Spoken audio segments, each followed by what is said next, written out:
Shadows call your name. You can't turn away.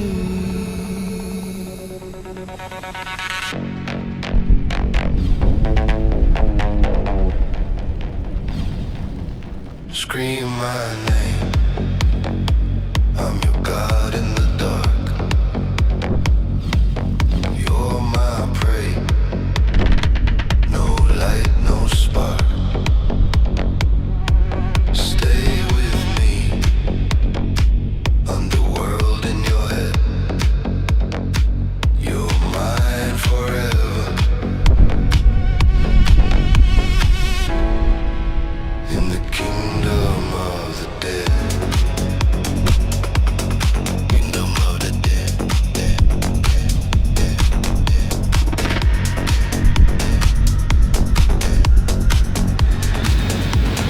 Fall into the black.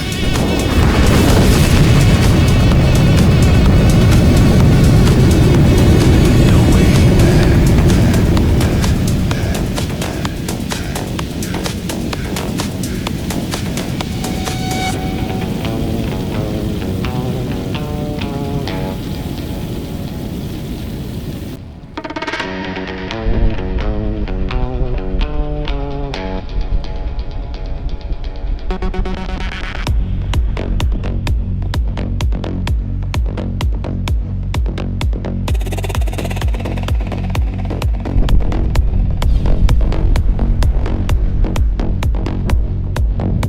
Feel the walls closing in. Hear the echo of sin. Baby, you're bound. Eternity begins. Scream my name. I'm your God in the dark. You're my prey. No light, no spark.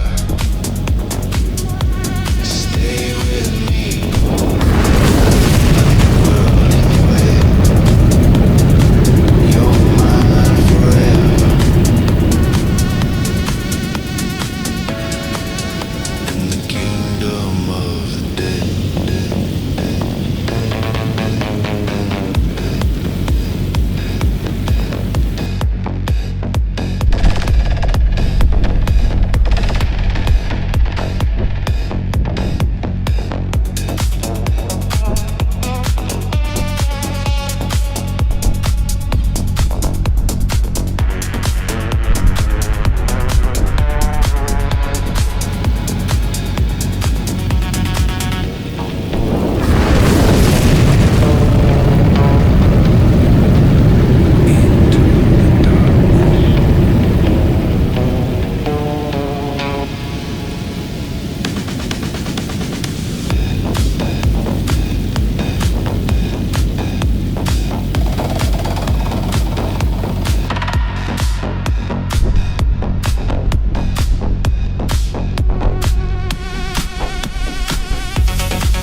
Yeah, I know. It's Sunday evening. It was a close one. But look, now you're here. When we pull up to the studio, oh, baby boy, we got some games planned. Yeah, it might be a quick one, right? But, what's that? Oh, yeah, no, we got a few games. I'm not gonna play solos today. Fire! But hey, man, no matter what, I'm glad you're here. Welcome. I'll see you back at the studio. Don't mind me, okay?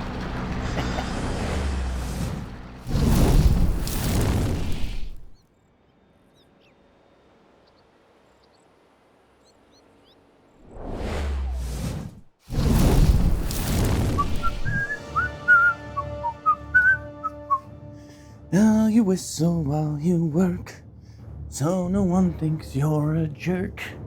Da-da-da-da-da. Hey. We're gonna get this thing pumping with some Fortitude games, okay? Hey man, this guy's been working all weekend. He doesn't have any days off. What's your excuse, man? Let's go check out what we got going on the main stage, shall we?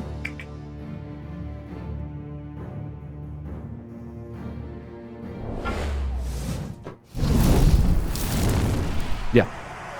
No, with ice, please. Yeah, and give me one of those big pretzels. One of those big soft ones, yeah. Okay, I'll take that. Okay, I'll be back for it then. Heat it up for me. Hey guys, here we go, huh?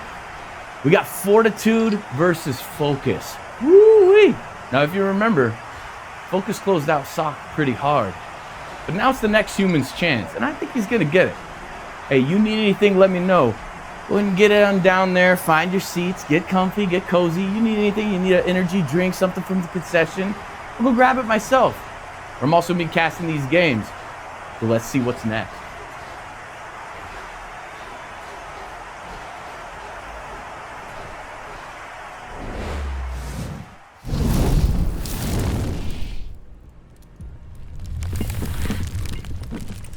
Ah, yes. First map is gonna be Concealed Hill. Now I have a prediction here. I haven't seen these games yet as part of Gladiator Cup, but I have a prediction here. Humans have been known now, they're not scared of their own shadow anymore, right? So I predict that Fortitude's gonna go for a risky Goblin Merc camp. Well, I don't know which side of the map he's spawning on here, but he's gonna go for a greedy camp. That's my prediction. Sort of like a human versus human type creep route. Fast level 3, high intensity pressure. But hey, I've been wrong before. Let's go.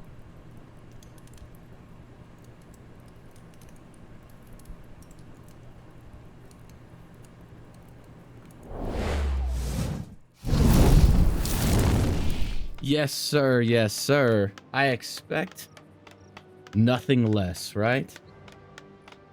Let's go, boys. Let's go. Rizza in the house. Fingo. We got Torch. We got Lippy. Nice, great, good. Man, what a better crowd could we ask for on this Sunday evening than this, huh? And we're going to get straight into it, man. It's Concealed Hill. We got Fortitude versus Focus. Let's go, huh?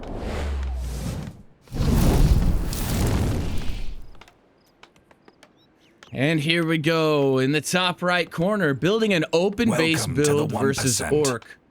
Holy crap. Rizza! Bro, with the 5 community are you kidding me, bro?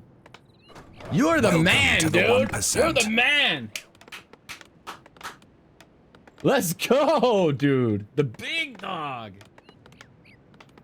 Welcome. Speaking of big dogs, we got 2 big dogs going at it right now, right? We've got Fortitude in the top right. He builds an open base, 3 farm with an arcane tower prior to tech. Wild. Does that mean he'll want to go Expo? I don't think so. I think this is the new one that we got going on here, dude. Welcome to the 1%. Rizza goated, dude. And in the bottom left, we've got a barracksless tech out of Focus. So this is going to be a very fast second hero. Wolves are splitting off from the Farseer. And I like the fact that 40 pulls back this footman, but a little mistake there, accidentally attacks him, so he takes some damage.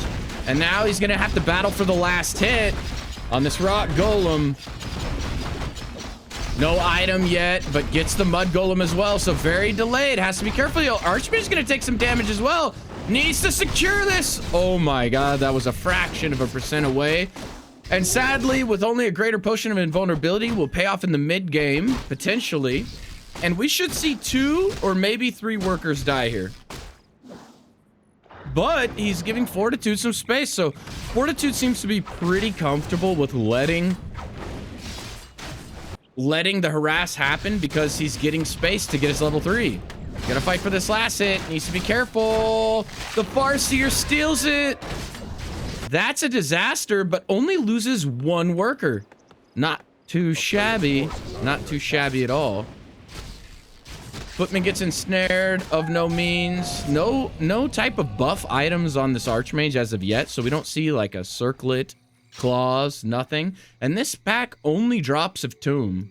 So we're not going to see anything anytime soon. Looks like we are undersaturated on our gold mine. Not going to be a huge effect since you're usually lumber starved. The tech should come in any second now. And there it is, crisp. It's Fortitude. One of the best players in the world. We'd expect nothing less, right, boys? And now even exchanging with the wolves a little bit here. Needs to be careful. 1 footman getting a little low, but now it's Focus that needs to be careful. And the militia call from behind to creep this. But because he lost a last hit, I don't know if Fortitude gets level 3 out of this or not. This is a question. Now, 1 footman could chase in here and be pesky. Yep. See, all he needs to do is threaten to zone him out, but nice job by Focus here. Little game of cat and mouse outside of the fountain. And here we go. This camp's cleaned up, and this is a problem. He's not... Normally, you would be level 3, but he lost some experience here, and I think he might not have even got that last hit. So now the tech is underway, and he's probably going to have to militia to here, but then you're going to be very wood-starved on your tier 2. Double grunt opener. This is wild to see out of Focus here. Maybe he thought it was going to be an expo attempt because it's not a headhunter opener, which I find very weird. Archmage getting trapped in by 2 wolves. Now, he does have an invuln. He could pop it if he really wants it, and he's going to. Successfully gets the cancel out on that. Spirit Lodge is huge. No shamans anytime soon. TC comes out now. Could pick a cheeky shockwave. He's not going to get out. It looks like he's committing to the TP, actually. And now... Oh, no, you're not locked in here. Oh, my goodness. Instead, it's the Farseer. He trades it out. The Farseer's going to die. Fortitude gets the Archmage out somehow and kills the Farseer in the process. What is it? I'm not locked in here with you. You're locked in here with me. Pulls the old switcherooski out. Yeah, dude. Pulls the old switcherooski and gets out of there, dude. The level of micro, unprecedented. And no one's babysitting the fountain, so Fortitude's gonna come back. And even leaving behind 2 footmen, defend has been researched. And he's gonna get a second cancel off, and this is a disaster for Focus. 31 out of 41 supply for Focus isn't the issue here. The issue is he has 0 tech buildings now. 1 footman gonna fall and even gets the deny. Amazing play here by Fortitude. Amazing, amazing. Let me make sure that everything's good here. Yeah, it looks like it is. Dude, Rizza, you're such a champ, bro. Thank you so much. Appreciate you, man. And Lippy, too, with the sub, man. Bro, one of my longest supporters as well. Love you, brother. Hope all is well. And he's going to chase down this footman out of desperation. And this water elemental trying to find another way in here. I got to be honest, man. This game is looking very nice for 40. Still no level 2 on the cow. And now we have double Sanctum play. So not even a blacksmith. So the interesting part about this is there will be really good sustain. It's great versus grunts. Needs to get a deny here. And it's Stomp. Level 1 Stomp is very bad. And he's not going to have any more stomps for a while. And this is a third cancel on a Spirit Lodge. And if he gets a mana, he could even go for the Bestiary. I don't know if he will or not. Spirit Lodge gets put down instantly, and it seems like Fortitude is interested in trading Footman for no Spirit Lodge for a very long time. Now we should see the end of this push. It looks like MK coming across the map. Sock and Fortitude, both a lot of humans starting to go into this Paladin level play. But the problem with the Paladin is you have a lot of sustain, but you don't have damage. Especially on Double Sanctum, right? Priests and Sorks don't do a ton of damage, but they're great for control and sustain. And Fortitude's just going to come right back in here. Doesn't pass off any items. Ends up bolting the TC. Not sure if that's the play. A big stomp might get him out of harm's way. He's got one more locked and loaded in the chamber. Purchases a potion just in time. And he's going to get out of there. And every bit purchased also hurts him though, right? Because this is less army supply he's going to have. As you can see, Fortitude only on 33 supply as well. 38 on the side of Focus. But just now, the Spirit Lodge being able to be brought up again. And once again, you know, the 150 gold for another heal pot is costing him army supply as well. So I think it's still worth it to bolt it and chase it, right? Absolutely. Thank you for the follow. There we go. Thank you so much, Cybersoul. Welcome, welcome. And now this is the creep route of dreams here. He's going to get level 3 on this Farseer potentially and get the TC closer to level 3. And then the Farseer going to go harass. I think this is a big mistake, prematurely running this Farseer out. He wants to keep this honest. He's afraid that Fortitude's taking it. He's not, so now he's trying to decide, do I try and take this myself and lock it in? And he might. He's going to have to come over a little bit prematurely here. The Wolf Summon is going to have to be on point. Steps up. Wolf Summon doesn't summon on the backside, so it's not going to get trapped.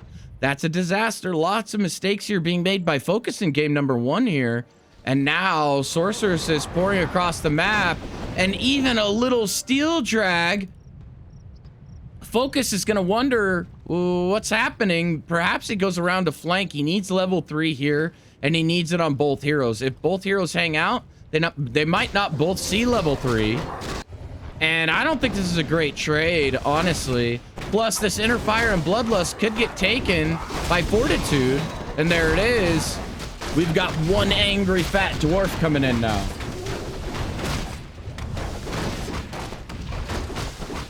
It really is. We're seeing more and more human one base in all matchups now.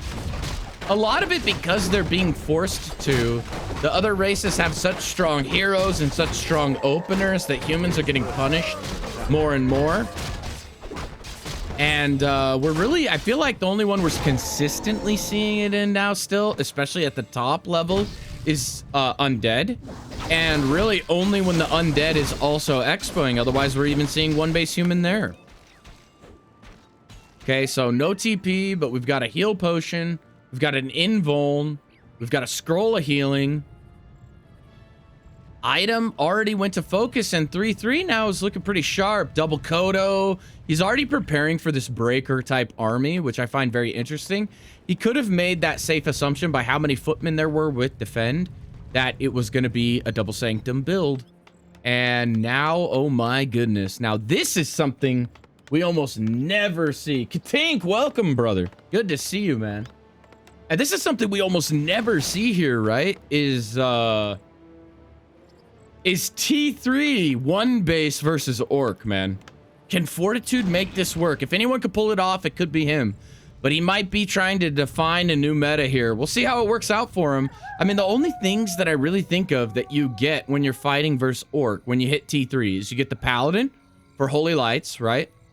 Expo goes down in the center for Focus. We'll see if Fortitude scopes that out. But for right now, looks like Fortitude's totally cool with playing a patient game here.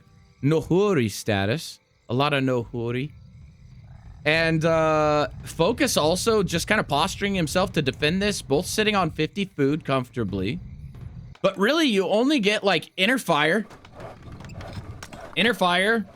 You get Paladin. And if you're gunning for it, you can go Griffins. But you don't go Griffins unless your whole plan all game was essentially going Griffins. Otherwise, it kind of sucks. There's no real good timing to transition into Griffins, in my opinion. He's gonna get found out here. Doesn't throw a bolt. It's just cool playing comfortably here. And he's not even going and scouting this center, so this could be a big win condition for Focus. Ghoster DMT, thank you. Thank you for the follow. Welcome. And now we've really got to wonder, what does that mean for Fortitude here? I love the invis plays on the MK. He's going to fight for some position. There is no clap. It is Stormbolt level 2. And a workshop coming down. No doubt it's going to be for a couple of gyro to deal with the Wind Rider. You saw a Wind Rider added, and if you end up fighting 3-4 Wind Riders, you just get absolutely hosed with a... Because remember, there's no rifles here. It's just a Double Sanctum army. Breakers, Footmen, and everything pretty much get owned by Wind Rider with good positioning. And I love the Invis Footman scout, and he's going to see the win condition now. Even scouting his own expansion with a water Ellie. So Fortitude is fine with playing super passive here. And both players have, so not a lot of creeps have been crept at this point. Yeah, it's just one blacksmith back here. The only time you'd see a lumber mill is like you do need a lumber mill to build an aviary, right? The Focus gonna scout what's going on. He's gonna see T3 and probably be surprised because he is now gonna know he also missed a timing here to push on Fortitude. And this is gonna be a really big deal. Ladzook W3, thank you for the follow, brother. Much appreciated, man.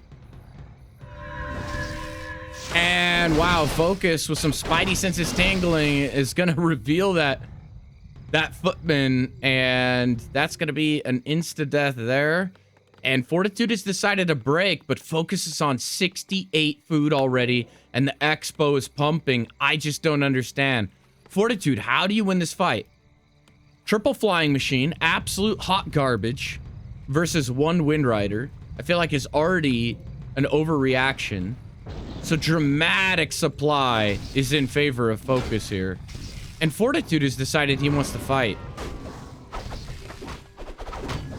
Mass ensnares coming out. Another Invis Water Elemental should have been sent here and attacking this whole time. But now, we've got the boys coming across the map, and the boys are in the function now, and they're gonna flank the Orc army of Focus. Focus with a big stomp, misses everything. He literally stomps only one Footman. Wind Rider taken care of now. Gyro's gonna be useless. They're just there for moral support at this point, and Holy Light's coming in on this MK is pretty fat. It's a militia massacre as our brothers at arms fall. The corpse is scattering the ground. The TC is deep with the lightning shield not being dispelled. And two huge stomps went off, but they didn't really make a lot of contact. An invuln is still on this TC. Uses the salve right away. Now it's Paladin on the back foot. Needs to run. There's one staff on the Archmage, but he's out of position. And Focus's army got pulled around here. And I have no idea how Fortitude won this fight. I mean, Focus really threw there. Every single stomp was a whiff. Hit one Footman only. The chain lightning in the army was fighting the militia, and I gotta be honest, that's what they're meant to do, right? Your army's dealing damage, and if they kill militia, all of your army's still alive, and they're getting busted. Pushes straight into the middle, and he's looking to do damage to this economy, but has to be careful of his positioning as well. If Focus runs deep and dives, this could be very bad, and then you're on the downhill side, which gives you no advantage. He's gonna focus fire down these raiders now. TC has big stomps ready. Invuln and heal scroll as well. Has to respect it. And now going for the MK is not the call. There's a Holy Light and there's Invul. And now the slow trap has started, and purges aren't being used here. Another Holy Light down on the MK. Little bits and micro here. The Kodo moves forward to devour. The Spellbreaker gets microed by Fortitude. In just the nick of time, dodges the Devour, and now more mana getting burned off this TC along with a huge bolt. He may have to use the Invuln. Cool Comment will collect, doesn't worry. Now a breaker in the belly of the Kodo, but it's of the most injured Kodo now. So 3 breakers have been eaten by Focus. That's a lot of supply tied up. in the bellies of Kodos, but now Focus's army getting lower and lower. Huge stomp on the Archmage. No fear. Paladin with the Holy Light pays dividends here now. And does Fortitude need to get back and just Scroll of Regen? I don't know. He wants to continue to attempt to kite and force the issue. Shaman's now out of mana. Is a really big deal. The micro and the staffs on the priest there.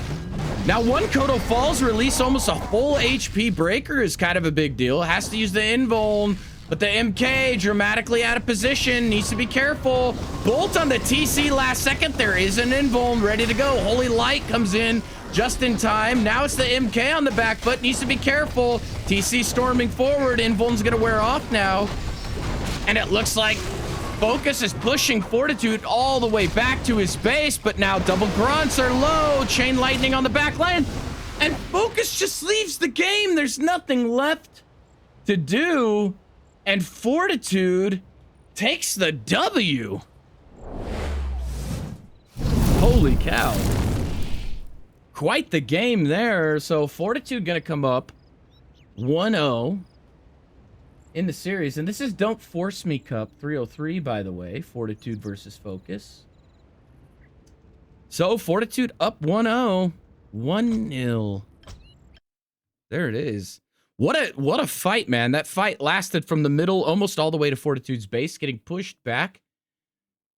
Pushed back, pushed back. That was like a 3.5 minute fight, it seemed like. Pretty crazy there. Let's expand this. And map number 2 is going to be Autumn Leaves. Autumn Leaves, a map I tend to struggle on. I think a lot of humans do very well on this map, to be honest with you. I'm not one of them. I don't feel very comfortable. Every matchup seems kind of difficult because of the proximity. High aggression, right? But we will get into map number 2 here of Fortitude versus Focus. Let's go.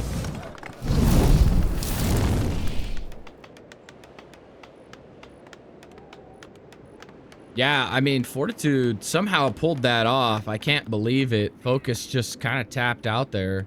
I mean, I almost wanted to suspect it as a desync, but he had no TP. A lot of stuff was still slowed, right? So he was going to get strung out. And then you can't regen to defend the Expo, and the human hero levels were getting a little bit out of control, I would say. Now, Focus comes out, Farseer play again, and we'll see if it's a grunt. Yep, one grunt opener. So Focus not steering from this. What's very interesting is he didn't do the one grunt opener very often versus Sock. He absolutely turned Sock inside out. Hey. Cheers to the weekend, boys, huh? Cheers. The weekend's almost over, but we can still enjoy it.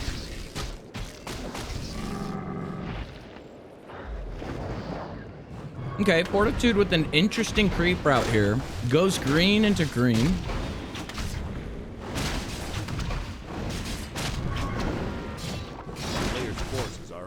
A bit of an awkward creep route, and if he knew Focus's creep route, I don't think he would be doing this. Super greedy creep route out of Focus here. He's going to take a lot of damage. And I wonder if this means that Focus kind of knows what Fortitude likes to do on this map. And Fortitude, after seeing nothing happening here and no scouting, decides he's going to take a greed camp for himself. And I wonder what's going through Fortitude's mind here, because he could suspect Blade Master Mirror Image, but you really just don't see it on this level very often in this matchup.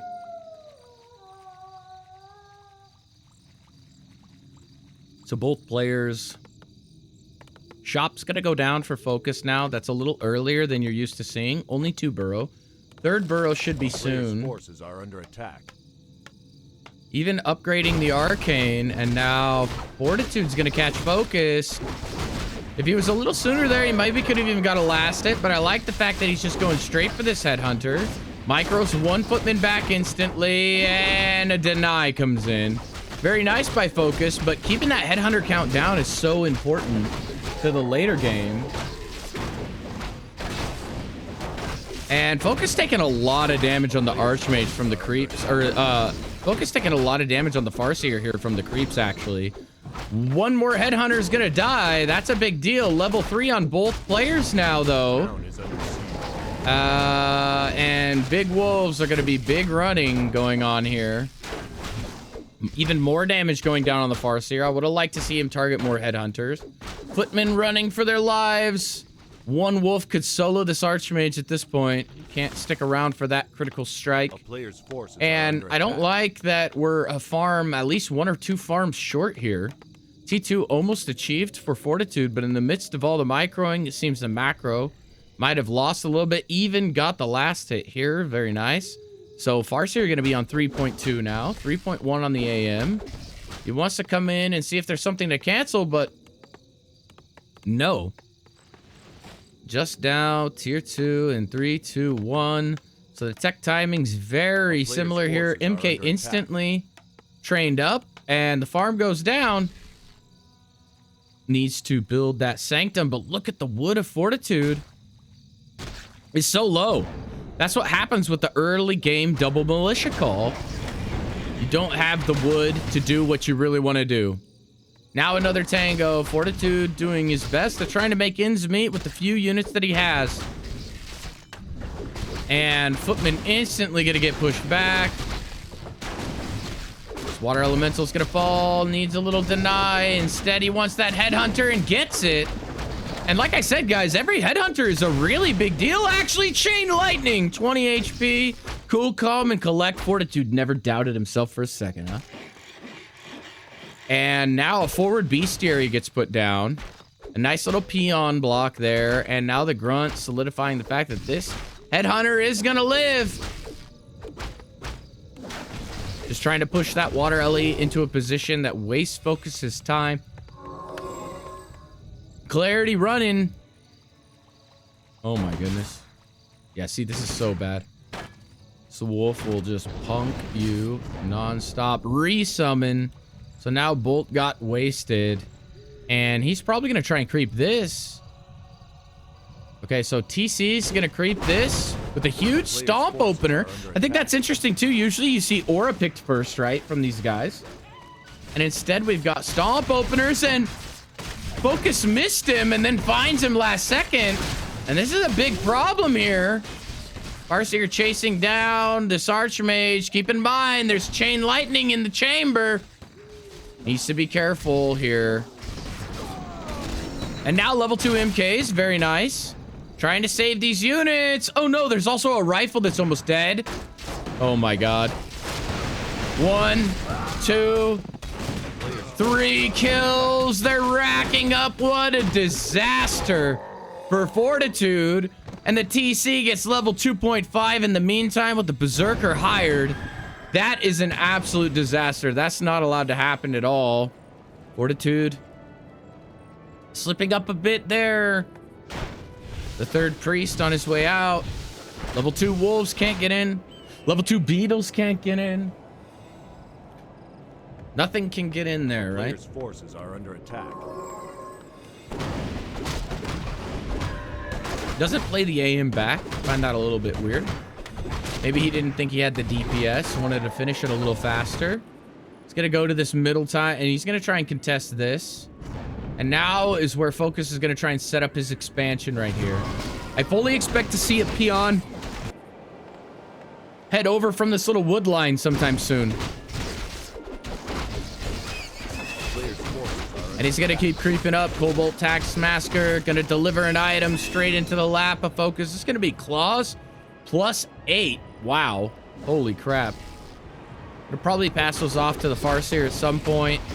And Fortitude gonna creep this middle once again. Double kill with the Archmage hanging around.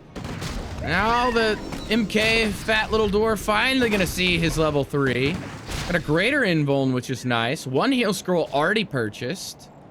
Farseer gonna also purchase a heal scroll, I'm sure.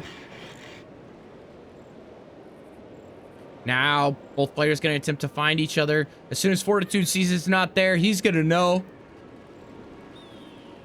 This is gonna be a huge cancel here. But Focus has a little bit of a laming army ready as well. Town is under siege. A player's force. So that's a little cause for concern. Trying to get an additional wall off up here, but that's not going to be good. Cancel comes in for Fortitude and should probably TP home now once he sees the rest of the army show up. The re-rally of the rifle and the Sork came in just in time, so it doesn't even lose any units to that. That's nice.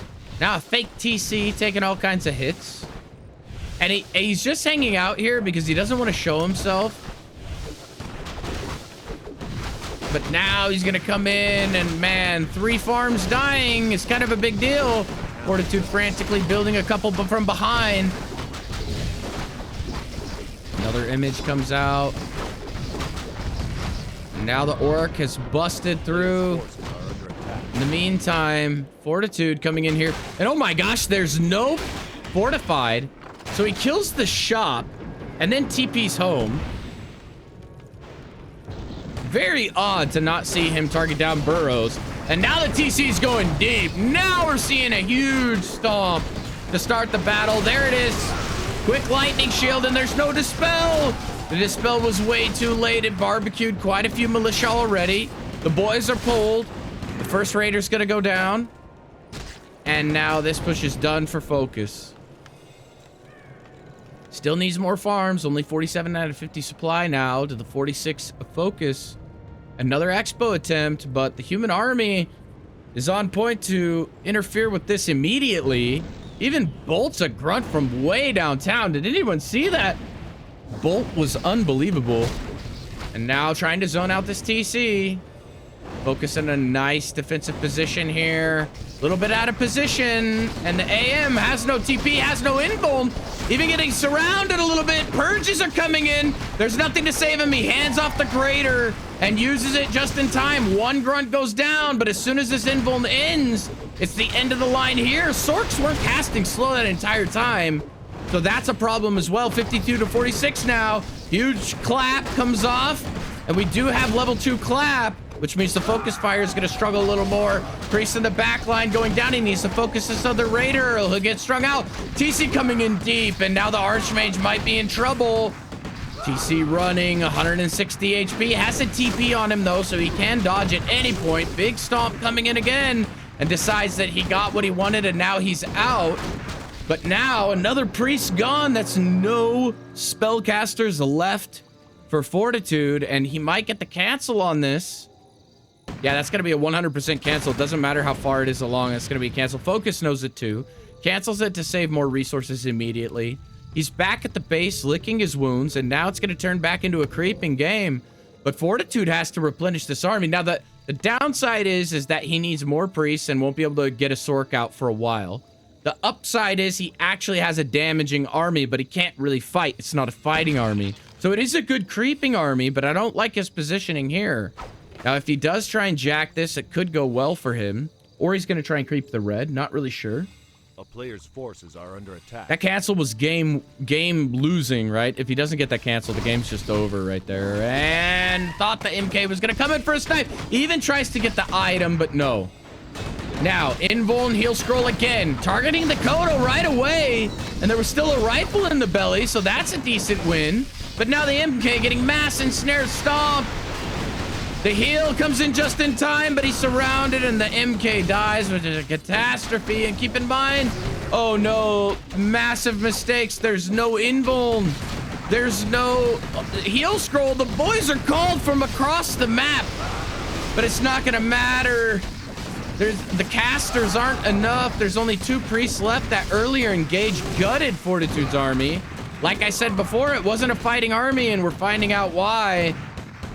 Even this grunt gonna walk away like he owns the place. One Sork comes in with a slow last second. A little bit of miss micro here. Could have picked up a shaman as well, but doesn't see it. And now he's got to hire back the MK. He doesn't have time to wait. There is no second base still. As of yet. MK now back. More casters, what we need. That's not enough priests. We need 4 priests. We need 3 or 4 Sorks. He's gonna try and take this red. This could be a disaster. If Focus reads into this, which he's heading this direction, He will catch it before it's dead. And there's no TP, no invul, no nothing. Uh-oh. Fortitude. And now he sees him. He knows. Priest dramatically out of position too. Gonna get picked. Oh no, and he can't finish this. He can't. He has to run, but that's gonna cost him another priest. Oh no, Fortitude deciding to try and take the fight. That's not the play. You gotta run, 40. These raiders catch him again. It's a dead rifle. Dead Sork. Oh no. Instant chain lightning, and that means no more Sorks at all. The TC has an invul, and he can go deep. Another rifle killed, and Focus is just dissecting Fortitude at this point. An invul out the gate, but I think Focus might have done it here. Oh yeah, MK gonna fall, and so do Fortitude's dreams. That's gonna be it. No way. Absolute barbecue. GG. GG. Absolute barbecue. Holy cow. Finishes 5-5. Chain wave. Chain stomp. 2 OP there. Couldn't hang. Couldn't hang. Ties up the series 1-1 in a very convincing fashion, I might say.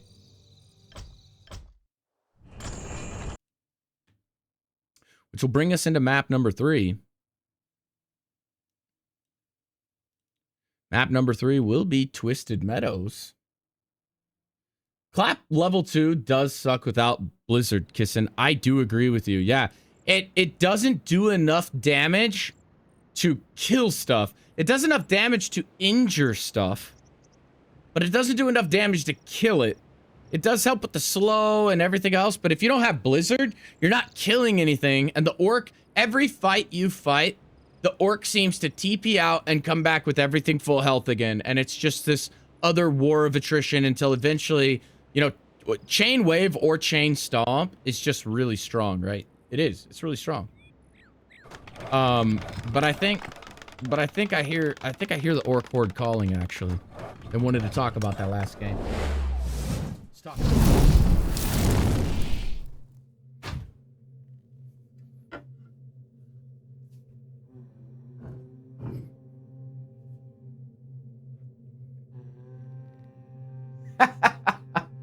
Hey, man. Focus did it, huh? What a guy. Hey, man. So now the war chief gives me this axe, and a headhunter gave me this axe. So now I'm dual wielding, man. Hey, man. I don't care how green these guys are. They're all right, man. Hey, I'm gonna start casting this next game before I get too high off of their own supply in here, okay?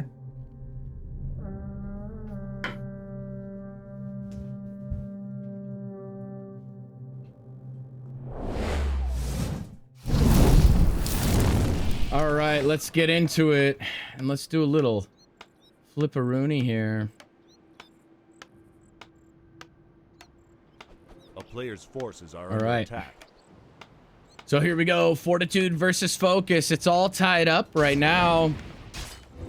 And we're gonna be playing all 5 here as well. And Fortitude gonna go for the camp, the instant level 2. That doesn't mean he's not expoing.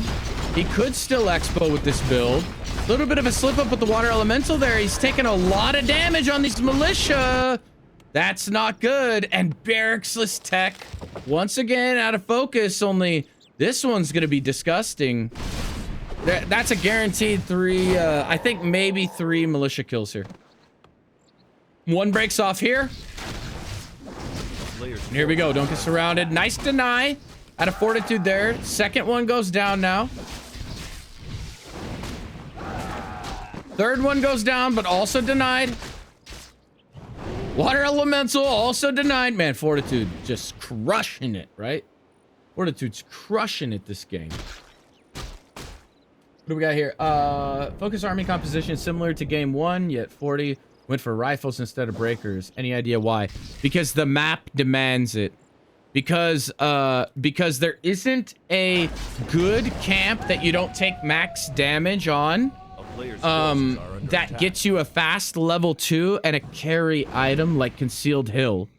And when you get a fast level 2 and carry item, it allows you to push the orc and you go 3 farm tech because you need 5 militia to creep that first camp, or 6 if you're greedy, right? So when you 5 or 6 militia, you have to get a 3rd farm because you have to keep producing footmen and workers because you're going to be wood starved. Otherwise, it delays your tech too much. You can't do it off 2 farm. And therefore, because you are 3 farming, you produce more footmen, which lends itself to footman defend timing hit, which then means you don't have the wood to really go into rifle. It's too late to get them out and have them be productive. So your tech ends up going into a double sanctum play. It's literally the map is what makes that decide. Autumn Leaves is not a good map to get away with a fast level 2 route for human off the first camp. That's why. A player's forces are under attack. But now we have an aggressive 1 base Fortitude. And Focus knows this is coming, and he's only level 1, and now it's level 3. This is looking super sharp. So we'll see the same thing on this map. It's going to be footmen into double sanctum play here on Twisted Meadows. And boy, Focus is in trouble. Focus is in trouble. He's going to go back for the Spirit Lodge. This is another thing I've noticed. It used to be you just canceled whatever. Now it's really important to get in the oh, and it's going to be Shockwave to clean up these footmen. And I think that's the right call. I say this a lot. Level 1 Shockwave is very good versus this. And they're all grouped up. He could have cast another one. It's a double cancel catastrophe for Fortitude here. Amazing play by Fortitude. Focus is going to be hurting for a while off just that alone. Now, just this alone is going to be more than enough. But Fortitude ain't done yet. He's going to send in these water LAs. And he's going to absolutely abuse this.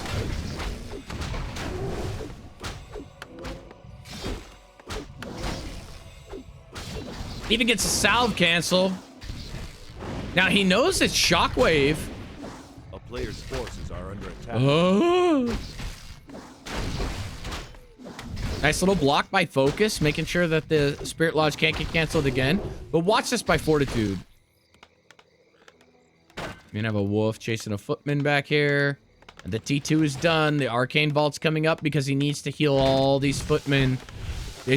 Keeping these footmen alive is very important for the next phase of this game.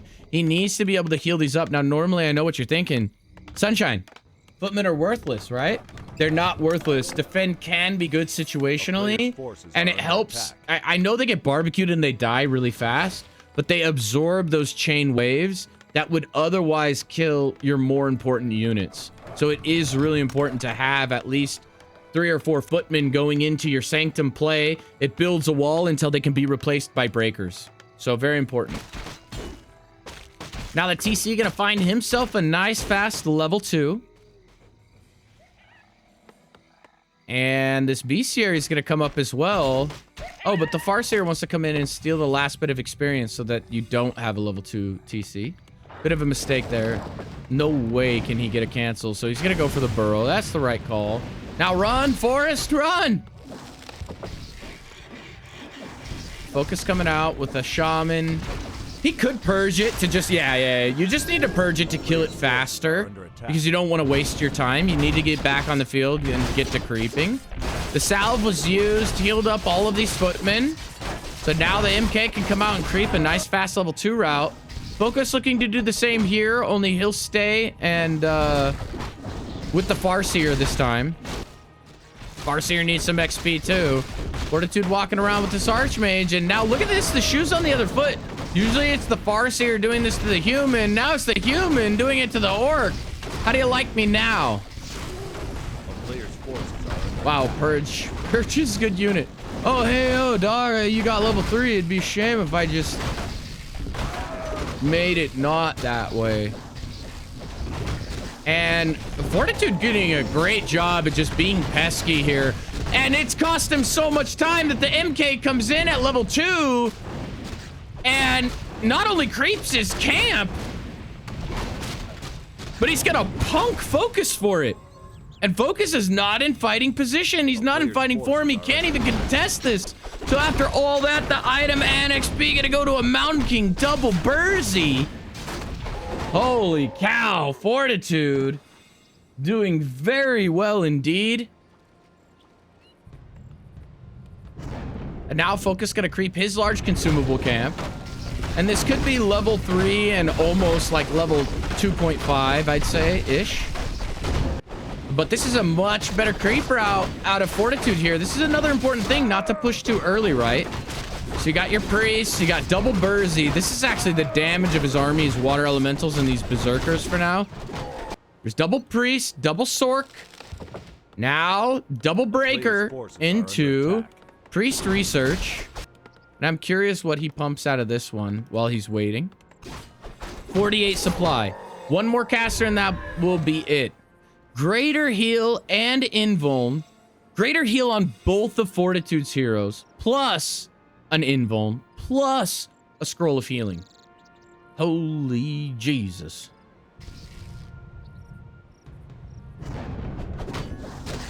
And he's gonna catch Focus, trying to creep his expansion spot. And there's not even a chance. Usually the expansion would be halfway already built. And this just goes to show how much Fortitude has been able to slow down the creeping and the movement of Focus. He has superior levels. Holy cow. First Raider falls. Scroll speed used on the side of Focus. Trying to get a Devour off. I don't think he realized that he missed it. This Kodo was running like he had something to hide. Double Purge coming off on these Burzies, but no Focus Fire. And now the first Scroll of Healing is used, and the boys are coming in. The boys are large and in charge. And the boys instantly take their armor off, and they're 5 to 6 damage per second. Every bit of mana used for one Berserker kill is all he's gonna see. And a Grunt dies on his way out the door, and these guys probably won't even push. They'll probably go back and re-militia. I don't know. Now, will he creep this and then go straight back to here? He can safely assume that Focus is going to salve up, heal up, and then go here, right? So does he think, hey, I have time to creep this, and then he'll cross map again and jack him again?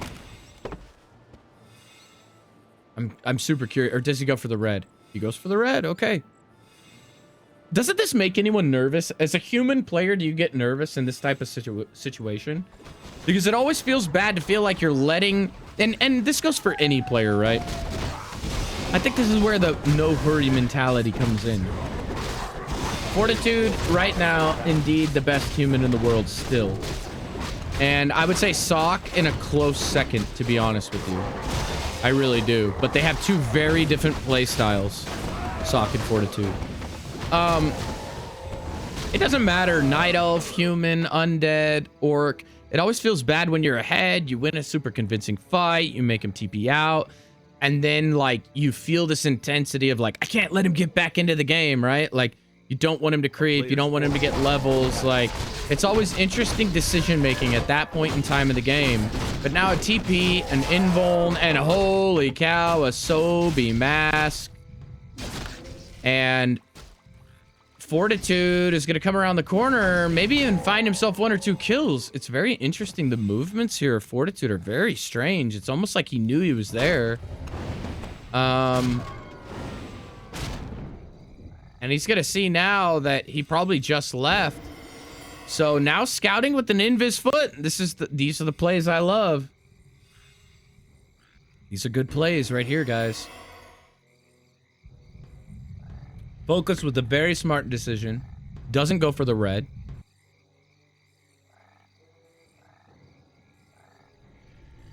Double Scroll of Healing.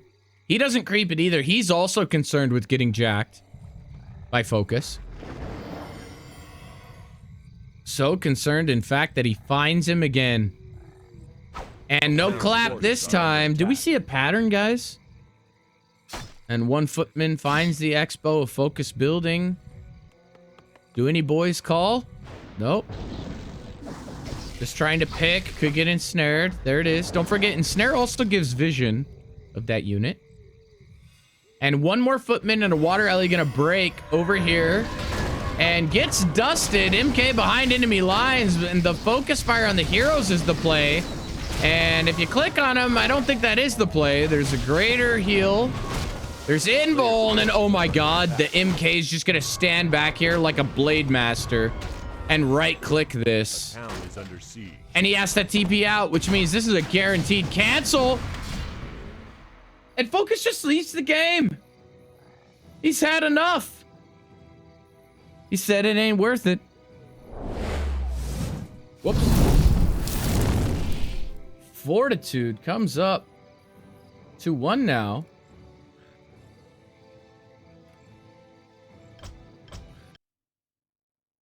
And now we get into game number 4. Will be Northern Isles. Very nice map indeed.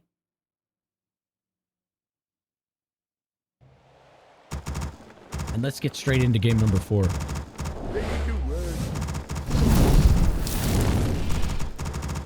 And no shenanigans here.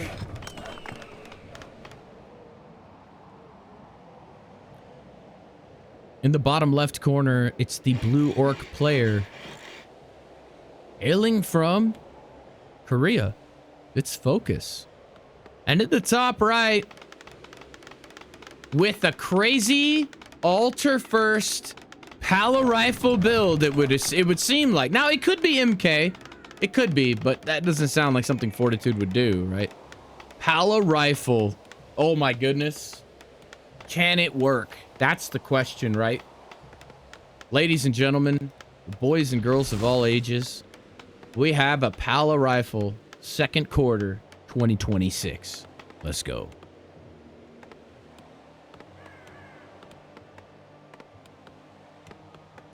And the Farseer Headhunter play is the play to be able to counter this. So Focus can.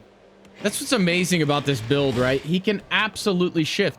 Now, a lot of the other maps, he was going direct tech. Even barracksless tech. A couple times. But now, we're going to have a 2-burrow tech, which I think is even better versus Pala Rifle, because you're going to have more headhunters, more pressure on the field. And look at this super early pull. I got to study this build, man, but look at this. Farseer gonna come in. And he's gonna struggle to get this last hit, and he needs it badly. And he gets it. Even gets the item, Claws of Attack. Now, First Holy Light is already out the door. A player's forces are under attack. 3 farms. Another Holy Light.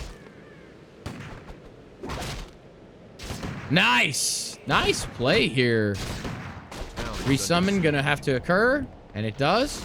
But now Fortitude gonna battle for more decent position.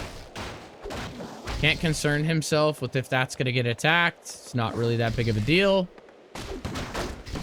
Now Paladin coming out. Uther with this large hammer, feeling large and in charge.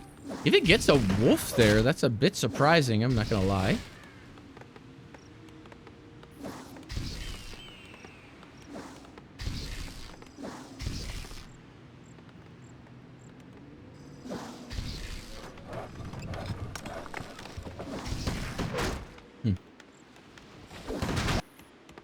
Focus macroing up, and yep, it's just headhunters all day, 4 days. Paladin needs to be careful. He's taking a little bit of damage as well. Wants to finish this off, but the headhunters and Wolf moving in. Quick call on the militia, and even a little bit here. And he wants to finish it fast so he can get back into a secure location. That also makes sense. Scout tower coming up behind. The Fortitude looking AFK a little bit there, but now I think Focus misstepped a lot right there. That was not good. 3 militia called just to push him off. And now Focus probably going to creep this. Or this. And I love Fortitude knows this as well. He's going to come around the corner. Too little too late for a last hit, but he can start pop-shotting these headhunters. Now both players want the last hit. Ooh. It was a bit of a mistake by Focus there. Probably could have gotten taken by Fortitude if he really wanted it. But now the rifle count's getting a little crazy, right? Tier 2, still a ways off. A player's But the forces are Naga's under hired, and this is a very important part of the game. How Fortitude plays right here and making sure not to take any damage is very key.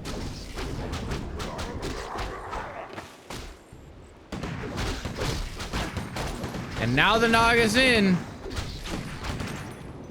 And the boys are called with precision-like timing. Uh-oh, pulls it. It's a bit of a mistake. Taking extra damage now. But he's gonna secure level 2. That's a big deal. Aura now on the field. And he really doesn't want to give this camp up. Not really in fighting condition or position. Micro Fortitude is so on point right now, I have to say. One militia is gonna go down. And now he has to contest again, and now he ran out of time to snipe it. Scroll of the Beast, not the end of the world, but definitely helps a push or two.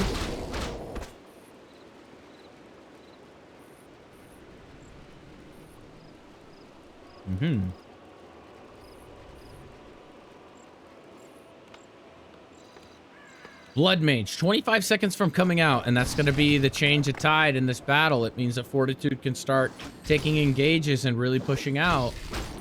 Naga being a little over pursuant here. Yeah, I fully expected that to happen a little bit earlier there. I think Focus really messed up. I think if he just got back and crept this here, A player's hey, forces are under no one attack. can contest it. Fortitude can't go that far out on the map with the Naga out. So I think that was a mistake by Focus there. Gonna instantly top off the Paladin. Why not? That's the goal. And now he knows he has to come contest this, but too late again. Focus is really on his game here, I have to say. And T3 is almost complete, along with the Tauren Totems. A player's forces are under attack. Needs to siphon. Needs to siphon. And he gets close enough. And he gets a couple ticks off. It's not the best, but it ain't the worst either. And he can contend this again. They just want to fight for good positioning here.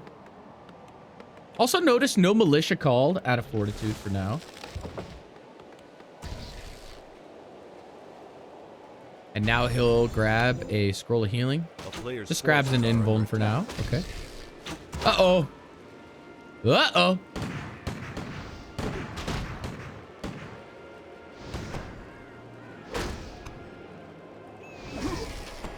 Nice deny.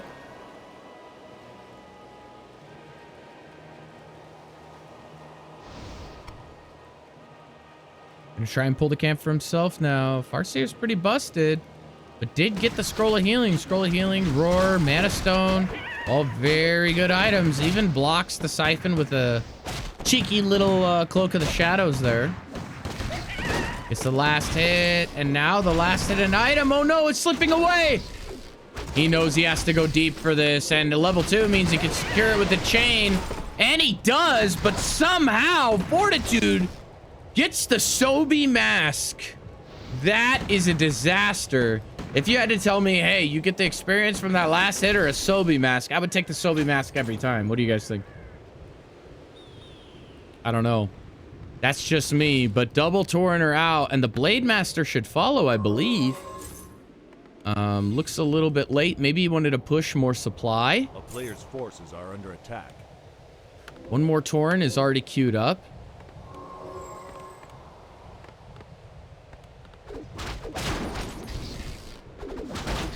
Taking that Paladin image very seriously. He's gonna try and secure this, but this should be known that Focus is gonna come. Even speed scrolls! What in the world, dude? This is wild. These guys... Holy cow. And now Pulverize is complete. Nice banish on the front rifle with a quick Holy Light. He's keeping things alive, and he's calling the boys. But will they get here in time? Has to be careful. Second rifle actually gonna fall now. And followed by a third with the Fork Lightning. And needs to feed mana back to this Paladin. And oh no, Fortitude is getting demolished. He's trying to focus fire the Headhunters. But the Tauren, the boys show up, but is there anything left for these boys to do? He's trying to take the fight, trying to push him out, forcing some micro. One more Headhunter falls, needs the Holy Light, not in the mix yet. One more rifle saved, and now it's 3 rifles versus a Tauren and 2 heroes. Forces are under attack. But the Pulverize is going to be huge. And Focus just now deciding to back off. Level 2 heroes as well. It's crazy what he's been able to do with 2 heroes, if I do say so myself. Bestiary now being added, and I was surprised to not see a Mirror Image Blade come out. Usually that's what you do see with this strategy. Not sure if the meta has begun to change or not. Players' forces are under attack. Focus gonna salve up, and he even buys a Tiny here. He's got a Clarity on both heroes. Salve on the Naga. Salve 1 Tauren. And the Tiny's gonna go down. Pull in some Woodworkers from the main to go saturate that mine instantly. He's gonna kill that pig too, right? No? Okay. And this wasn't completely crept, which is really nice for Focus. Because he could see level 3 on this Farseer. This is a big deal. Fortitude, in the meantime, secures level 3 on the Blood Mage. But I'm really shocked to see that the transition to Griffs... Ugh. No Griffs yet. 58 potential supply. He could produce one now, if he wanted to. Not sure why he isn't. A player's forces are under attack. She's the Expo Focus.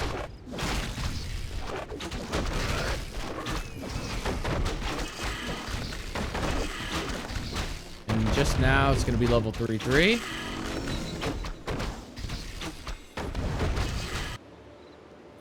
And Fire Lord 3rd. Holy cow. And this should be for the Incinerate and for the Lava Spawns, potentially. It's an image, so bummer. And now the fight occurs. One image used on a Tauren. Paladin way back. I love that. Oh my god, Pulverize, dude. He's gonna wreck. Firelord in trouble, gets nuked down by a Fork Lightning Chain. And he will not see the light of day.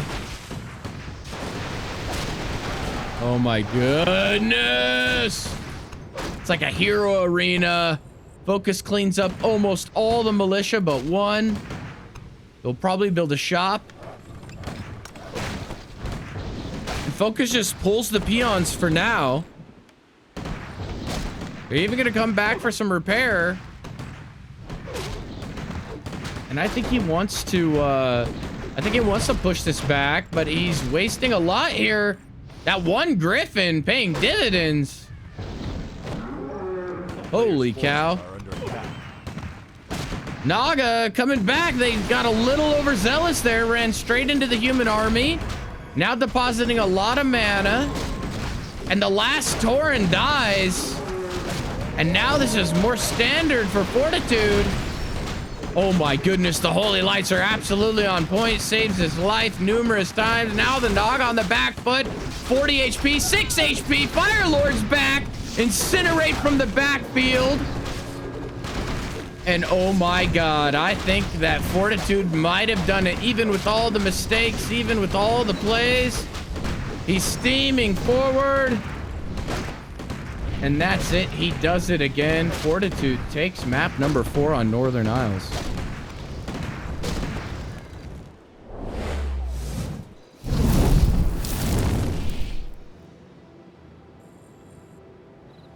And we got a quick word from our sponsors real quick here.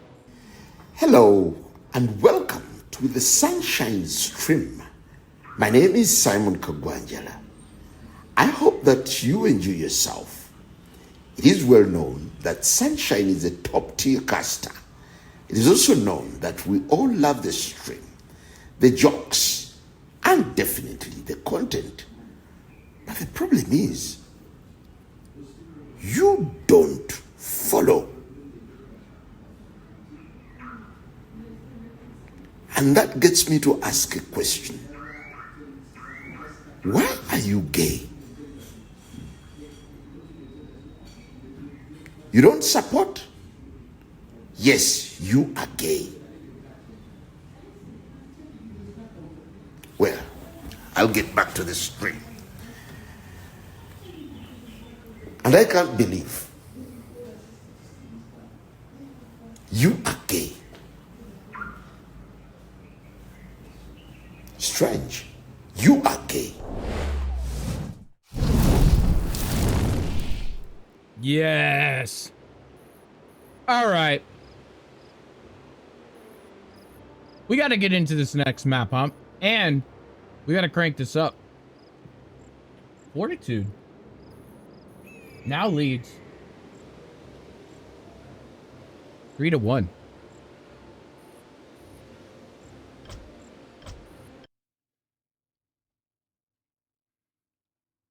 Pretty good. Pretty good. Indeed. Indeed. Which will bring us to map number 5, which will be Tide Hunters.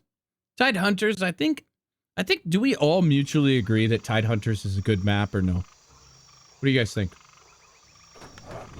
We all think Tide Hunters is a good map. I think it's a good map. Let's go. Let's get into it.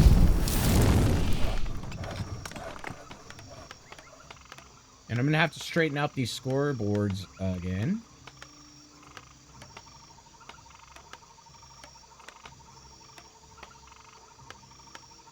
That's better. In the bottom right, hailing from China, with a little bit of a delay on the hero there. It's Fortitude. Step into the stadium. Holy cool. Taran, thank you so much for the follow. And in the top left, it's our blue orc player hailing from Korea. It's Focus. He had some really close games. One game was just a dirt stomping. I gotta be honest with you. Didn't stand a chance. But he also destroyed Fortitude in one game. Focus looking to try and even this out as much as possible. We've got 2 more games, I think. This is, yeah, because we have springtime coming after this, no matter what. A player's forces are under attack. I think it's a best of 7, actually. So I only know that the next map is springtime. And Focus gonna head straight across the map, and once again, he's going with the, 2-burrow tech, which means he thinks that there could be Pala Rifle again, but there isn't. Important to note the militia call here. 6 militia. He wanted to finish it fast, but he messed up on the pull, and now he's fighting for this last hit. And the Farseer does not get it. And oh my goodness, it's a Sobi mask. Disaster. Needs to be tight on these denies. Gets 1. Gets 2. Jeez. Whoa. Well. Man, Fortitude just on fire, huh? He's gonna come in here, and it's this 3-farm arcane shenanigans again. Just like, if you recall, we saw on Concealed Hill. And I recall that, I believe it was Torch had asked. Yes. Look at all these people, man. Like, no one here. Everyone. Straight as an arrow, dude. I love it. You guys are huge. Thank you for the support. All jokes aside. But, this lends itself to the same exact build order if you're doing this creep route, Torch. Where you're gonna come up here and you're gonna get this fast level 2. You're gonna get hopefully an OP item, which, yes, indeed, check that box, right? OP item, indeed.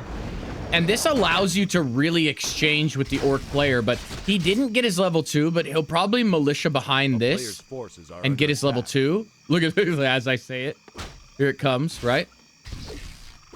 And then you end up more footman heavy because you keep producing footman worker. You go up to 5, 6 footmen. There's the 6 footmen. Research defend. Okay? And he's going to militia behind. Now, normally this would actually be your level 3 if you crept this and this, right? But he won't get level 3 here, but he will get level 2. And now he's just ignoring trying to take damage, and he's going to run him in loops. So what he's going to do is going to run here, run back, and loop back, and try and do something with this defend timing he's created for himself. We'll see how that works out for him. He's going to grab his item, it looks like. Gloves of Haste. Not the best, but hey, he's up items, right? You've got a Farseer with 0 items, and now he's trying to do damage on a Footman. And Fortitude storming forward. Also, he had to back the Farseer there under threat of being surrounded. And Hunters trying to find their way. They're not very good at creeping by themselves. They need something tanky. And tier 2 done in 5 seconds. And watch the movements of Fortitude now. Very important. So he's pulling focus around the map. And now he's going to break one Footman off back towards his base. If the Farseer wants it, he's going to have to over-pursue. And he found the Headhunters and bought Boots of Speed Circlet. Now, this also is because you're a little bit wood-starved at first, and pretty soon, Fortitude's going to have so much wood that he can just call 5 militia and push. And he wants to come in here for the cancels. That's what he's looking for. Runs straight past, finds a bestiary. Needs to be careful. I love that Focus went for a little surround there. Not going to happen. And defend his research now. So these Headhunters not doing quite as much. Oh, Footman better not escape. And now if he comes up here and finds this, it'll 100% be a cancel. Not level 3, though, so it's not quite as strong, but he sees it. And he wants to get in position to do something about it. And I love the ranging there.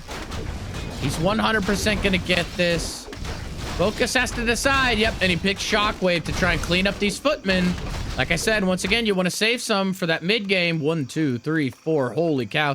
He's done a great job. MK on the way. First Sanctum built. Second Sanctum soon on the way. Oh my god. No way. And look. Fortitude goes, no. I'm sorry. I can't live with that. He wants to come in for another cancel. Finds a Headhunter instead. 1 or 2 auto attacks. He's going to get pushed back here. Careful. A little greedy. Now he's going to loop back over here. See if he can cancel this. No, he's not. He's done. He's done with the push. So now we're going to stabilize a little bit here. And Focus going to go back into creeping. Pesky Wolves coming in here. Arcane Tower going to work dividends. Can't afford to lose a Footman like this. Oh my goodness. Just in the nick of time.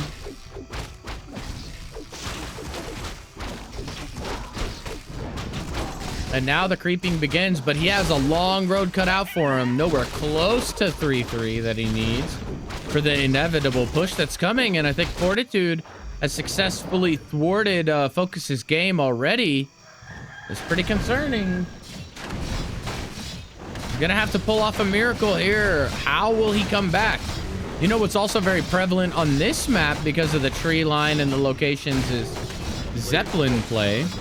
Orcs dropping in your base can be very difficult, especially when you're walled off. Now, he does have an opening here, I believe. Gets his item, invuln. Sobi Mask passed over. Heal Scroll, or Heal Pot and TP.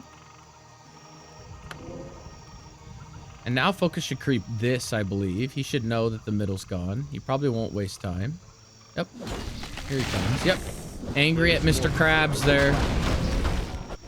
And he's going to item creep this and run away. He gets a Wand of Mana Stealing. Very nice. That's going to help him a lot. And what is it? The Belt. Giant Strength. Not too bad for the TC. A lot of items would have been much better for him. But he'll take it. And I love Fortitude's movement here. He's going to come down here, take the green while he's waiting for everything to catch up. And he's going to try and creep this red, but we might have a clash on our hands. Ooh, wanted to cancel there with the water ellie. Almost pulled it off. Gets purged. This might have bought enough time, but he's got to snipe the item. I don't think he can creep the whole thing. Oh my goodness. And if Focus doesn't scout this, which he should, right? With at least one wolf. Focus doesn't scout this. Oh, and he got it surrounded. Beautiful play here by Fortitude. Health stone going to be very nice on the MK. And now level 3-3 though for Focus is very alarming. I don't like the amount of space that Fortitude is letting Focus have here. And Focus, if he would have scouted this, he could have capitalized on it massively because the human was far from ready to fight. Cheeky little last hit there with the chain lightning. A little less XP in your opponent's pocket, a little more XP in your own. That can't, not always bad. Next consumable camp might be contested over. Players' forces are under attack. Very curious why Fortitude's moving like this. He's not contesting his own consumable, and now this can be ensnare surrounded. Yep, needs to move some into position. Now the MK is gonna sense what's going on here, and he has to contest this. He cannot allow this to get crept. Not like this, anyway.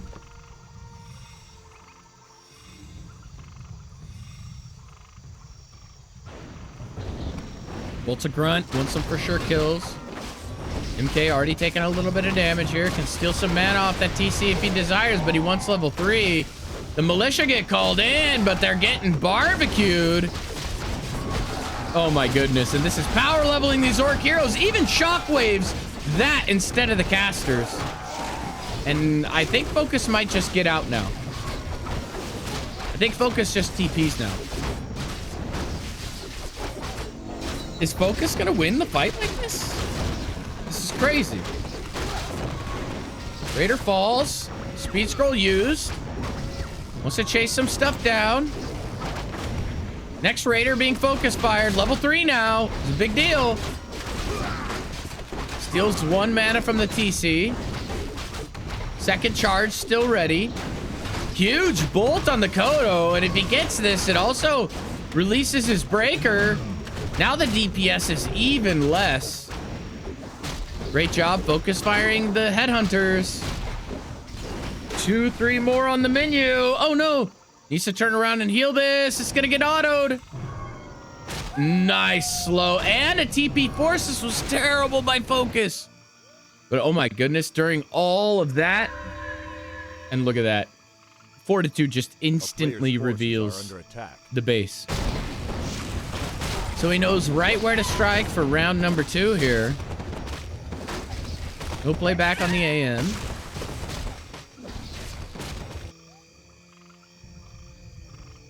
Focus getting his army ready. 47 to 44 supply.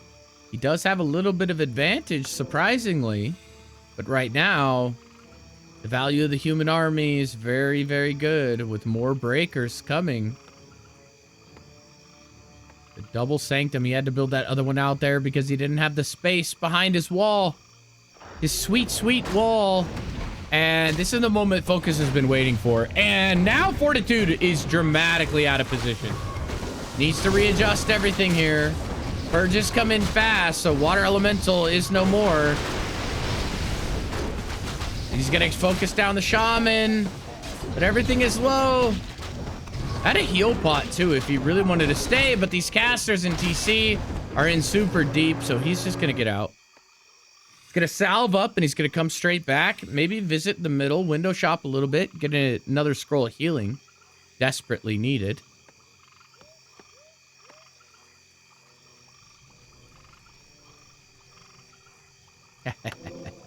Focus firing. Focus firing indeed. And everything's still slowed, but that'll be ended here shortly. The slow got nerfed a couple patches ago. It was well over a year now, I believe. So it doesn't last quite as long. Its duration was reduced by like a little over like 30-40%. And now we're gonna have another fight, but there's no boys to call. And that's a problem actually, because breakers take extra damage from these grunt attacks, and Kodos do decent damage as well. So his front line is gonna be melting. What on earth was that? Was the worst shockwave I've ever seen in my life. Focus tried to throw right there. Next chain wave comes out. That one a little better. Heal used. Double mana on the Farseer.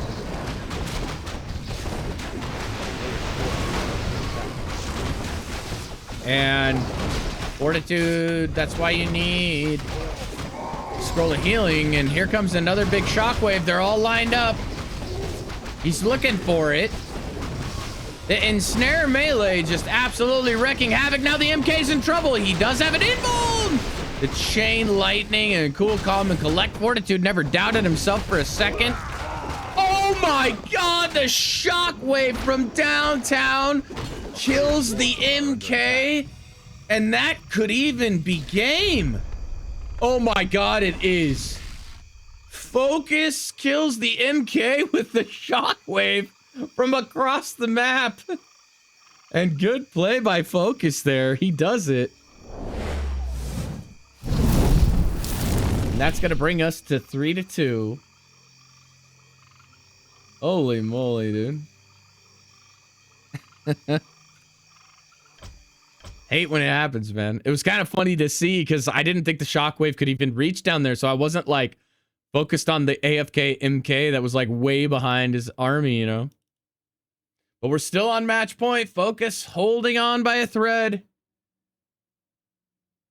Holding on. And don't force me, Cup. Get into our next game is going to be Springtime.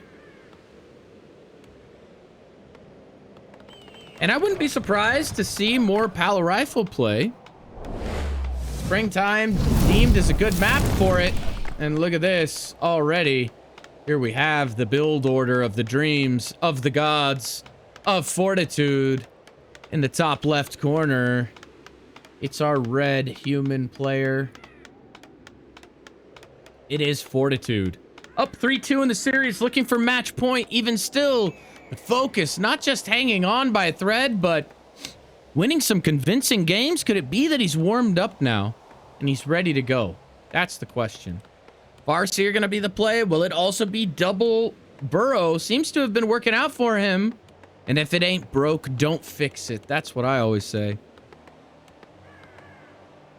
And there it is. 2 burrow tech. So Farseer gonna sprint across that map. Paladin's coming out. Third farm built in the back. Farseer almost already here. Looks like he respects Fortitude enough to see if maybe if there was some shenanigan play there.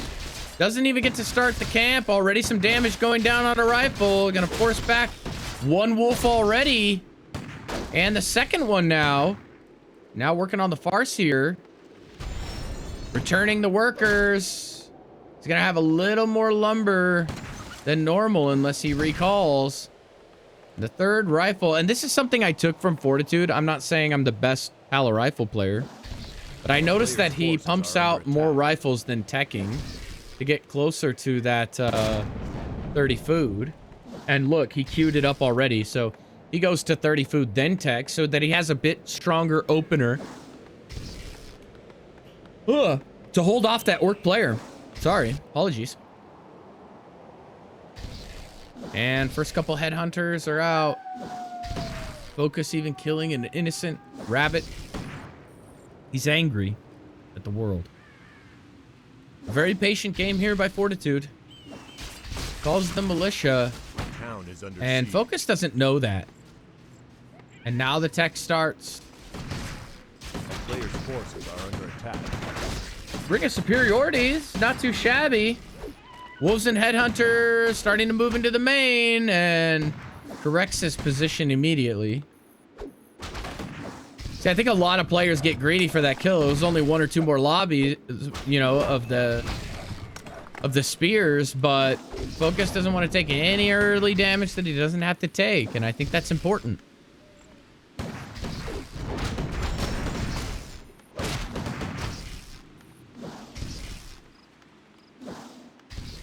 Yeah, the NK invis, and you just like, boom! Or you bring him out with a stomp, right? Instead of like a dust or a reveal, you like stomp the MK out. The town is under siege. It's always a good feel. A player's forces are under attack. Interesting. Paladin looks like he was trying to pull Focus up into this choke so he can militia and enclose him. Now the workers are getting a little risky here. Need to back up. Farseer getting damaged just a little bit. He needs the Holy Light, and it's there just in time. Now he's moving to an even more fortified location. Tower still 20 seconds. Kind of a big deal. Farseer taking too much damage. And Paladin as well needs to watch his positioning. This is all about positioning at this point.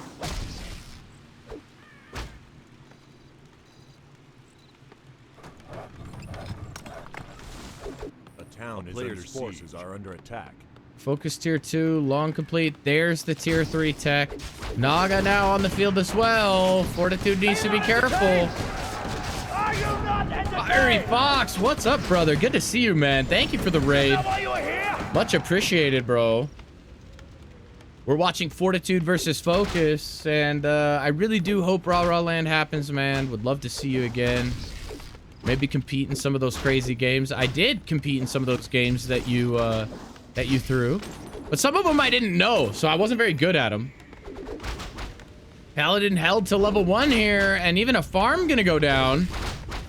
It won't matter. The Blood Mage will see the light of day no matter what at this point, but this is actually a disaster. And Fortitude is just totally chilling. And he doesn't have enough workers. Fiery, thank you for the follow, bro. And has to run back. Holy Light is cast. The boys are called. Let's go, boys. You know what time it is. Let's get this orc out of the base here. And he's pushing forward. Level 2 on the Paladins. Kind of a big deal.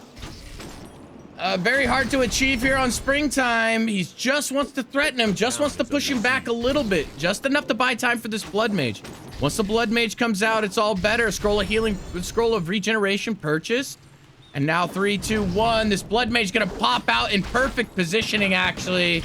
And he's going to instantly start siphoning this here. And goes Banish first to save the rifle life. Okay, now he really has to rely on level 2 Blood Mage. We'll see how it works out for him, but he could even Banish surround something if he wanted to. And now he's going to pop that regen scroll once he's confident the orc is back. There it is. Pops a clarity since there won't be any mana siphon.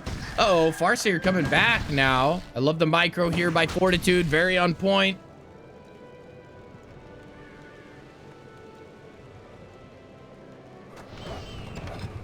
And now Focus finally going back to his side of the map. T3 achieved, and I think this is something very interesting because Soin and Lin and a lot of other people were going Blade Master's second mirror image, and that's something Focus wasn't doing, and he also lost a Pala Rifle. So I'm gonna say that that could have something to do with it, because the level 3 Blade Master image is huge for forming a wall, making it very difficult for the human to micro. And both players now just creeping up a storm, but level 2 Blood Mage gonna be pretty bad. Hands off a greater invuln. He wants level 3. Holy Light down there. Now a green camp. I wouldn't be surprised if Fortitude tried to take the orange at this point.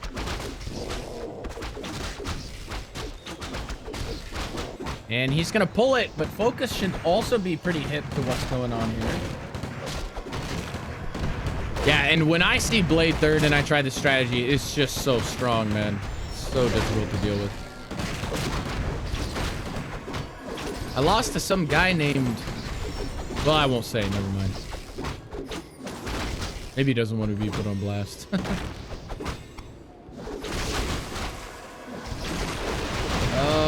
Little mistake with the chain lightning there, but to no avail.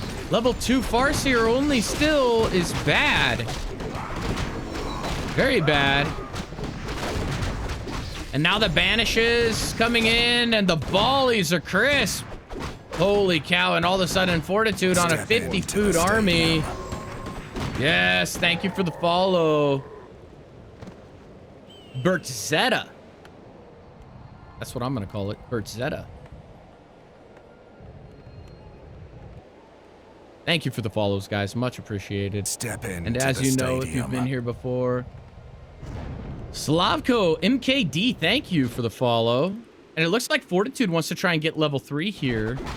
And this is a strategy where you almost never see the paladin play back, because the higher this paladin goes, the better it is for you.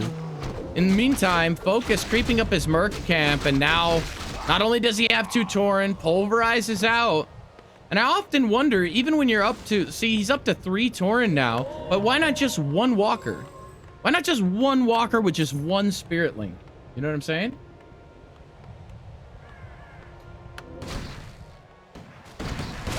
And he's gonna creep this green, and then he's gonna be ready to push, and this actually even might give the Blood Mage 3.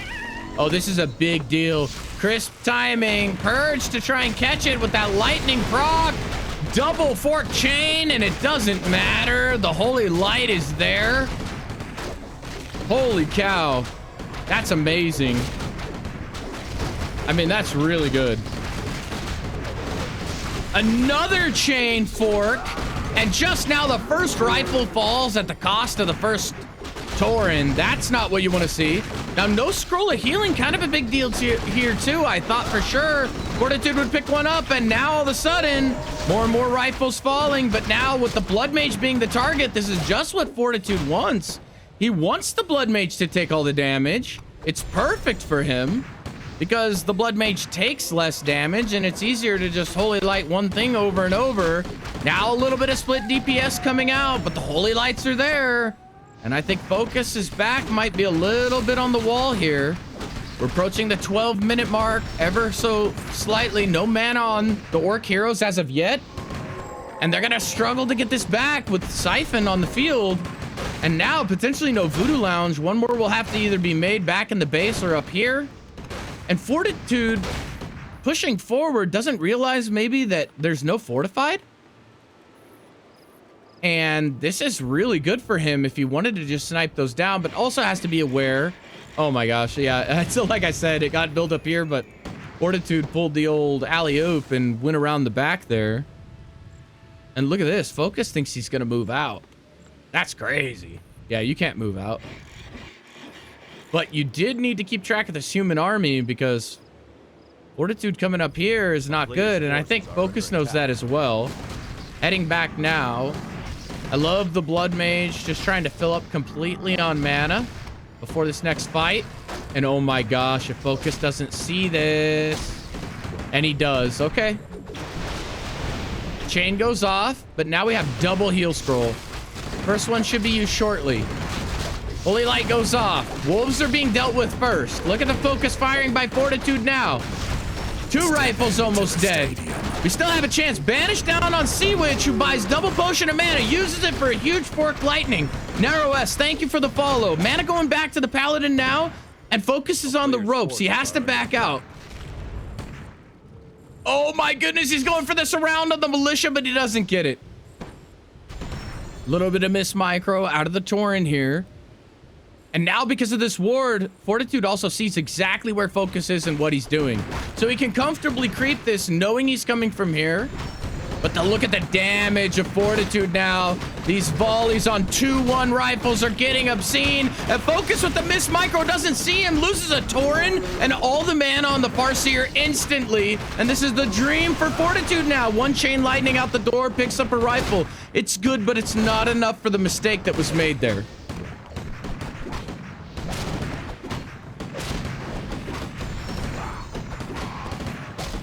And I don't know, the Expo's down for Focus.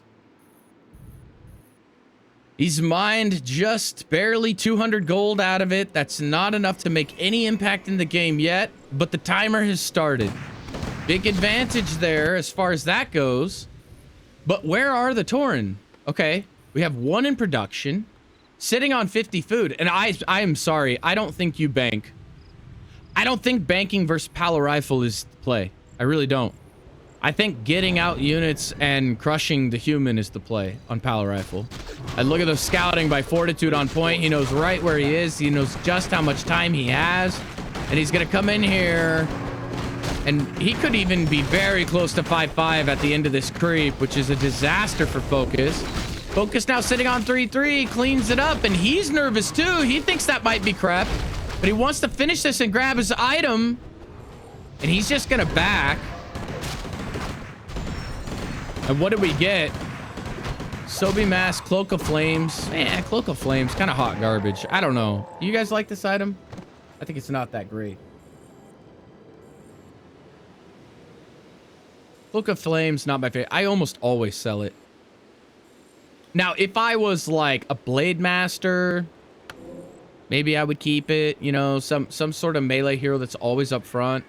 Sometimes I keep it on an MK if it's like I'm going in with big claps or something like that. But overall, Fortitude now converting into Griffins is going to be great versus these Tauren. But now Raiders also added to the mix is very nice.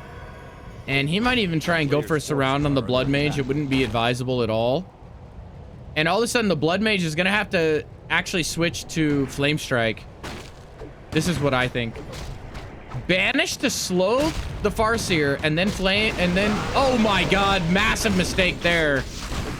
That was a kill on a rifle, and a second kill is coming. Has to use a Scroll of Healing just to prevent and staff out the rifle. Pulverize absolutely melting the Militia, and another huge Fork Lightning chain into the heat of it all. Needs the other heal scroll on this Blood Mage. Moves into position, and he turns around, and he might use it now. There it's used. Oh my god, the amount of mana exhumed in this battle now. And Fortitude is still fighting. He still decides he wants to fight.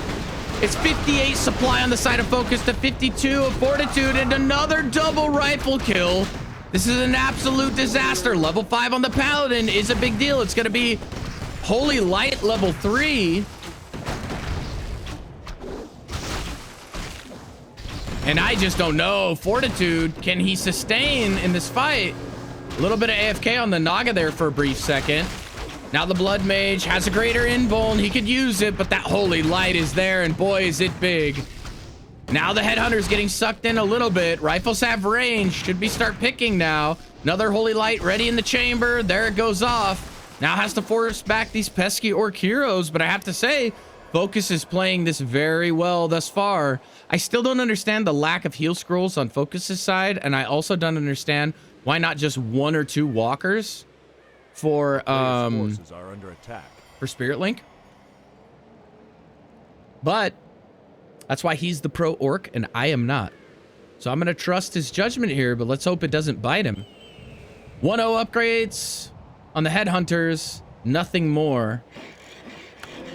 And now he's got to lick his wounds. He's got to salve all these up. He's got to run double clarity. And now this has opened and lended itself to a top red camp also being crept. But level 5 on the Paladin, pretty soon you won't have anything left to push. He decides to take this instead of the red. Keep in mind, the south side of the map is completely crept pretty much. So his spidey senses tell him that Focus wants to come jack him at that camp. And maybe that's why he doesn't want to fight it. But indeed, that's not what Focus is doing at all. He wants to head straight across the map and force the issue. I mean, that could be. Yeah, but I really think the Blade is more about the mirror image and the crit in the matchup. The mirror adds more tankiness and it's harder to handle. And then there's like too many heroes that you need to choose and make decision on mana siphon, right? Huge, and like I said, he needed to switch over to Flame Strike, and switch over he did. Griffin instantly gets ensnared. He's far in the front line. A Scroll of Healing trying to keep onto him as long as possible, but he's gonna fall, and at the cost of a big Tauren as well. Now the Raider being focus fired down. Wolves being resummoned, but they're only level 1 wolves because Farseer level 3 chose level 2 Chain Lightning, and now he's diving deep for this other Griffin, but he's really far back. No more ensnares left, and the second Flame Strike absolutely cooks Focus's army. Town bell is rung, but why? They're not doing anything. And these boys just stood around. The boys are like, what? What, me lord? Oh. And then they just went back to work. They did absolutely nothing. Little bit of a misclick there by Fortitude. But now, Blood Mage, level 5.6. Paladin, level 5.6. Resurrection potential. Orange Bird potential. Could be a big deal. We'll have to see. Focus returning to his base. And there's not a lot of wounds left to lick. He's up to 60 supply again still, but I'm just not seeing where it is. I mean, 10 in heroes. And there we go. We got, you know, 3 Tauren. Okay, Raider, Tauren. Okay, that's where. And more Headhunters even getting back into the mix. And Fortitude has decided now that he's going to go ahead and come in here and try and do away with this expo. Griffs are being produced, but very slowly, and he's even going back to rifle production. And I think you have to do that. Big chain, fork lightning, fully light last second. Nothing dies quite yet. This choke is quite the choke indeed, and another huge flame strike is really hurting the orc army. And what do? Fortitude needs to be careful. Paladin almost got surrounded there for a brief minute. Pulverizer's going off. Orb proc in the background. Now the last bit of mana being siphoned out of this Farseer. And Focus is storming forward, feeling strong, but I think it might be a little overzealous to attempt. One rifle falls in the backfield, and the glitch on the Griffin ensnare, no room, brings him all the way back. But Focus doesn't care. He's going for the meat and potatoes. He wants the rifle army. 1 rifle for 1 Tauren, not the answer. The Griffin manages to escape somehow, and that's level 6. Here comes the Phoenix. And these Tauren look like William Defoe staring at the sky in fear. There's nothing they can do. They can't throw logs in the air. Level 6 Paladin is going to be a resurrection potentially. Needs to get mana. Invuln last second there. He chooses the Invuln instead of resurrection because he didn't have what it took to do it anyway. Very interesting. I didn't see that play coming. I thought he was going to go back, but that's it. Focus taps out and Fortitude wins the best of 7. 4-2. Very nice plays indeed. GG is called. And I got something just for Fiery Fox. The Fiery Fox raid. Here you go. You can stick around.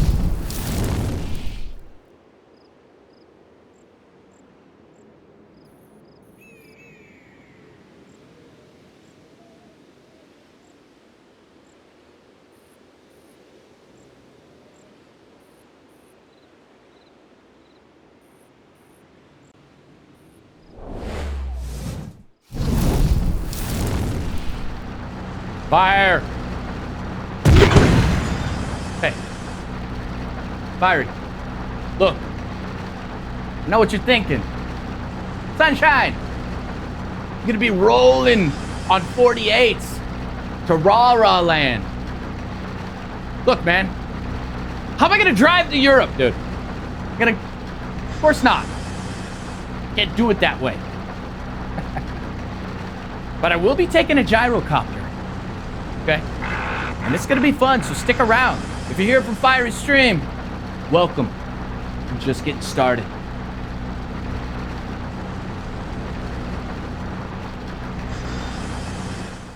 Hello and welcome to the Sunshine Stream. My name is Simon Kagwanjala. I hope that you enjoy yourself. It is well known that Sunshine is a top-tier caster. It is also known that we all love the stream, the jokes, and definitely the content. But the problem is, you don't follow. And that gets me to ask a question. Why are you gay? You don't support? Yes, you are gay. Well, I'll get back to the stream. And I can't believe you are gay. Strange. You are gay. All right, welcome. We got that tank dust washed off us. Fortitude wins, Focus, 4-2 in the best of 7. And now we're going to reset these scores because we have a special treat here. What we've got next is Egg, which is Thu, for those of you who know him as that, versus Hazy, of all things.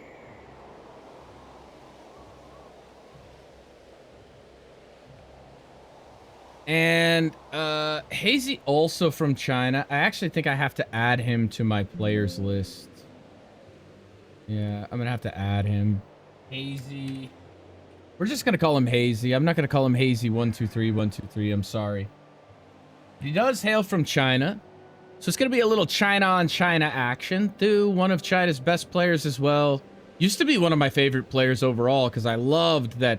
Back in the day when Thu was reigning supreme, or Egg, he was known as,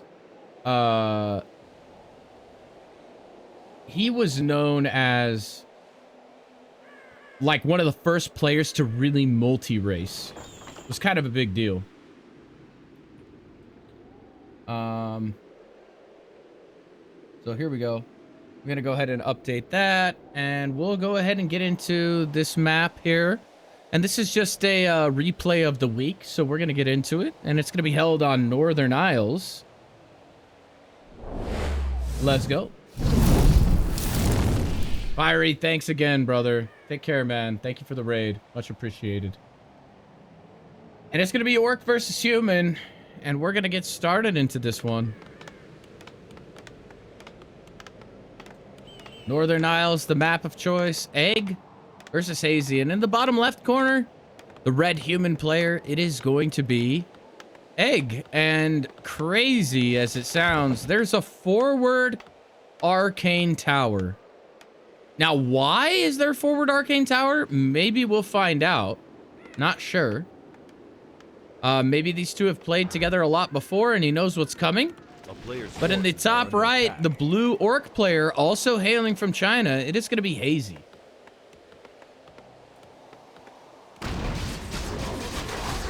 And Egg going to take a very greedy first camp. It's not known to be taken because you take so much damage from this camp.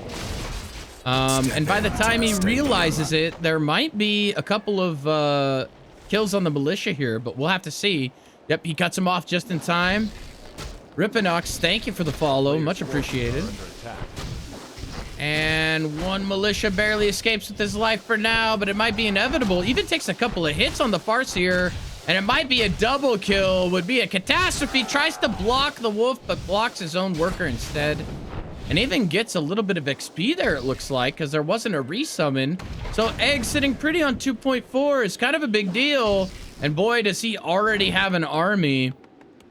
And no tech quite yet. He's a little bit lumber starved, but as that rolls in, we'll definitely see a tech. And I'm seeing a lot of these humans do this, so it might be something that inevitably I end up having to try. It really relies on not taking some damage in the early game so that you have something. Usually you go up to 6 footmen, but it looks like though, or Egg rather, is going to just stick on 5. He's gonna tech, and then he's probably gonna research, defend, like now, maybe. There it is. Okay, Hazy sees what's happening here. Egg heading across the map. He doesn't want aggression play to happen. And Egg's gonna take this and ring militia to probably creep this. And look at this. Hazy prepared for it. This play is wild. Triple headhunter brought back to try and deal with this. Gets gauntlets of ogre strength, and that's double up on that. So no bonus to attack or anything like that. And now these militia aren't being called because he's been so lumber starved. He's just holding on. Just kind of funny here. Those next level plays sometimes bite you in the butt.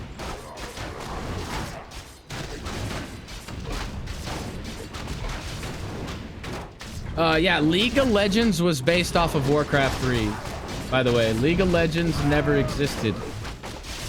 So, League of Legends was based off of Dota.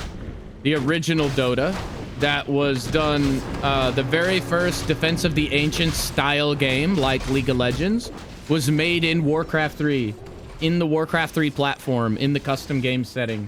And so all of those Defense of Ancient games actually stemmed from Warcraft 3.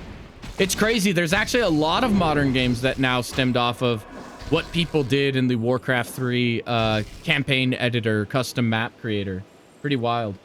Yeah, it is crazy because, yeah, then you have this whole multi-billion, billions and billions of dollar industry off of like what people were playing way back in the day. I didn't play it way back in the day, but I did play it before League of Legends came out. And then I never actually played League, but then I played Dota and I played Heroes of New Earth. And I like the games. I like the format. It's fun. It's more fun when you have people to play with. Playing with randoms sometimes not as fun. Sometimes it gets a little frustrating. But yeah, so Egg unfortunately not able to deal any damage or push in with the defend, which is what this build is designed to do. The Bestiary and the Spirit Lodge are secured. There's nothing going to be happening there. The best he can hope for now is to clear this camp. And yeah, you really want to try and take this guy out before he frost armors everything. Defend going to help him creep this camp very well. And Hazy needs to be aware of this. He's going to see it and scout it, and he needs to get down here fast if he's gonna do any damage. Farseer breaks off, but is only level 1. There's not even a chain lightning available, but they're gonna fight for the last hit, and he cannot let this Farseer get in there, even steal some mana. That's a good move, but he needs to get this last hit. No, the Farseer gets it, and that is a disaster for Egg, and he even loses 3 footmen creeping the camp. But now he has boots and the Farseer doesn't. There's also no TP. That's a dead Farseer, 100%. There's no way. There's no way. And he chose Aura. No stomp, no shenanigans, can break off. Maybe these footmen come back this way. Yes, they are. He's trying his ass off, man. He really is. Water Elemental looking to cut him off here as well. Cancels the salve at least. Oh my goodness. How do you live? That is wild. Hazy playing top tier. Triple build on a single Sanctum, double build on the other. Egg is desperate to get these high value units out on the map. As we approach the 730 mark, this TC is going to creep level 2 at this gold mine. The Farseer going to lick his wounds, but he might join in as well. The Expo attempt is going to go down. And Egg needs to creep his MK now, and will probably go for this camp if he can. And hopefully he clears it fast enough, or the Orc army is going to be breathing down his neck. There's a couple things that I learned here, and I'm really curious to see how Egg wants to attempt to creep this, because I really think you need to just snipe the Null Overseer and grab the item. But I do this as well. I take care of the Poison guy, then the Purge guy, then kill this, but then the Orc always comes in and takes my item and experience. So we'll see if that happens to Egg or not. And it looks like it's going to. So that's why I'm saying I really think you need to just bolt and snipe that guy. And even a Wind Rider being added in. I can't understate how much damage this Orc army has right now. A single volley is going to barbecue. Now level 2 on the TC, and Shockwave Chain is the weapon of choice. And he tries to bolt but misses and bolts the Farseer instead. And things just aren't going Egg's way.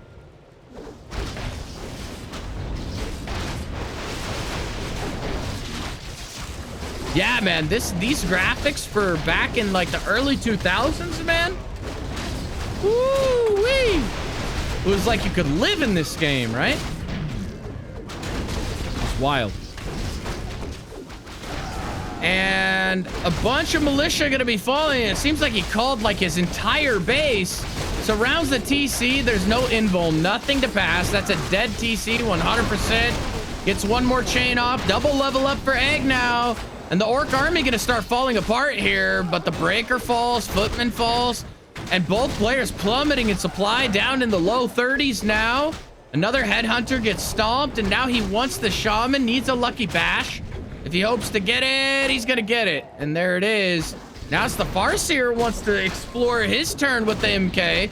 Big bolt comes off there. Needs to be careful. The TC coming from behind. Wind Rider playing a big role now. And it's the MK who has the boots. The Archmage running back. And he didn't pop down a heal ward that entire time either. And he's gonna abandon ship on trying to chase down this Farseer. He learned once. Now he's gonna learn twice. Expo halfway up now for Hazy.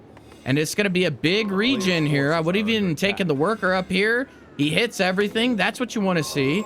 MK buying a clarity as well. And he's going to come up to creep this now.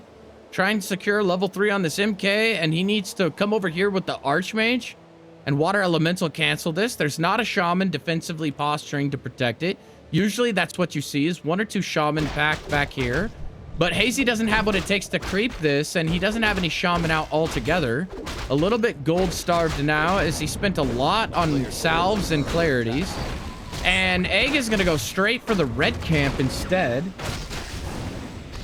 Bro, this game is absolutely goated, man. If I could encourage you to play it, I would say do it. I'll tell you, I play everything. MMOs, I played like top tier World of Warcraft. I was like in world first guilds, like did that. I played first person shooters semi-competitively. Like I'm pretty decent at that. I played defensive agent. I've played everything. And I have to say, nothing feels, to me, nothing feels as good as a Warcraft 3 win, man. And nothing makes me feel more like dirt than a Warcraft 3 loss. So it goes both ways. When I see people do this, I think they're a total noob. And then you see one of the best players in the world do it, and you're like, oh, okay. Well, it's gonna die, and you can't really repair it. The workers are running. They didn't even bother militiaing first. And he needs to do damage and TP out. But will it come at the sack of his entire base? He's burned. He didn't even burn mana on anything. It was firing at headhunters. That's not what you want to see. The economy of Egg is in absolute shambles, but he's setting up an expo top, and now he killed all the workers. He got a TP back. And a terrible location. He TP'd here thinking he could block the orc in, and instead, he should have TP'd along this wood line to prevent the Zeppelino. Now a big bolt comes in, and he has to be careful. He needs to protect the expo top is now his income. And I think Hazy knows what's coming. 12 minutes now on the clock. And more Wind Riders is the answer out of Hazy. Wants to go into a huge lame style play. And this expo of Egg is going to finish with barely any gold in the bank. He needs to get back his workers, back in his supply. And he needs to sit in a more defensive position. He's going to use some ivory towers to attempt to fortify this position. And in comes the orc again. And there's no arcane here. Huge dispels on the wolves, feeds the human heroes a little bit more, but he needs to get a workshop out or a zeppelin of his own. And I think a workshop should have been the play anyway, but he needs a blacksmith and then a workshop.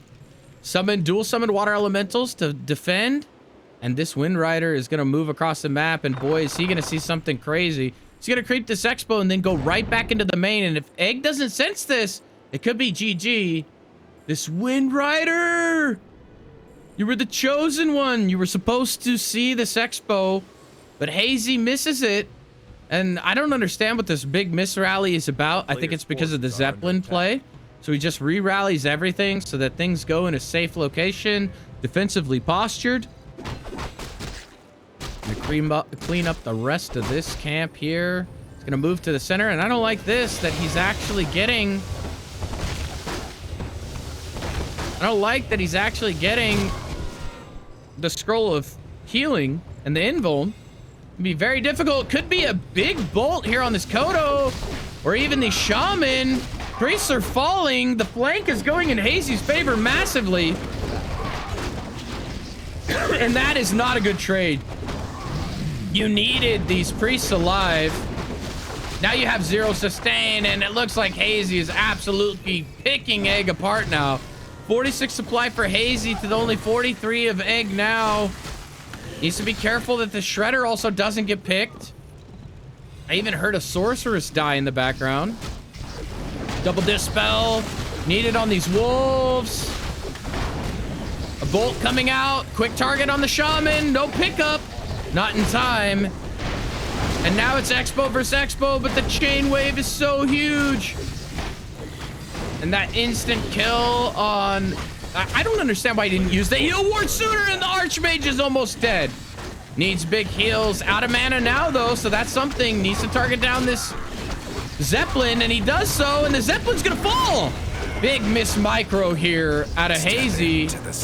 And now the MK is plummeting forward, level 4. Chocolate Rolls, welcome to the stream. Hazy is storming forward. He does have a TP, and he's gonna use it before he loses too much. So I think a bit of misplay out of both characters there. But Egg definitely needs to end this expo, or it will not be good. High level chain wave, and now the red is going to be in contention. And Egg moving to creep his own Step green, into the stadium. but needs to be aware of the red. Here is actually what could be contended upon. Big Ghost, thank you for the follow. And now the question becomes, this hit and run style, will it be scouted? There's still not a blacksmith and there's still not a workshop. And I think we really need both. And I would just build them both here. Hazy maybe not aware that Egg is on an expo. Picking these priests is really bad, but why does he keep hero focusing? Kill the Wind Riders. They die in a single volley and a single bolt. I don't like this play out of Egg at all. He needs to go back to his roots. He's hero targeting way too much, and he's losing all of his army supply in return. Big chain lightning now, and a mana pot on this TC. Even the MK in trouble now. Bolts a random Kodo. And what are you doing? You need to kill these Wind Riders. They are the damage of this army. Egg. Another huge chain wave, and Egg is just falling apart. 57 to 37 supply. I don't see how Egg holds on here. And now he's running for it, but he needs to kill these Wind Riders. Sorceress being careful on the micro. All of the rally points to the back of the base now. Double priest. Now finally a Wind Rider goes down. Now Egg remembers what to do. Huge chain down here. Another double devour. Even a devour down on this water elemental. And oh my god, Egg just TP'd into his own base because he was worried he couldn't get in just as Hazy was already retreating. So a waste of a TP there. And I have to say, Egg playing pretty sloppy this game. And now we get the Invis MK play. A player's forces are under attack. Yeah, I absolutely can. It makes you feel better. You can see a little more of what's going on. No problem. The MK sees all. He's definitely going to bolt pick that up. Love the max range there too, but he needs to do damage to this Expo.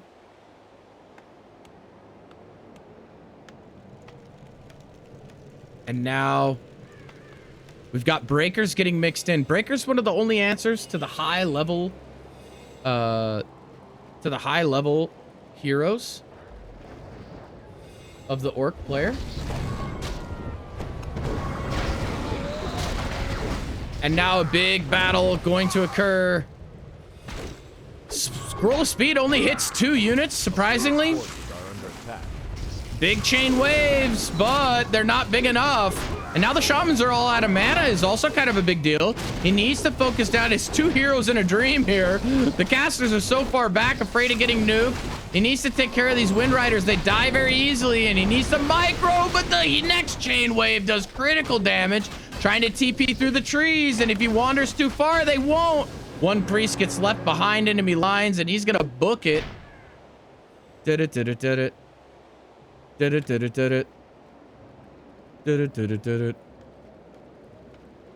And he is reunited with his human army.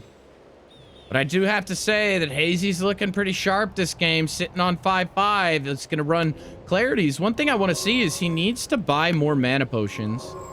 He needs to have them on his heroes. Keeps buying salves for sustain, but just imagine both heroes had mana, that your entire army is dead. Egg gonna creep this in a defensive stature and has never towered up. Just now has a blacksmith. Just now building a second tower. You need like 4 towers, 5 towers, and that still may not be enough. And now he's not in a good position and has no TP. Oh my god. We're approaching the 19-minute mark now in this game, and this tower will never see the light of day. A quick cancel, and it doesn't even get canceled. It just gets killed.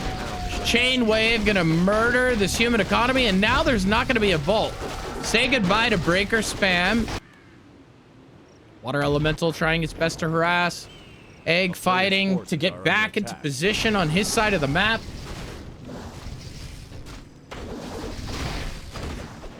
TH gonna get his egg cracked for sure. And now Rifle's way to up front. He's transitioning into Rifle. It's too little too late for that. And the chain waves are massive. Everything in the deep red, and there's no scroll of healing. A big bash on this Farseer.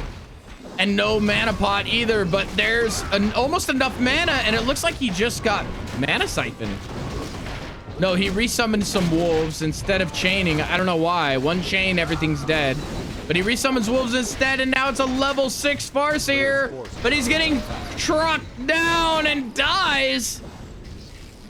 And now we actually have to be worried about a high-level MK carrying the game. This cow is getting bashed into oblivion. Has to be careful.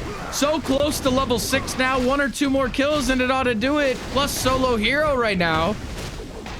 Just now is he attacking the Wind Rider. Huge bolt. And the TC gets loaded last second into the Zeppelin. Drops him again. Oh my God, can he pull it off? Player's forces are under attack.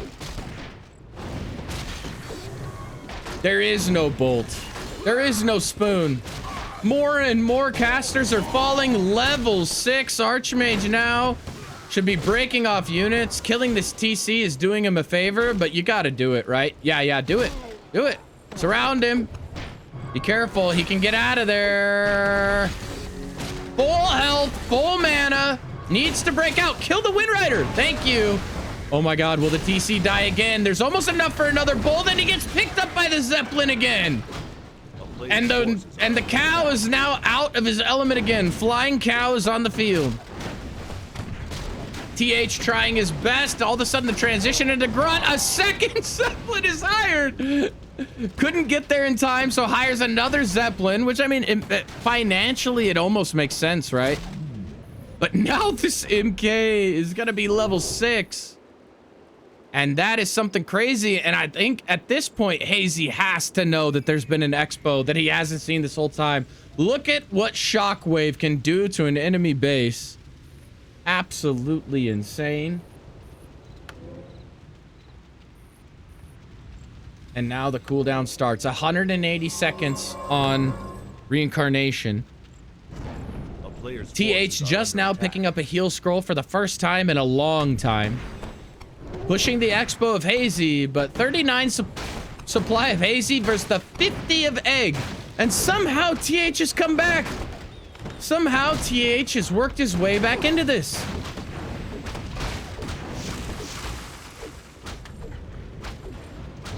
Targeting down the Shaman. I like it.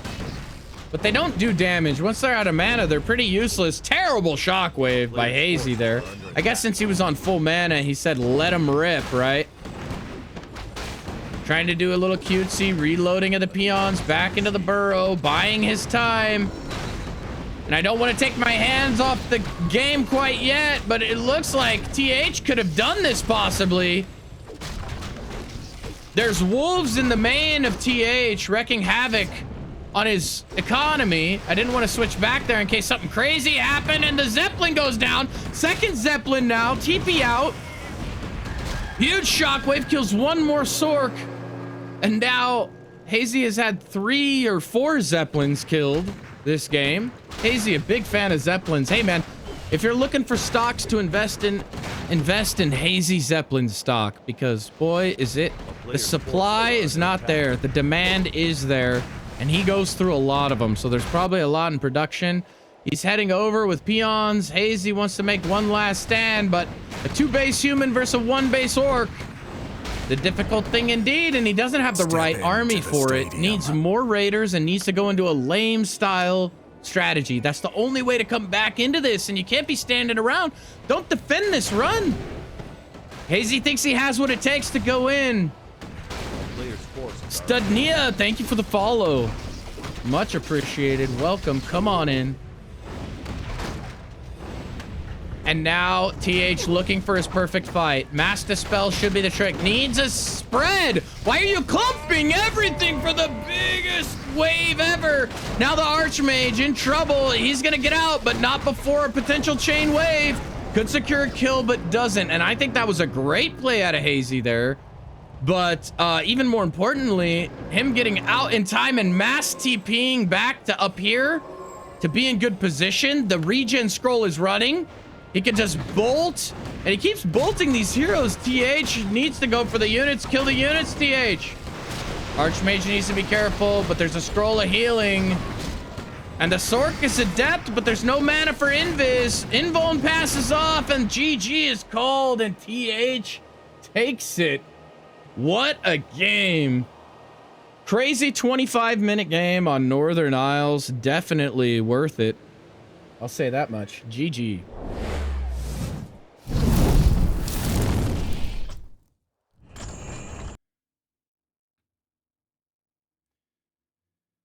Now, what do we have up next? We have a nice little Infi moon. I believe a best of 7. Don't Force Me Cup, if I recall. And I think they end up playing, if I'm not mistaken, they end up playing 7 or 8 maps. And the first map up is actually going to be Tidehunters. So we'll go ahead and adjust this for now as we get into it here.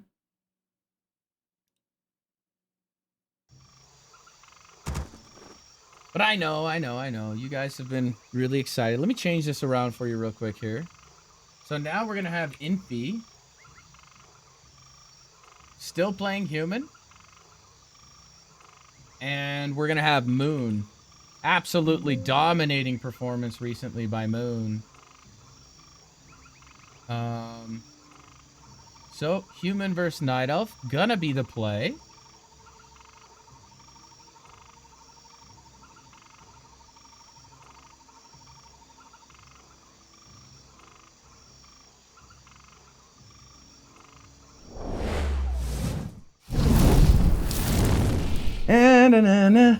Oh, hey, what's up? It must be some night elves here. You guys want to see some night elf games? It's a pretty nice base here, you know. Let's go ahead and get into game 1. And you know, I'm not gonna say I pee in the shower, but hey, win in Rome, huh?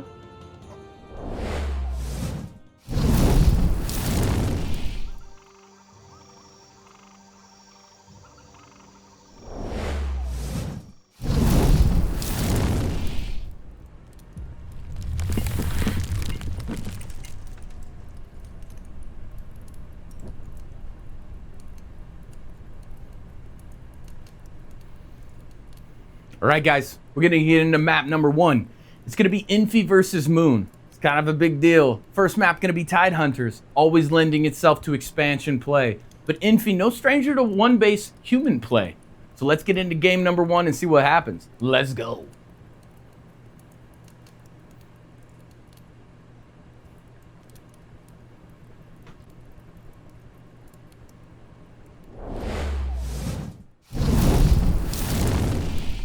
And we'll get into it indeed. The whole goal, like, dude, the bunker, I love living in the bunker, man. It takes me back. It takes me back to those, like, Medal of Honor days, man. Being a kid, grinding it out, right? Sometimes I just hang out in that bunker, smoke a stogie, right?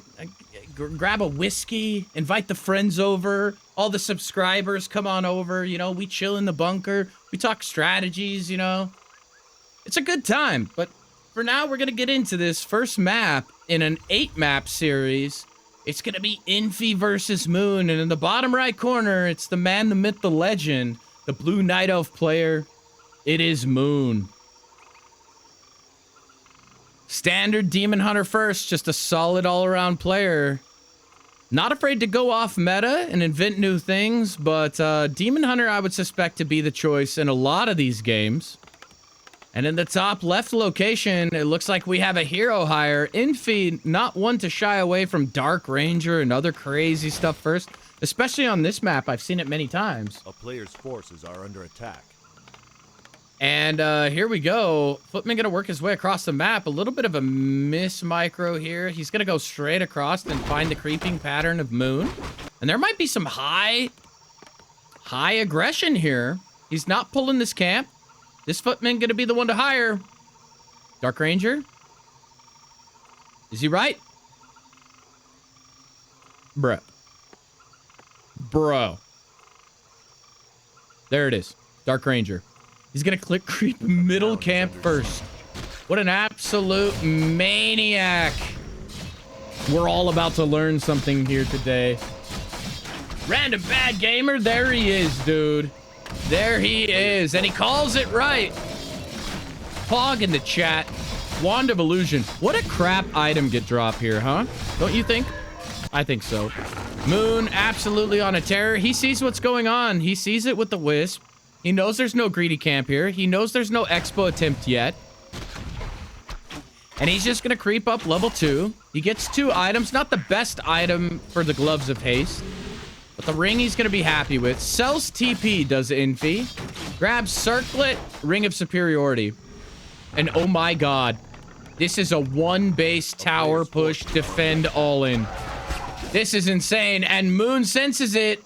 And did he sense it too late? He stayed on T1. Another Moonwell goes down. Another AOW. This is a live and survive type situation. Most conservative tower you've ever seen in your life. And Infi doesn't want to get overzealous. Wants to wait for defend. He doesn't really want to get in too deep here. But now no mana on the Dark Ranger is kind of an issue.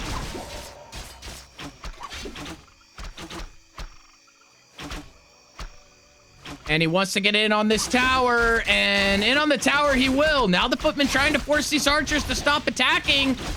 Has to cancel the tower anyway, but at the cost of a lot of life. And barely heals that. The micro is so intense now. Could even get a surround off on this Demon Hunter. Very shocked to see this is an immolation evasion play. But I think it is right, but he hasn't gotten himself surrounded yet. He's going to sell TP. He's going to buy Circlet. Circlet? No, just boots. So no Circlet.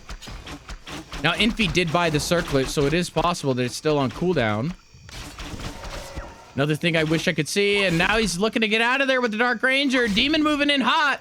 Doesn't want to surround. He sees the immolation now. Splits on the archers are good. The instantaneous splits just like Marines against Banelings here. And no defend needed quite yet, but he's going deep into the base of Moon.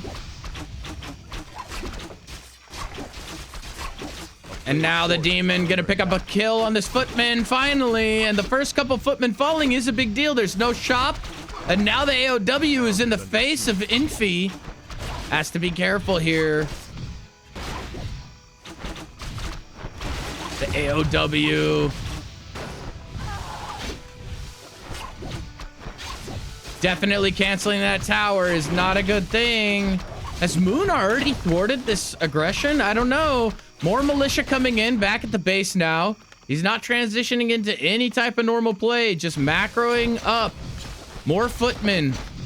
Now all of a sudden, all of these are a problem. Needs to deny this Footman, but the Ancient Award does it for him. That's actually good. This Demon still held the level 2 for now. Another one goes down. One more Footman or worker is going to mean a level 3 Demon, and that's going to be super pesky. But now, finally, some lesser minions getting in on the action. No Wisp Dispel quite yet. He moves into position. And Deado's it. Level 3 Demon now, making his life very difficult indeed. That 5 to 6 damage of the Peasants not going to be enough. Defend working overtime. Gets a surround on the Demon, but is that the play? Can he break through? And he can't. Moon's going to lose the Demon, and it's a level 3 Dark Ranger now. He just has to take care of this ward, but there's another one right behind it. And the archers need to be demolished, man. If this archer count gets too high, it's going to be terrible. Moon hires back Demon at the center. That's expensive. And Infi moving to try and defend his position more. Defend is back up. He's damaging the Demon. Life Drain makes the Demon back off. That's good, but now double AOW is a big problem behind this wall of archers. And he needs to go in deep. He needs to force these archers back. The Moonwells are empty, and first night is almost over. Instant life drain down on the Demon again, but now with the micro of Moon, finally the first AOW falls. The second one still teeing away. Footmen trying to micro to the best of their ability, moving in on these archers, trying to range them. Mass repair still coming out. And at the center, gets a life drain along with the militia surround on Moon, buys a staff. And gets out last second. The plays and the micro plays of this game cannot be understated. Holy cow. The back and forth, and just now an Arcane Vault starting to get built, and Moon doesn't realize he's getting life drained. A cheeky block coming out again, and he moves to the middle of the map. There's still no T2 on either side. It's a matter of life and death to survive. Goes and buys an invuln and a heal scroll, trying to hold on to this as best he can. The creep's even getting called to fight in on this. Dark Ranger gets blocked into a corner, and this is very bad. A big misstep out of Infi here could cost him the game. And the Dark Ranger goes down. Now he's surrounded, needs to get back here to hire him back. That's what this guy's job is. But in the meantime, it's an absolute massacre. He needs to break this demon free. Johnny, go, Johnny. Come on, Johnny. Go, Johnny, go. The demon falls, and he won't get any XP for that. Both conundrums on both sides of the map, but the demon getting the experience at 4.1 is a very big deal. Moon not feeling comfortable enough yet to attack, and is also going to try and hire back at the middle with this wisp here. And now the towers are taking a beating. Need to reposition them onto these archers and fast, and he does so. Gets a little bit of gold out of that camp. There you go. That's not all bad. And gets the last hit as well. So even picking up some tower creeping. This is looking like 2005 rock play. Demon is back, hired in the middle again. And boy, this no overseer, he just doesn't want to move, huh? And now all of the workers dying as well. The macro needs to be on point. 24 supply to the 31 of Moon, but 31 food of Moon is all fighting army.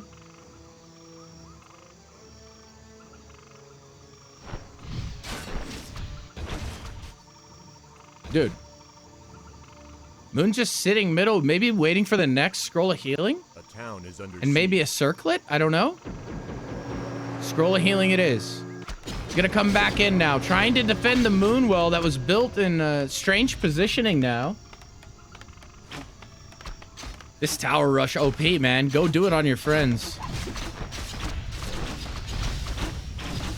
Now workers are falling. Why are they mining lumber? Better off attacking than doing that. One moonwell gonna fall. That's kind of a big deal. Repositioning the dark minion to not get dispelled.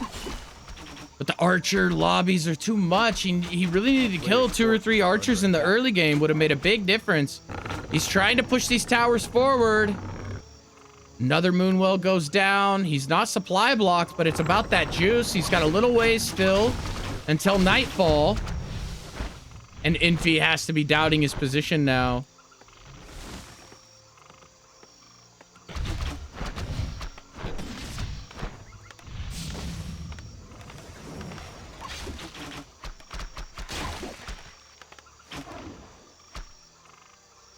Dark Ranger pushing forward, mass defend the play, and he's just content with beating down these moonwells.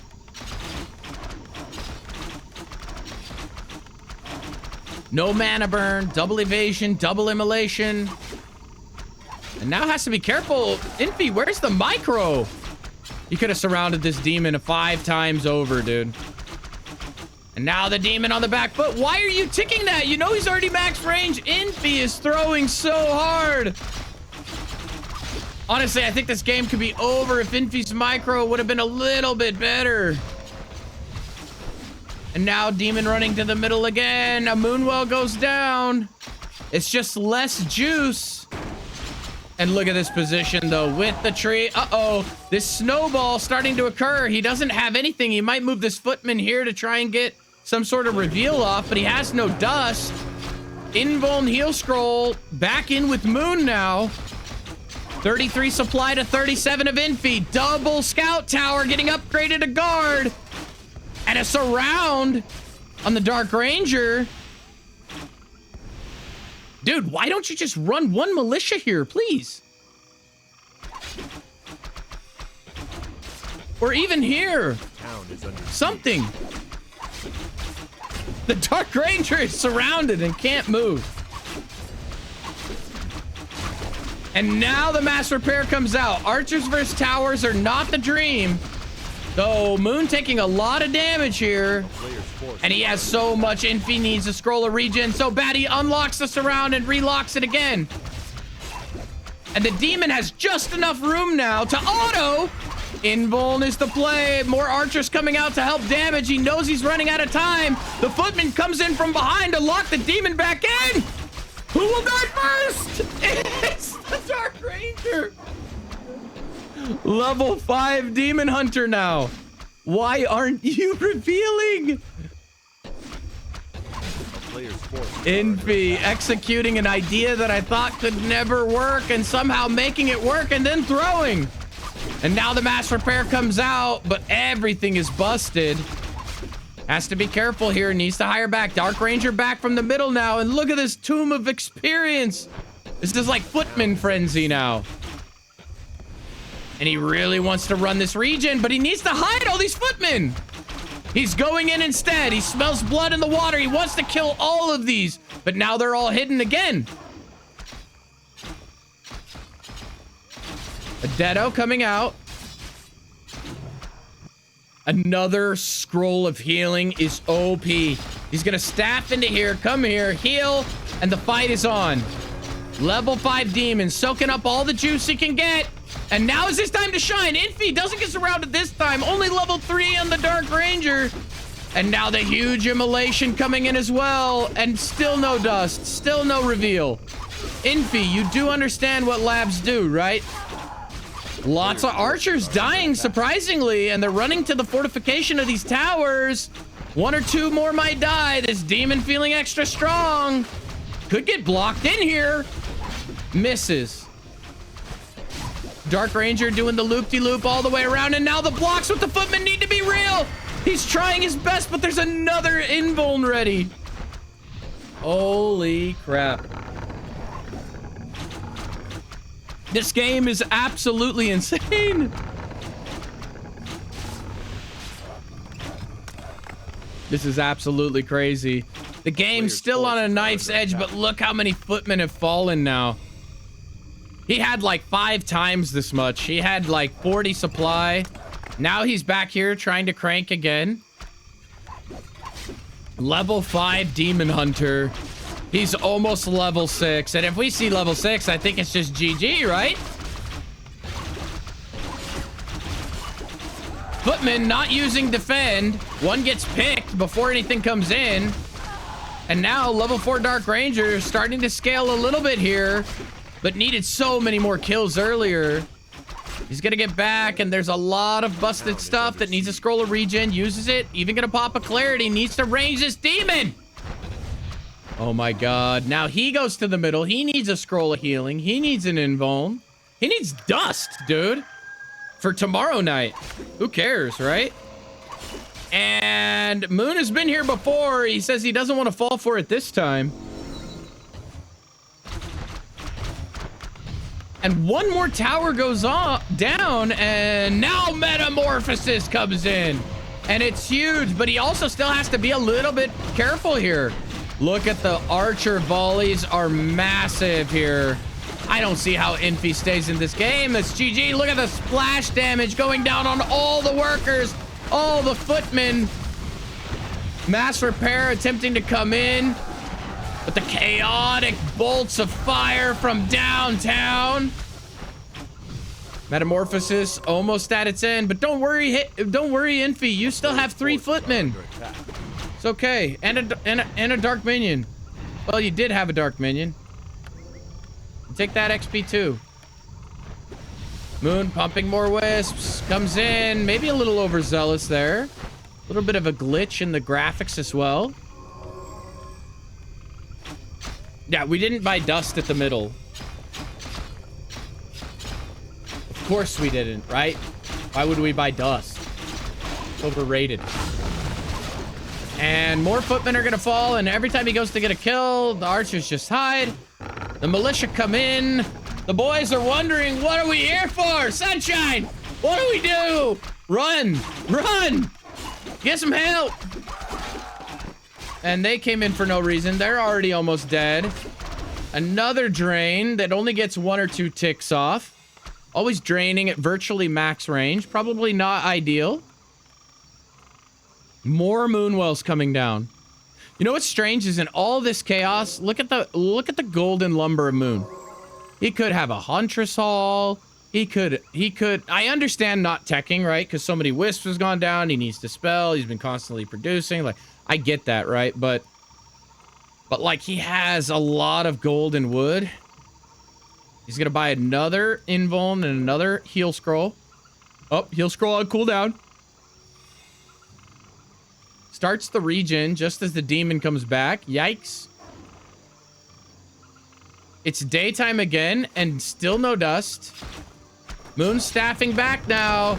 And now he has a level 6 demon. 40 seconds left on the cooldown for Metamorphosis. And trying to get the defend off. It's daytime, so no more shenanigans of hiding, but there is a heal scroll. He used it. And now mass archers are starting to die. More dark minions being raised, but they can be deadoed.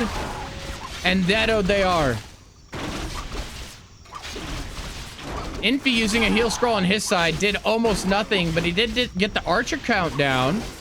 And all of a sudden, level 5 Dark Ranger. Pretty good. Level 6 Charm could be even better. Oh no, finally a life drain that he can't escape.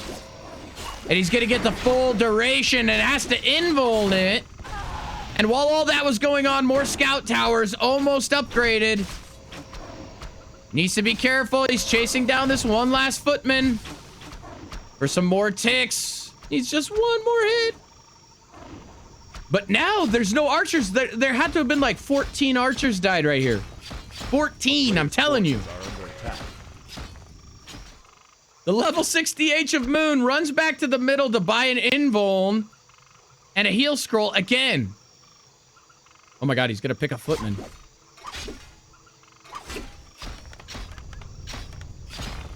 And now we're in dangerous territory for Moon. Stadium. 75, me dead. Or ma dead. Thank you for the follow. And more archers falling in the back line of Moon now. Infi gets the last hit, gets the XP. Level 7 Demon Hunter. Moonstone used. He's gonna rotate out some of these injured footmen, and Metamorphosis is here. Now, I do think he needs to hang out. He needs to hang out. Yeah, and he needs to get mass. Yeah. He needs to run all those units. If you lose the tower, you lose the tower, buddy. Yeah, I like grouping my units versus meta. I know he wants to do it, but he's got to be careful. Another drain life that he didn't position himself between the Moonwells. And now, can the Dark Ranger get close enough? Another full tick. He did the best he could. He ranges it, but now Metamorphosis almost over. And I think surviving the condition was just as important as anything. And now he gets another one. The footman block could be there. The towers are there. Triple tower could attack. Escapes with 130. It did like 2 damage. This tower, 23 through 27, did like 2 damage a hit to that demon. Did you see that? He has 30% reduction, but it is hero armor, so it takes reduced from piercing. Look at this. Oh my god. But the drain life ticks are real. Moon scrambling a little bit here. Where's the production? Where's all the money gone? He made a tree of life in the middle of the map and is confidently thwarting with a single hero, and he's gonna expand. Moon is an absolute animal. Surely this means that he's comfortable, right? And the footmen find out what's going on. Infi got curious as well. Hey, what are you up to over here? And now the tree of life is gonna fall. Oh, this tree of life is dead. This is what I don't understand. Infi's still on 400 gold, 200 wood. Pumps more footmen, still doesn't tech. Moon's tree of life goes down. Now wisps have to be dispelled. The deados come off. The deados are real. Repositioning, getting ready to defend versus these archers. But the Moonwells are important, so if he kills the wells, he kills the game. There's no rejuve. There's no nothing for Moon. It can happen. The drain life fighting off autos of a demon is insane. All these archers and a level 7 demon teeing off on your face, and you just drain life and could the demon die right here? Oh my god, scroll of healing last second. He was at like 5 HP. And now the Moonwells of Moon are under attack. Double Moonwell being constructed. Full wisps queued up at the expo. Wants to resaturate, but he has no mining base currently. Level 5 Dark Ranger is at 5.4 now. Charm could be an issue. The Ancient of War is uprooted. 25 out of 40 supply for Moon. 0 gold. Moonwells are all falling. The next attack target on the agenda, Moon's expansion. Archers are ready in position. Mass Moonwells being produced back here for the demon. And the Dark Ranger has decided it's time, and for the first time in 23 minutes, he has dust. What a novel idea, Infi. You're a god. Dust on archers. There we go. The defend is ready. Demon coming in and has to be careful of the surround. Dark Ranger's gonna get surrounded. Has an invuln. Metamorphosis occurs and all of the footmen come in. The Dark Ranger's level 3 drain life is out healing. A 30 food army plus metamorphosis. Is everyone seeing what I'm seeing? And now from downtown, Moon thinks he can take the fight, but has to back off. The drain life is there again. And now the boys are called in to finish the job. Let's go, boys. No, boys, get out of here. Get out of here, boys. There's not enough, boys. There's not enough. More boys. Demon comes back in to juice these last 2 towers. 20 out of a potential 60 pop for Moon. Level 7 Demon.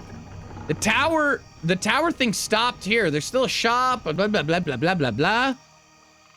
And double AOW down now for Moon. Oh my goodness, the skeletons are real. They're gonna have to split though. One wisp could be juicy. We'll end up seeing a level 8 demon in no time. And finally, the footmen decide it's time to come back. Who would have known that a demon must run from a Dark Ranger, dude? Someone submit this replay to Blizzard, huh? I don't think, I'm sorry, but I just don't think the drain life should be that strong. I don't. I know it's a human winning. I don't care. I'm actually not biased, man. Do I love me some human? Yes. Do I play human? Yes. But this is just silly. This is insane. Right? We want Drain Life to be playable. We want Dark Ranger to be playable. I want a lot of heroes to be playable. But I think it's a little silly. Now the shop's going to go down. Next AOW is going to come down. He tried to militia call again. Even to cancel off of this with those dark minions. Now he wants to go for the throat. The next Moonwell is on the menu. But no, he realizes, wait a minute. This AOW is the only thing producing army. And he feels confident to deal with the demon. And I really thought if we saw Metamorphosis, that the game was just over. But come to find out, that is not the case. Under attack. Is this the beginning of the end for Moon? Has Infi finally done it? Microing the units. Town is under siege. More archers being produced now. Mass footman, good unit, guys, good unit. Now keep in mind, Infi has been completely mined out for a very long time, and he's log mining off them. What are you doing? This is insane. What you see is what you get. Moon is mining, Infi is not. You heard it here first. Demon Metamorphosis comes in. Needs to force back these footmen. Finally, the immolation in the middle. Target the footmen. Stop targeting this Dark Ranger. Now he's making headway. And has Moon found the answer? This game is absolutely bonkers, man. More footmen dying. More archers dying. Moonwell's being built in the middle of the map. An archer that had 1 HP at one point. Nice little pro blocks here with the Dark Minion. Workers in position. Dark Ranger doesn't want to sell anything. It's going to be level 6, boys. The town is under siege. Oh my god, he gets it! Level 6 Dark Ranger. The demon is barbecuing every footman now. Are there chimeras? Are there bears? Are there mountain giants? What do we want to charm, boys? No. Maybe charm a wisp and hope you can entangle a gold mine. One archer gonna go now. It's yours. Take it. Take it. Take that. And he went Drain Life Dark Arrow. He doesn't want a charm? He doesn't think it's worth? He'd rather have this skeleton? Okay. All right. Hey, a little bit anticlimactic for me, but, you know, A player's who am I to forces are judge? under attack. It's Infi.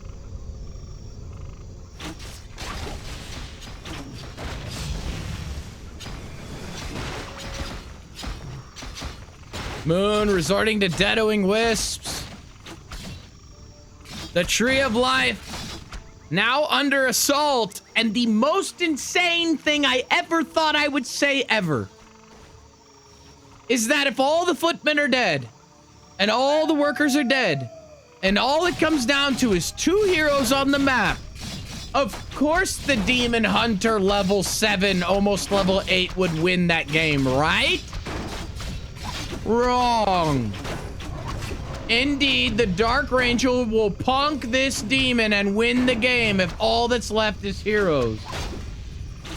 Are you kidding me, dude? Archers doing all they can to survive. Dark Ranger tucking herself into a nice little pocket. Wants a surround on the demon is what he wants. Oh, the wisps are blocking. And the demon has to run again. And the wisps are falling. A player's forces And the are mass under attack. repair is failing. 18 supply to 24 supply. What? Whoa, whoa, whoa, whoa, whoa, whoa, whoa, whoa, whoa. Whoa. Whoa. Hold up. Wait a minute. Something ain't right. Are you kidding me, dude?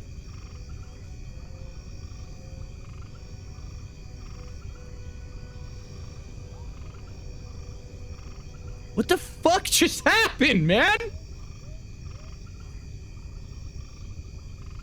What the fuck just happened? What are you...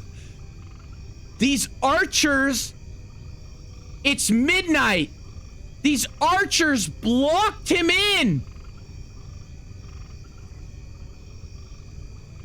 He can't get out. And the tree is attacking him. And it can't drain life anything. And the demon came back. I mean...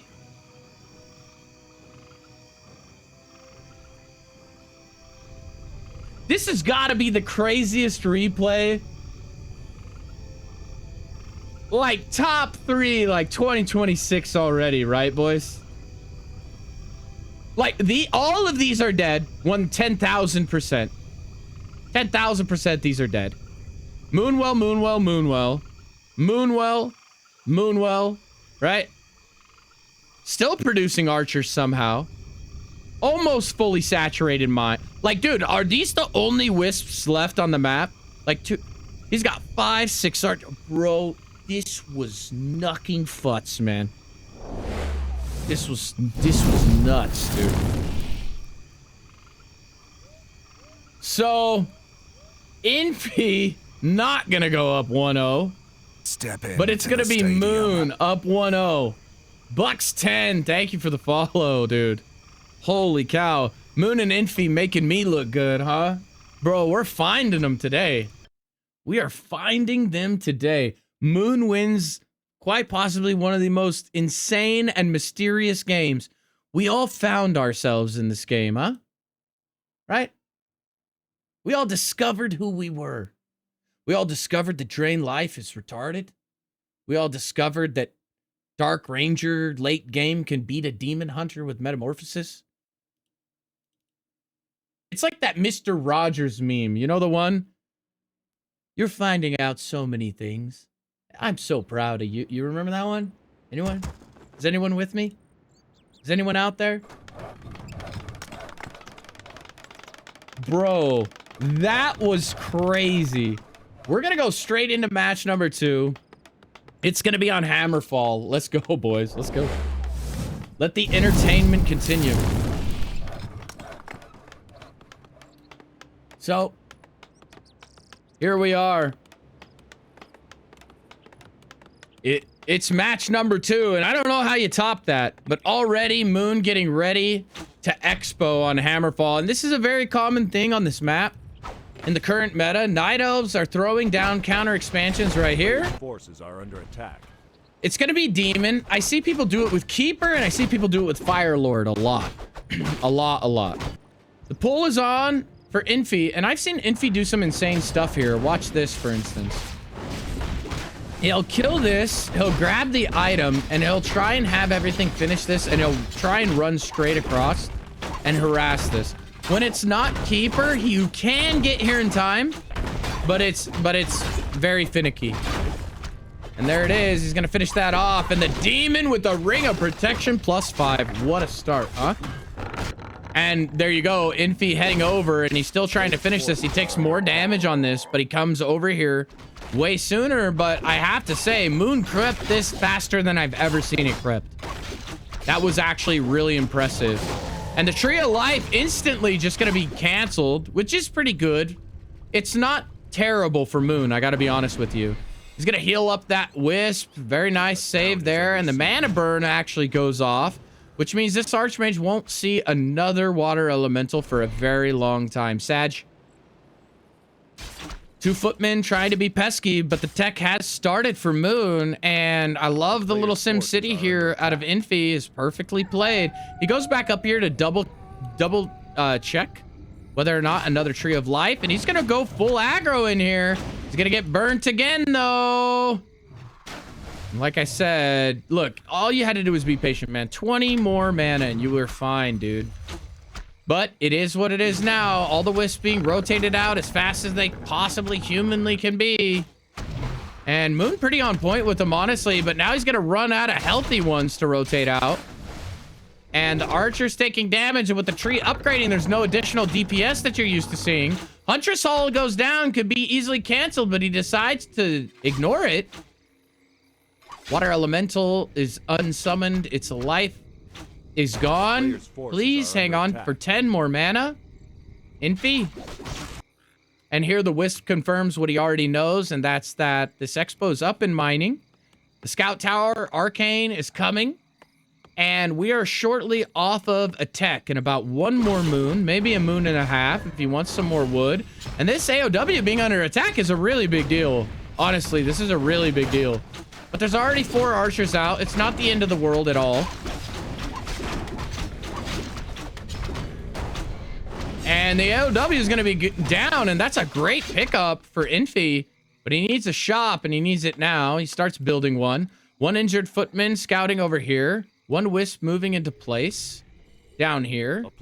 Might even try and put up like an AP here, potentially. Moon has been known to do moves like this.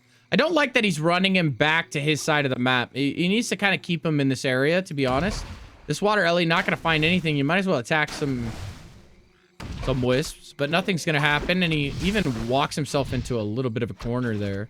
But I like the defense here. 1 more footman gonna fall. Needs to block or deny. It doesn't get it. 2.4 now on the demon. 2.3 on the archmage.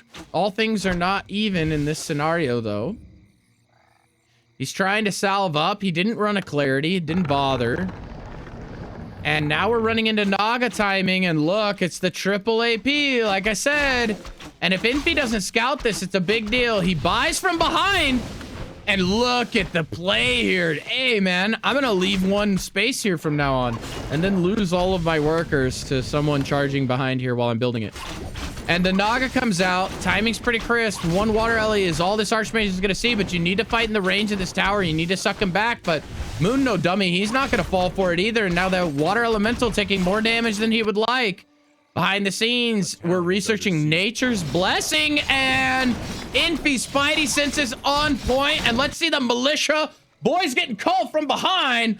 They're gonna come from behind, and they might be able to kill some AP, but no, they're running in the wrong direction. Miss Micro there is bad. 2 APs coming up is detrimental. There is defend though. And yeah, he has to get him back. So there's not 3, there's still 2. It's not the end of the world. Archmage buys boots, has clarities, has everything he needs. Tech, still 24 seconds away. And this amount of pressure is going to be really strong on Infi. And even all these needed to be at the main. He has nothing left to re-militia. It's going to cost him. And Archmage still in a cat and mouse game with this demon. Town is under siege. Is not good. He might have to even pull some to regulate that. AP's moving to position and they're rooted. A player's forces are under attack. Open base in the main. I forgot about that. That's actually amazing. The MK gets queued up, but there is mana burn. Don't forget. So interesting call there. He's staffing, right? It's a TP with militia to break this. And holy cow, Infi coming in strong. He wants to break this. Don't know if he has enough. He needs to target these down. The repair's coming in and he's not targeting the Wisp, but Moon is actually doing a lot. And holy cow, Nature's Blessing is a lot better than I thought. Infi is gonna lose all of his workers. But he holds off the attack, and now the militia duration is ending, and literally every worker from the main gets barbecued. He's trying to re-macro up. He's on Expo still, don't forget. And the counter Expo, Tree of Life, comes down for Moon. Is already going to even the score. And look at the hero levels, level 3 and level 2. It's not the end of the world. It's not the largest discrepancy you've ever seen. I can't tell if that was a good call or a bad call. I know this guy getting blocked in here is not ideal. Double Sanctum being built at the Expo, and he really needs to hit this. He needs to hit this, and he needs to hire a Shredder. That's what needs to happen. Infi, don't let me down. Don't let me down, Infi, my boy. And you need to take one of these guys off. It's not that dire, dude. You're going to complete these and you're going to have no wood. Yeah, dude. Come on, Infi. Let's go, buddy. Come on. I know. The pressure's high. The pressure's high. I know. You're playing your hardest out here. Player's forces are under attack. Dryad's already out on the field. That's never a good feeling, man. And Moon's so map conscious of what's going on. And it's a single lore. And the only reason it's a single lore for now is because he's putting the Expo down. So trying to get the best out of both worlds. I'm telling you right now, if you can get a Shredder, I think Infi's got a good shot. Oh my God. Where did all these workers come from, man? I think Infi might have over macroed a little bit here. So now he has no gold and he will have a ton of wood, but it's going to take time. Doesn't play back the AM, so no level 2 on the Mountain King. And Moon's coming back across the map. And Infi, yeah. Oh, man. Wow, that was a lucky catch by Infi. Just a couple more steps and the game ends, by the way. Just to let you know. Town is under siege. And one footman gonna scout the second lore timing at the almost 10-minute mark. It's wild. Wild what Moon can get done, right?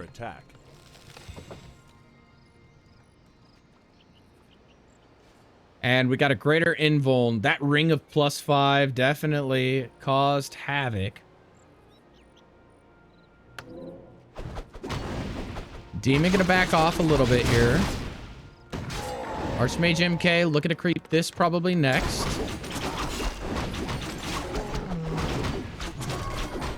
Ring of Regeneration, great item. Gloves of Haste TP get passed off, to be expected. This demon is looking large and in charge. Pulls the Dex camp over, and the chain creeping by Moon is unreal. MK still far off level 3 because the Archmage refuses to play back. Not a lot of experience either, if I'm being honest. And Shredder, fully saturated mine. Double lore, bears on the way. Mastery training's queued up. We'll keep an eye. He wants to put a hit down here. He could kill a vault, maybe, but Infi sees what's going on. He's gonna break off here with an illusion to go scout the Expo. Level 3 on the MK, just in time. Finally played back that Archmage. Needs to be careful. Doesn't want anything picked. Goes right up front to get burnt. Don't like that. Footman behind enemy lines. A little bit of a split there, but Infi not looking half bad. 69 food to the 50 food of Moon. But now Moon has bears in 5 seconds. First GNR bear is out. Second GNR bear is out. The old good Gym Newbie League.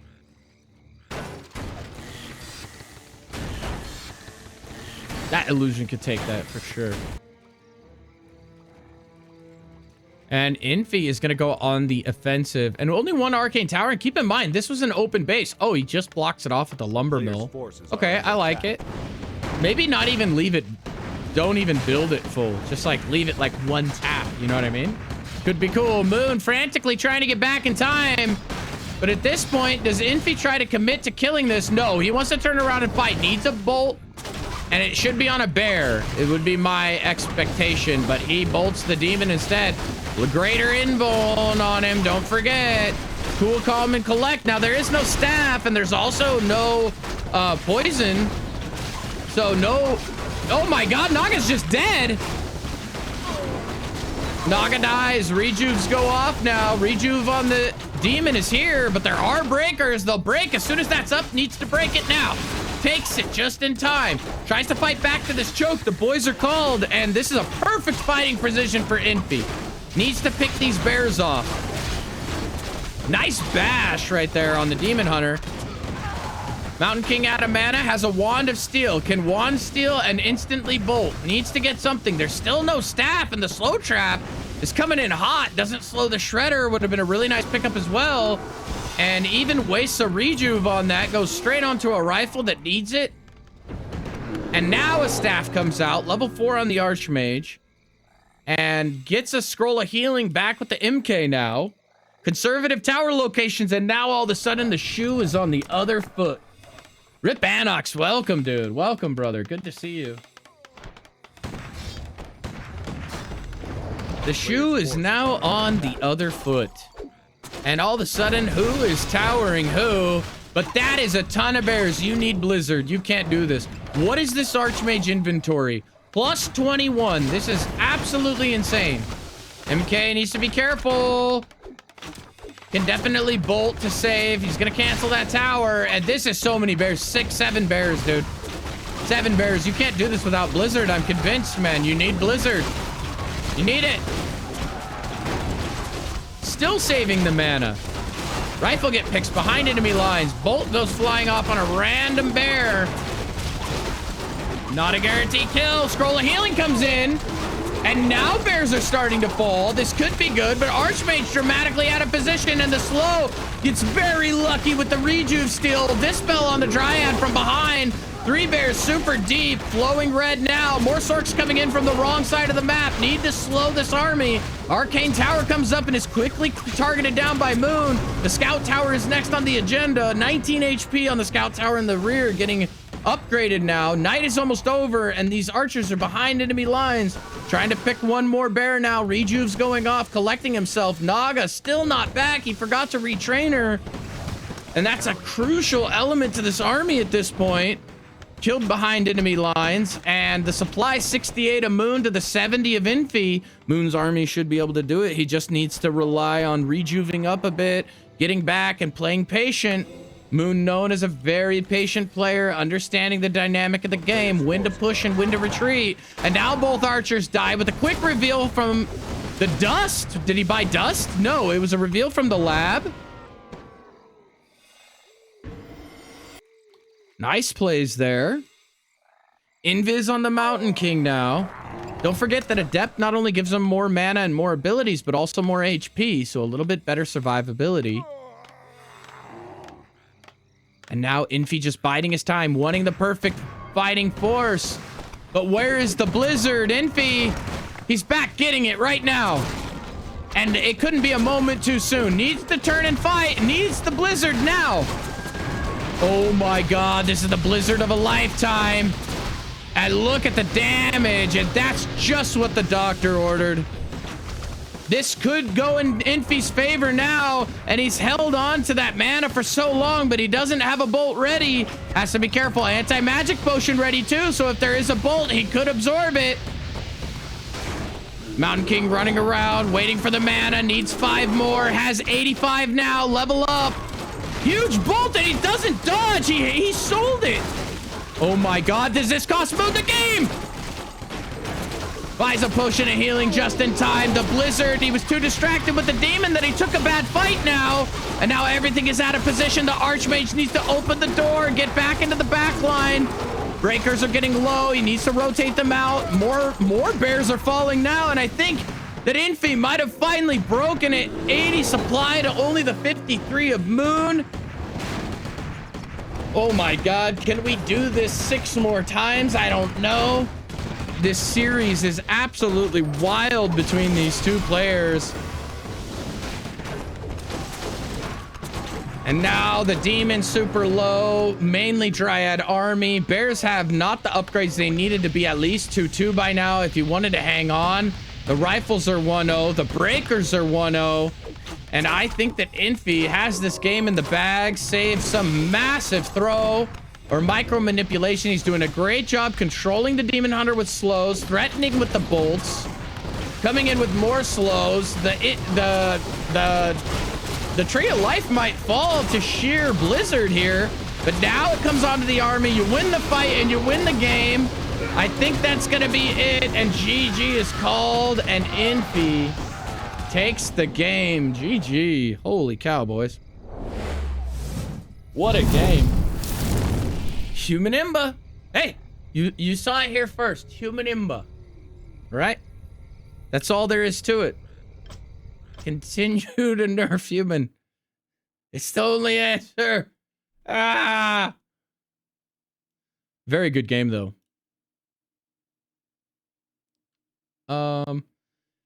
Next map is going to be Concealed Hill.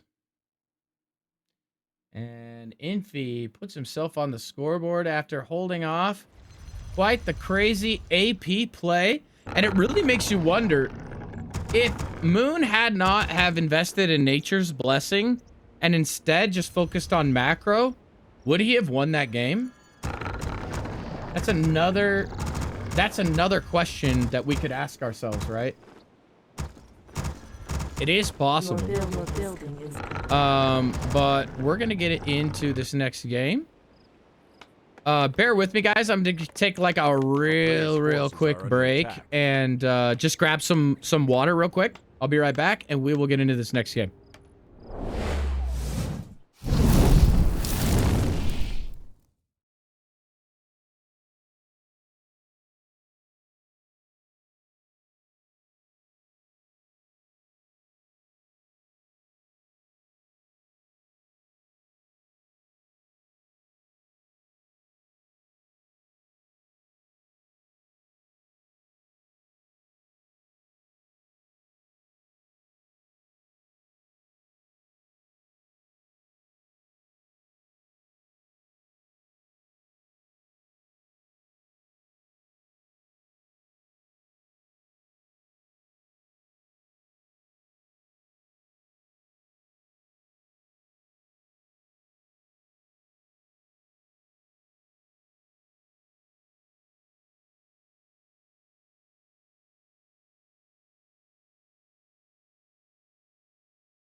I mean, hey, he still did it, right? Still did it. Yeah, our base was pretty blown up. Both games. But hey, we're on the board, right? Let's go Infi, huh? Huh? All right.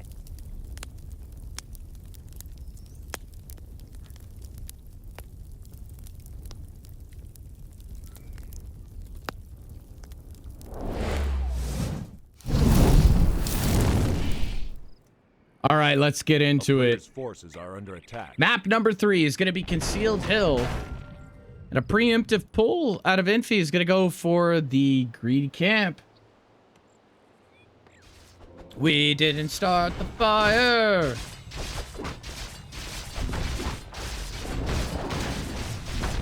Nice pull there. And Moon already knows what's going on here. Oh, sorry. I also need to fix this. We gotta flip a Rooney there. Oh, no, we don't need to flip a Rooney that. We just need to flip a Rooney the color. Is that it? That's better. Okay, that's better. Now we're good. Sorry. Level 2 is achieved. Greater healing. Probably would have liked to see greater mana. But Immolation Evasion to play. And it's going to be a 1-base Infi, boys. 3 farm tech. Not even an arcane. Long hair, don't care. He's going to creep these crabs. And then he's going to creep this come nightfall. Hopefully level 3. But Moon, hot on his tail. Needs to be careful. Ooh, 1 ensnare could have been great, but no, these assholes double ensnare Footman. Archer gets away with pure murder. He's even trying to steal this last hit. It's cute. I like it. Footman gets tracked down. And now he's going to clean up the rest of his camp.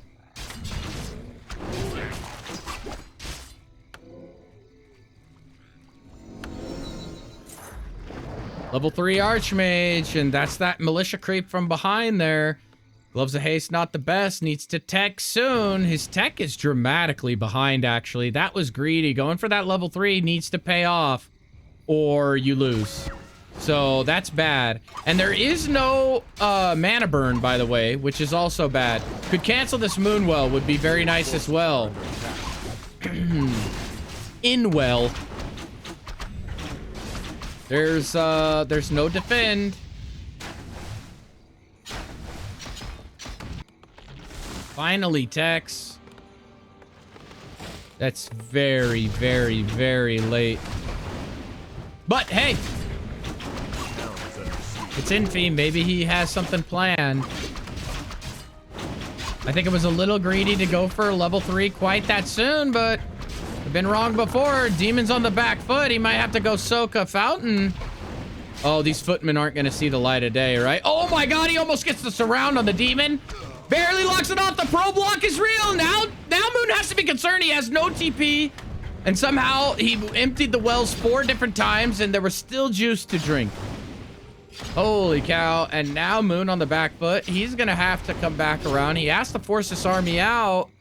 Rotated some archers out there. This is very nice.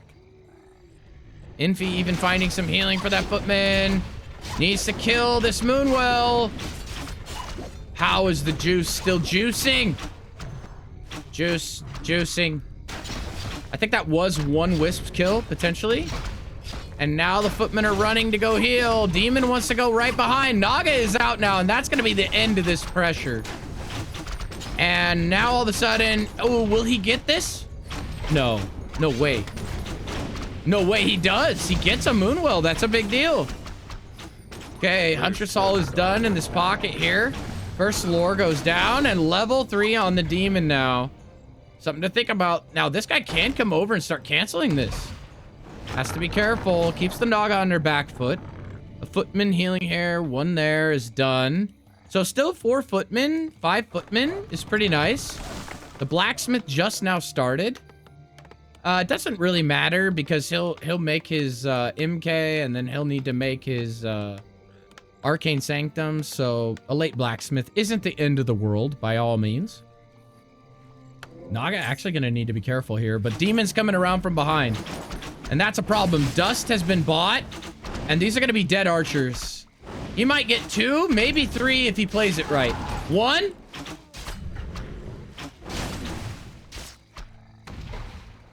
And here comes the demon. 5 footmen now. Double lore, not in cancelable range, and he has to back. Yeah, once the demon shows up, Demon Naga, so strong, man. Such a strong combination. A town is under Somehow still soaks this archer, but we only have 1 moon left before nightfall is over. And 2 footmen pickoff is a huge kill. Oh, gets pro blocked by a sheep, but still dies. Wah wah. And now the AOW in perfect position to creep this camp.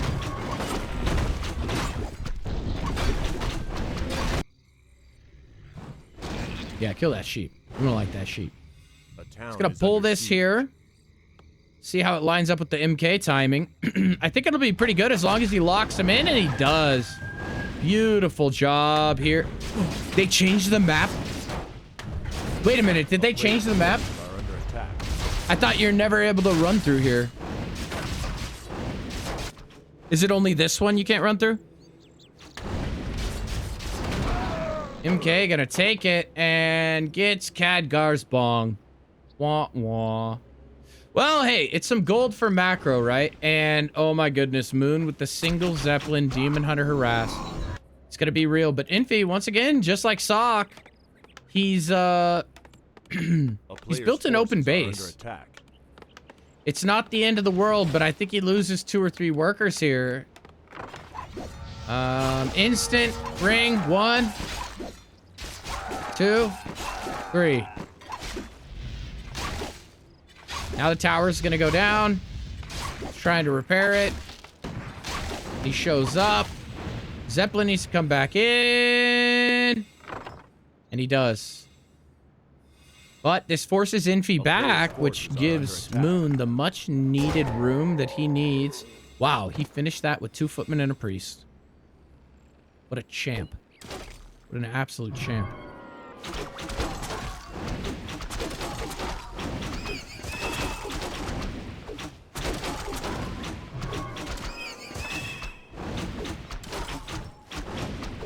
Moon gonna clean this up. He's still being pesky in the main here. MK trying to creep some turtles while this happens. And he has a blacksmith, so he could throw down a workshop. But he's only on 35 supply, so he'll die to a push. So he just has to be patient at this point.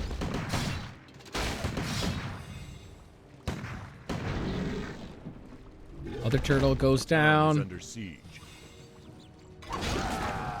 And Demon is back.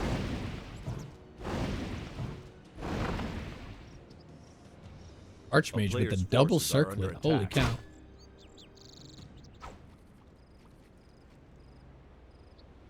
He took that and then bounced.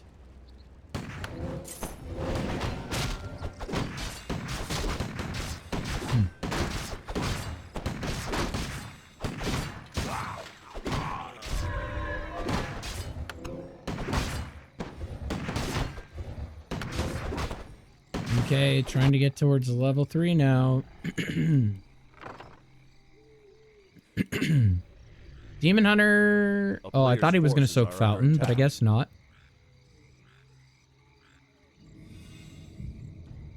Pulling the Fountain. Still 1 base. Hasn't developed his perfect army yet. Only 39 supply for Infi. Needs to get up to the 56 food mark and push hard.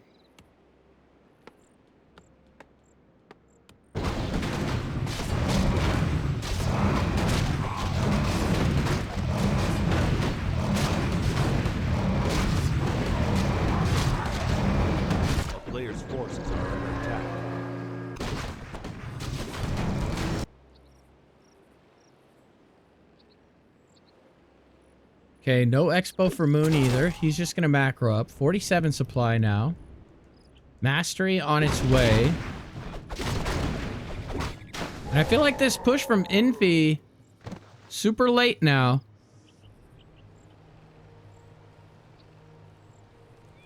The town is under siege. Even going to be allowed to creep this is pretty bad if he gets to finish this camp. And Moon going deep. Gonna cancel this Moonwell, which is very nice. Kill 1 more Moonwell, and then, especially since it's a full Moonwell, and then a shop. Could be detrimental. Moon really wants this, but didn't have time to pull it. So it's taking a lot more time now. Ring of the Arch Magi is very good item. But no TP, so he has to run back, which means the shop dies too. This could be game ending. No shop and 1 Moonwell that was full down. He's pop supply capped and the bear's gonna pop out and die. He cancels it. Wow, beautiful play by Moon there. And where are the boys? No boys. Which means that Infi has to make this work. 1 heal scroll, 1 greater, but he's getting strung out bad. He needs to throw a bolt, man. Could have saved that rifle. I really do think that. Now, Invis on the footman, removes it from the group. It's gonna go out scouting. There's nothing really left on the map to creep, with the exception of this, which Infi might get right now, and this. Everything else is gone. Moon goes and checks. Yep, that's gone. And now he knows he has to kind of be a little more defensive, right? Player's forces are under attack. And Infi sees exactly where he is with this Invis footman. How sick would it have been if he grabbed the potion of healing with backpack? Oh my god. But now Blizzard is researched, and that's just what Infi needed to try and close this game out here on Concealed Hill. Lore coming back up. 50 supply, another Moonwell, and now Moon's in a pretty decent position, I gotta say. The window of opportunity closed for Infi. Now it's gonna rely on just superior play overall.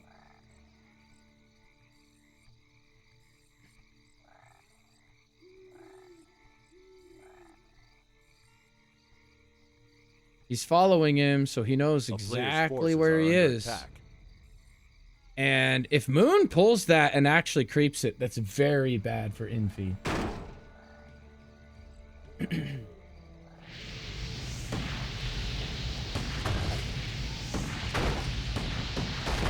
Moon not responding, creeps his camp, claws +8, needs to grab him, gets him, and now that is one scary Naga at +16. The focus fire is going to be real. Hopefully the Invis is there. 3 Sorks, 3 Priests, the rest in rifles. 58 to 58 supply. Demon coming from behind with the flank is pretty good. The Blizzard not on point. It's not even touching 2 of the bears.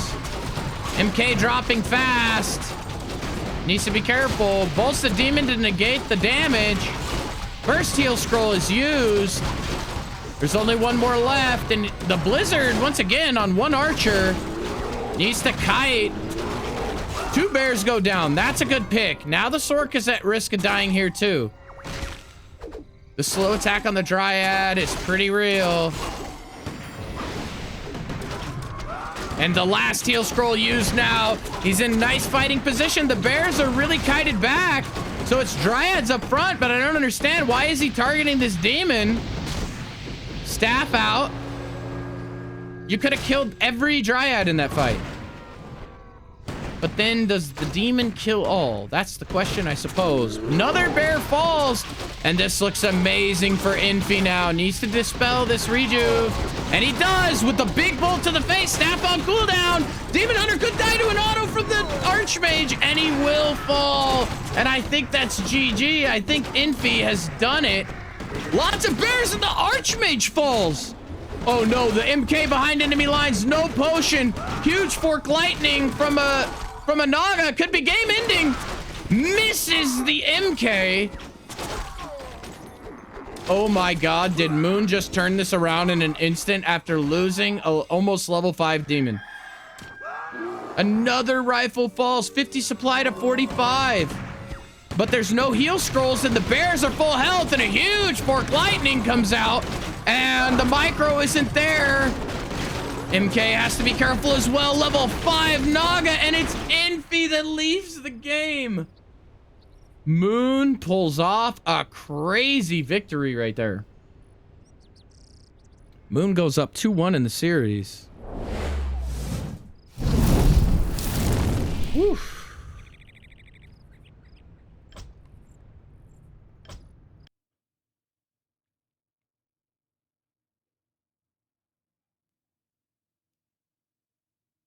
Next map is going to be Twisted Meadows. And I wouldn't be surprised to see some Infi 1 base play here, honestly.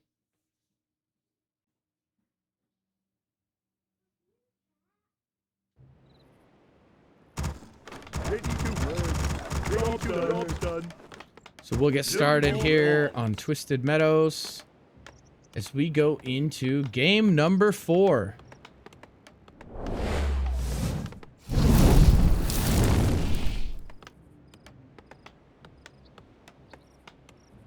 Quiet this for a second here. Player's forces are under attack. And in the bottom right, it's the red human player hailing from China.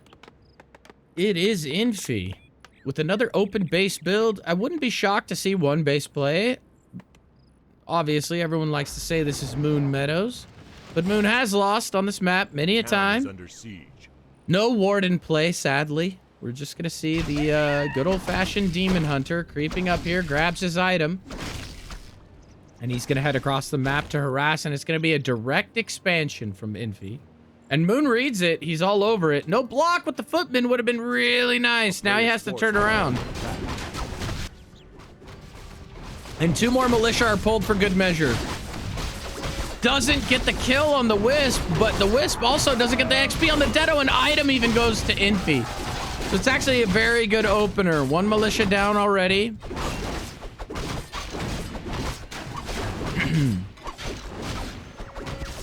Needs that juicy XP. Doesn't get it. Moon's stealing a lot here.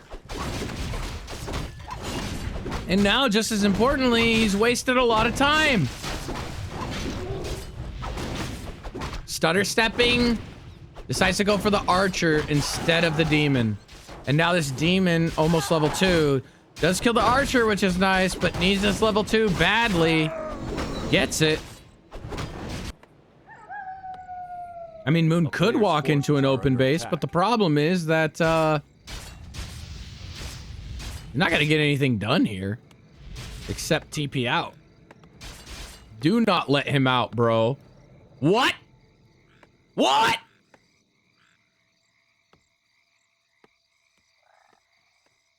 Bruh. What was that?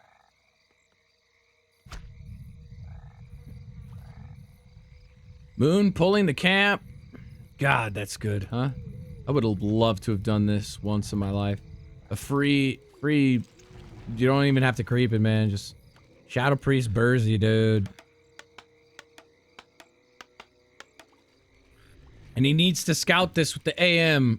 This is a GG move here. This break off with the archer and the support at the expo. There's gonna have to be a militia call. There's not a lot of healthy militia. There is 4 here.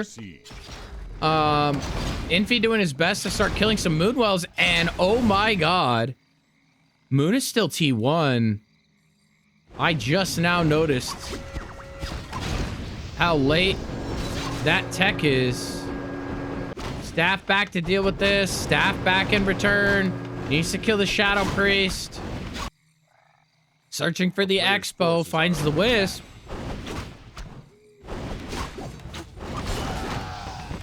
Oh my god, this is a disaster. Town is under siege.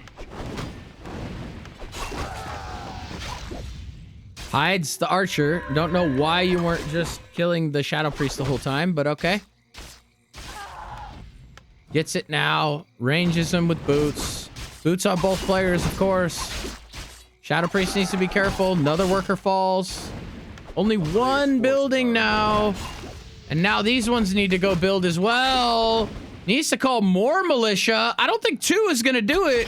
Meanwhile, in the base, 3 footmen kill Moonwell finally. Archmage on the ropes. Needs to be careful. Town is under siege. Tower is going to go down. Mass repair coming in. The expo finished, but at what cost? Oh my god, the micro is insane here. The Bursey could fall unless there's... Yeah, I mean, dude, block with the water elite. Oh my god. Searching for the Archmage, trying to zone him. Now the workers you got to get back to work. A player's forces are under attack. Denied. 1 more footman falls here. 2 archers thwart off this. Normally, there would already be a Naga. Now, I do understand that he hired the Berserker and the Shadow Priest. That's what allowed him to do this. But I don't know if it's worth or not. We're going to find out. There's no counter expo down yet either. There's a forward Moonwell signaling that Moon really wants to try and end this. A player's Naga timing not for another 15 seconds. And could even be like a summon hire for all I know, but it should be Naga. The control is there. The shop is up. Regen going now, and there's no mana burn. This demon's so difficult to deal with, and now 4 archers moving into position. 5 and a Bursey. And now the Naga too. Man, this push is really strong. I have to say, the push is strong, man.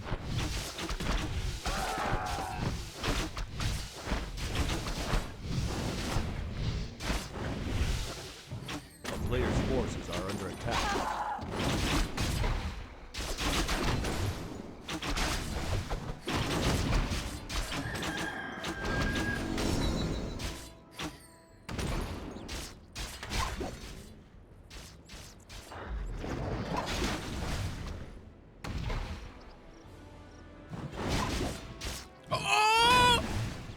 Oh my god! Kills the demon, and all of a sudden the shoe is on the other foot. Infi might have done it. If his macro's on point, this is amazing. Militia get called back. He is a little starved. T2 is super late. A town is under siege. Dude, this tier 2 is like a whole half day late. Forward Ancient of Wind versus human. Oh. Demon Perch is back. Moonwell's up. Staff's back in. And here we have another really strong. I like the double arcane. I do. I do wish the shop was here and like blacksmith or something, but I don't know. Did he build the blacksmith back here? Lumber mill's back here. He wants a guard tower. He's triple building it. He's calling militia here. He knows it's time. He needs to bring the footmen too. Uh-oh. He knows they're coming to the main now, and the base is open. Don't forget. Infi frantically trying to get back there. There's no TPs either. And a surround on the demon isn't what you want. Needs to kill these archers and the berserker. Needs to micro all these militia too. Oh, it's a graveyard. 1 kill, 2 kill, footman kill, 3 kill. Forces back the archers and berserker. Now trying to force back the Naga. First talent is out. Fairy Fire cast. Now he has essentially the equivalency of map hack. Player's forces are under Hasn't attack. upgraded that tower yet either, and it needs to be running. 150 gold, 200 wood for Infi. Tier 2 just now complete. I don't think this is closed, dude. The way forward towers of Infi have been punished every single game he's done it. By the way, FYI. It's gonna be Mountain King, but will he live to see the light of day? That's the question. Workers needed to be pumping out of both bases, to be honest with you. A player's He doesn't have wood. He doesn't have resources. Tower going from behind. Footmen coming in, but man, archers and talons so good versus footmen, man. Buys a potion on the archmage. He's ranging, trying to go for the berserker. Footmen are falling. A militia being called from the expo. He's trying to push him back. There's not a lot he can do, but MK's almost out. Could he pick up enough kills just to hold? MK comes out. Straight into the shop. Bursy time. Bursy time. There it is. Big bolt. Archmage, kites, demon, all the way to the expo. All the footmen now dead. More footmen being produced. He needs to build his tech buildings here. Really what he needs to do. Did he actually hold this off? I felt like Moon could stay forever. Like, yeah, you got 3 injured units, but all of these could stay, and the demon was still full health, so he could come back. So doesn't Breakers just own this, though? Because then you're casting Fairy Fire on yourself, right? And they can't even be attacked by Talons. And if you don't have Dryads, like, bruh.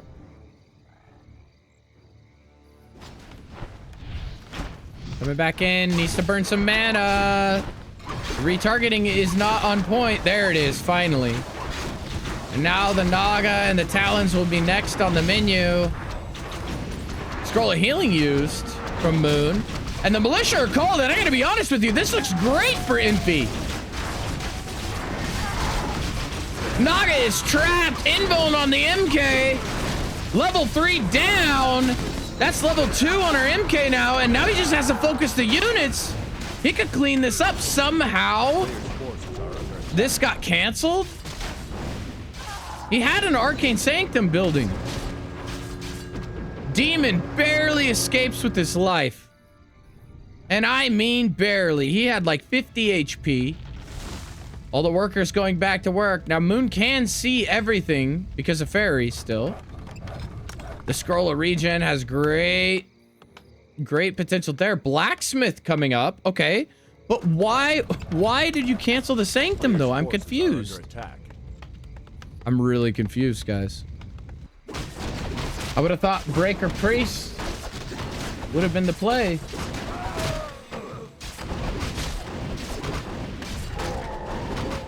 Now he's gonna clean this up. He's not playing the Archmage back.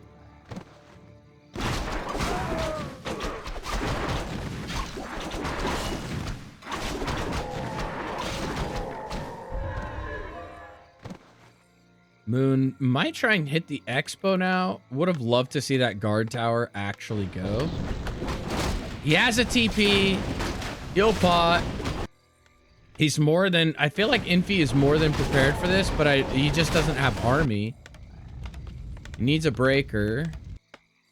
And he needs a Sanctum, dude. He sees what's going on already. Does he preemptively TP or not? Level 3 MK is a big deal. Plus a heal scroll. And a nice little robe of the Magi. So now what? He's TPing. Oh my god! What are you doing? Oh. Oh my god. That was the throw of a century. He needs to repair this tower. He could have just stomped this. Now the tower dies. Archmage is trapped. Staff's out.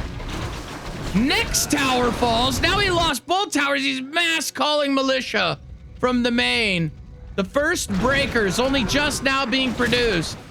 Bolting and killing the talons with the most mana, I think, is the way. So many militia. Bolts the Naga, gets a surround, and that's GG. Even after the bad TP, Infi finds a way to do it.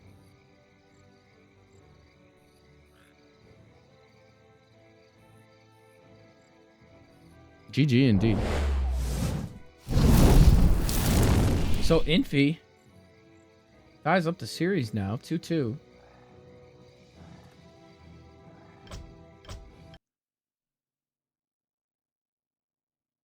And now we'll go into the next map.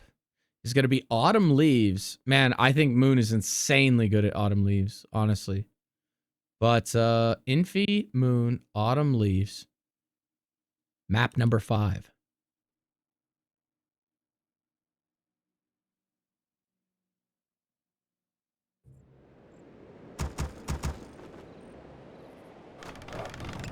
Let's get into it.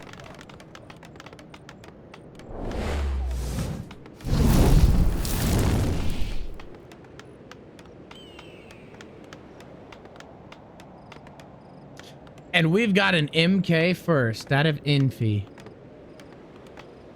Amazing. Update this. There we go. A player's forces are under attack. MK first is the play. And sure enough, Moon's not going to steer from it. He's just Demon Hunter all the way. I don't think he's willing to risk a keeper here. Ever.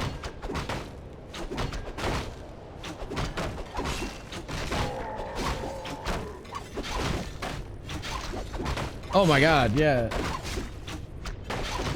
Would you like a fun fact? I beat Infi once on Twisted Meadows.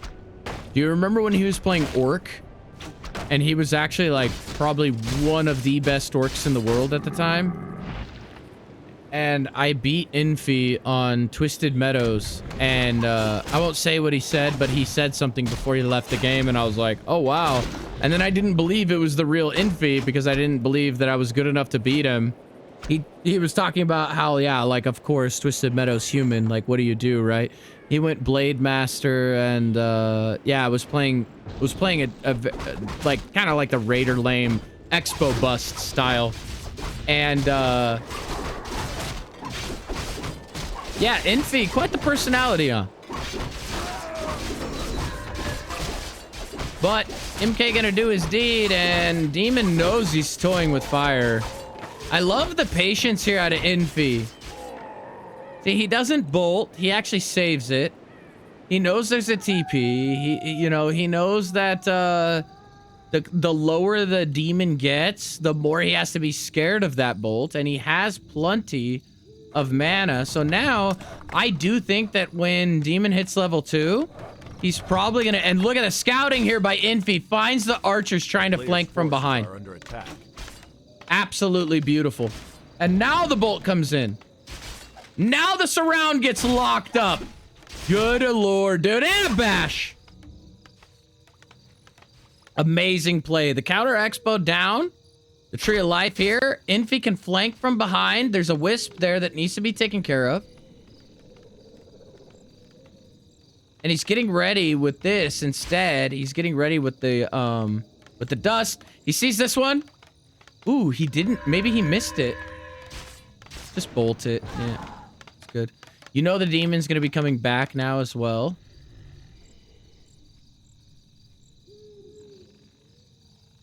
Tech is impeccable. Huntress Hall is down. Infi going to look to tech in the next moon or two. No pun intended. A player's forces are under attack. Sell of the Cloak of Shadows and the TP. I think that's the right call. Boots Dust purchase. Very nice. Now he needs to go hunting. Now he needs to go hunt Moon.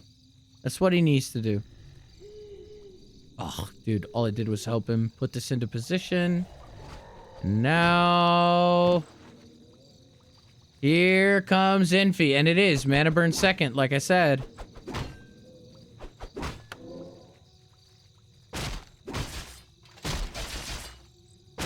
Will he know? Bet you we watch this replay and is like, no. He needs to find this right here. He needs to find it. Oh my god. He could have canceled that if he had found it right when he came up here. But he doesn't, so this gives Moon a lot of space. Look at Moon moving. He's so patient. Naga is out, moved away from the middle, and there's another bolt surround. Now does he have enough to break this demon out of here? Infi instantly gives up on the idea. Now, if it was a bolt surround on the Naga, I think he locks it and he kills it. He sees the tech timing and he only sees one lore, so he should know what that means. Player's forces are He should know that that means that there's a Tree of Life somewhere. The town is under siege. But now it's Moon taking the greedy camp. And Infi needs to look to punish, and the shop was severely late. Severely late.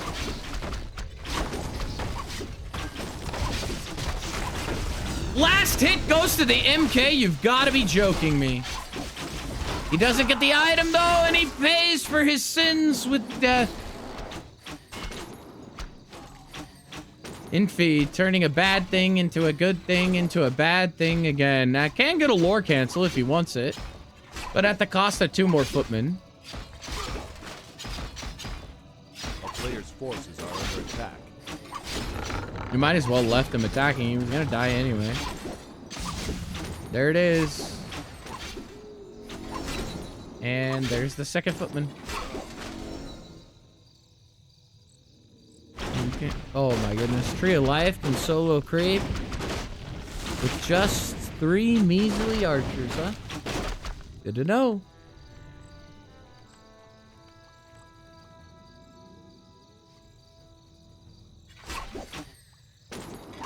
MK.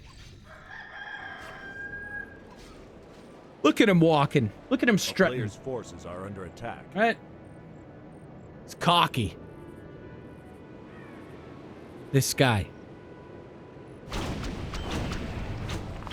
Now, Infi should know off of those timings that there's a tree of life. He's probably, like, wondering, like, well, I don't understand. It's not here. I don't get it. Mana potion, and now the Naga. Oh, he's gonna go for the demon again. Okay, but this time, not a bunch of archers, so it's possible. No lucky bashes there either. Now the Dryad can be so annoying. The player's forces are under attack. This is a worker. One of those derp workers who won't militia when you tell them to.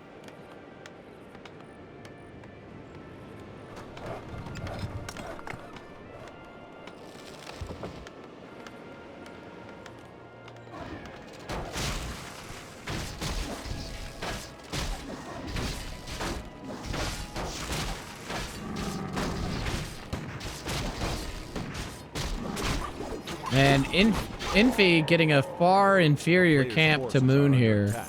And Moon's Demon Hunter is absolutely yoked out of his eyeballs. And now the Expo fully saturated and online. The Dryads are a pumping. 90 seconds till T3. Infi with the Archmage second. Brilliance Aura, of course. And we'll probably go into Blizzard. One Sanctum complete, two Sanctums done. Interesting Sanctum location here.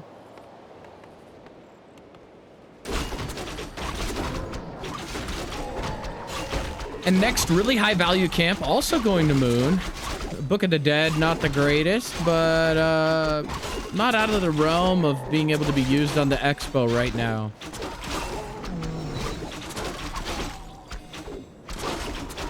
Could just pop in here, bloop, bloop, bloop. Maybe even take down the double tower. Infi going for the screen, and he's going to see the Expo here. Far from ready to fight, I can tell you that much. 52 supply needs to be at... What's crazy is right now he should already be on 60 supply, actually. And he should be on 70 pushing in like less than 30 seconds here. So Infi's macro is pretty behind. Oh my gosh. Yoink! A little more extra HP on the Archmage ain't bad. Not too shabby. And he got creeped out by a TP and it was only a staff. And he could have taken that if he had wanted it. But it happens. A player's forces are under attack.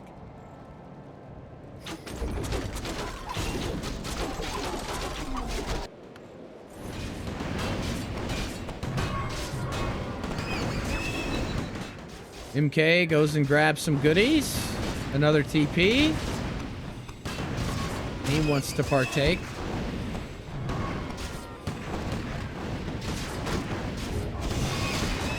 Oh, interesting.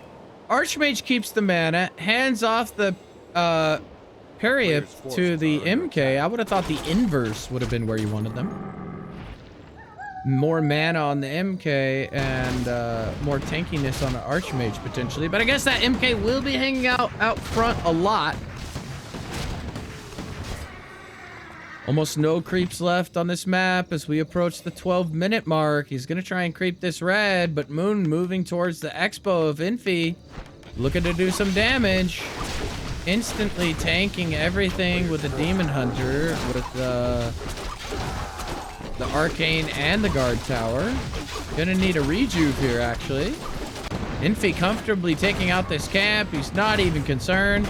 He'll TP into a super conservative location, like here. Maybe even here on top of the Naga. It's fine. Unholy Aura is darn good. And one bear left behind enemy lines. That's a great trade. Plus, he wants to free up supply. Losing workers at this point is probably permissible. He's on 400 lumber. It would have gotten a lot worse. So actually balancing out that worker supply isn't the end of the world at all. 1, 2, 3, 4, 5. A player's forces are under attack.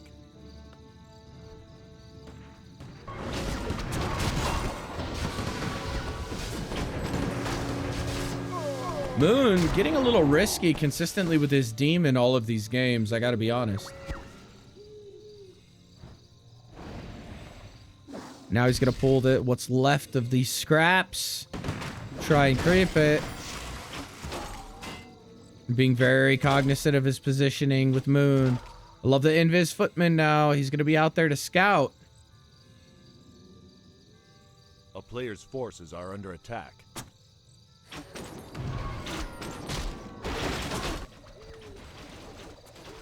One mana pot on this MK.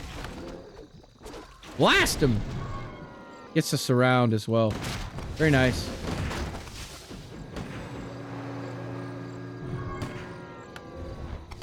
Now he's caught all the way across the map with no TP. The demon has to heal up and run back, and he's not running back. He's too busy trying to micro.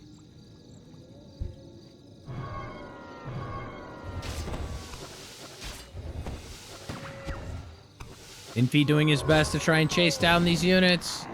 The bolt is used. Now there is a staff. And now the demon comes back in. Invis on the MK, but he already used his mana pot. Now he's dramatically out of position as well. Double heal scroll for Infi. A player's forces are under attack.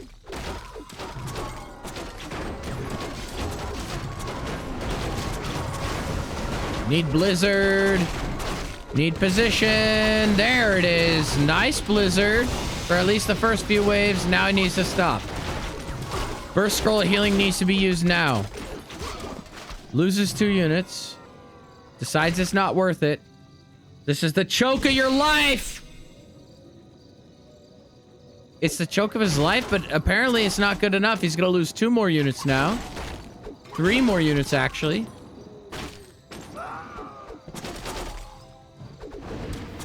Dude, that choke was so good, though, right? Wait, how did he see that? Player's forces are under attack. And now he's come close enough to where he should be calling some boys to help fight. And this is a very nice choke as well. Apparently he wanted some militia support. And huge blizzards. MK and Demon need to be careful. Staff out there. One now falls. Holds on to those scrolls of healing, which is actually amazing. Now he needs to get back into his choke. Safe and comfy again. 78 supply to 77 to Moon. And Moon has no scrolls of healing, but they're off a cooldown here now. So he could steal one from this side of the map if he were to choose. And he does. Along with a TP and an invuln. It's the dream. And now Infi looking to get some value out of this scroll of regeneration, and he's going to move to the north side of the map. Another expo being placed by Moon here, greedily so.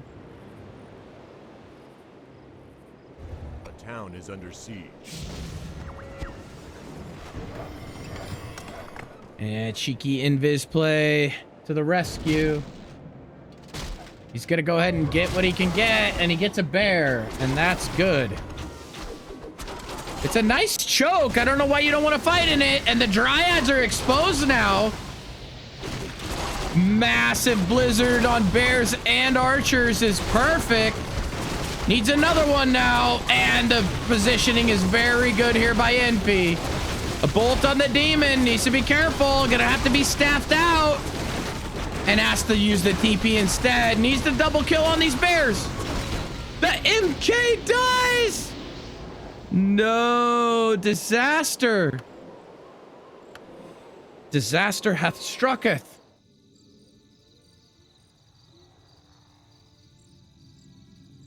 Not good at all. It was a perfect fight, and had the MK lived, I think that could have just been game. He could have pushed after that, but no. Moon lives to fight another day, finds a way where there seems to be no way. And the upgrades on Infi are very good as well. Forces are under attack. 2 on the attack for melee for the breakers, 1 on the armor, and 1 on attack for the rifle. Pretty decent. The last creep on the map outside of 2 greens being crept now. And I don't know about Infi's decision making here. I do agree with just slowly training the MK back because there's really nothing left to creep, right? So there's not a lot you can do except wait for a fight. But if this guy isn't back by the time this push comes, which is 2 seconds away from coming, it's all bad. The town is under siege. A player's forces are under attack. Now the town is under siege. Huge fork lightning. 5-5 now. Scary Night Elf heroes. Level 3 Archmage is quaking in his booties. Invis rifle gonna scout to see what he's against. 6 bears. 5-5. 2-3 dryads. Holy cow. Dude.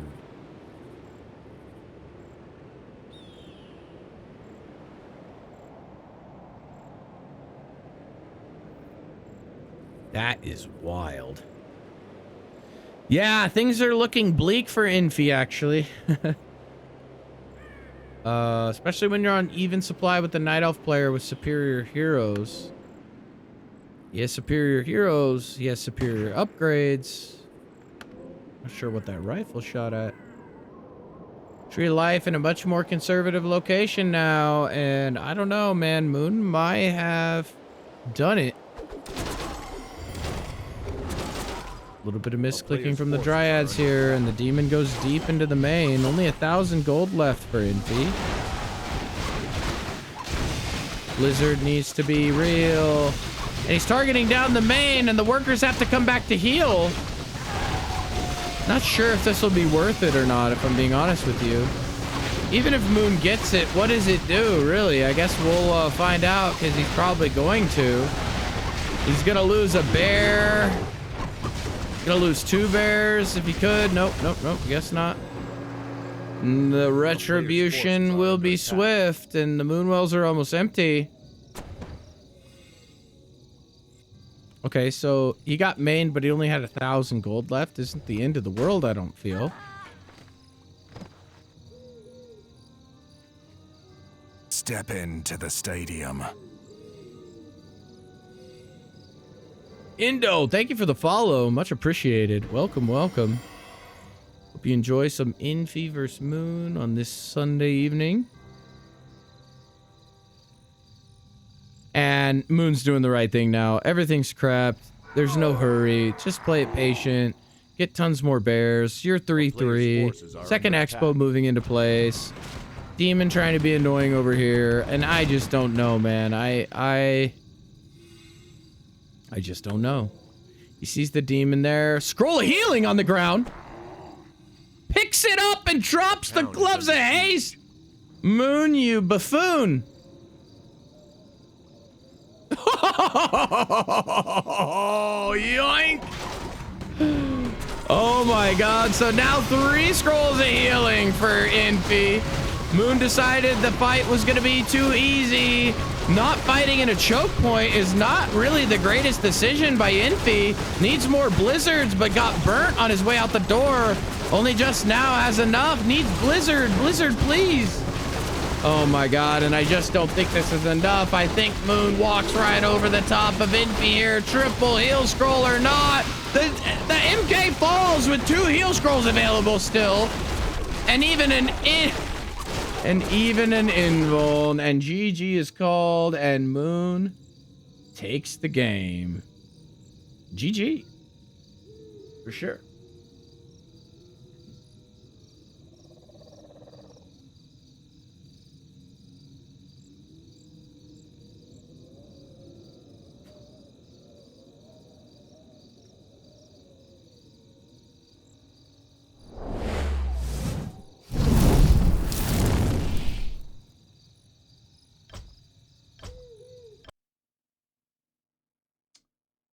So Moon goes up 3-2.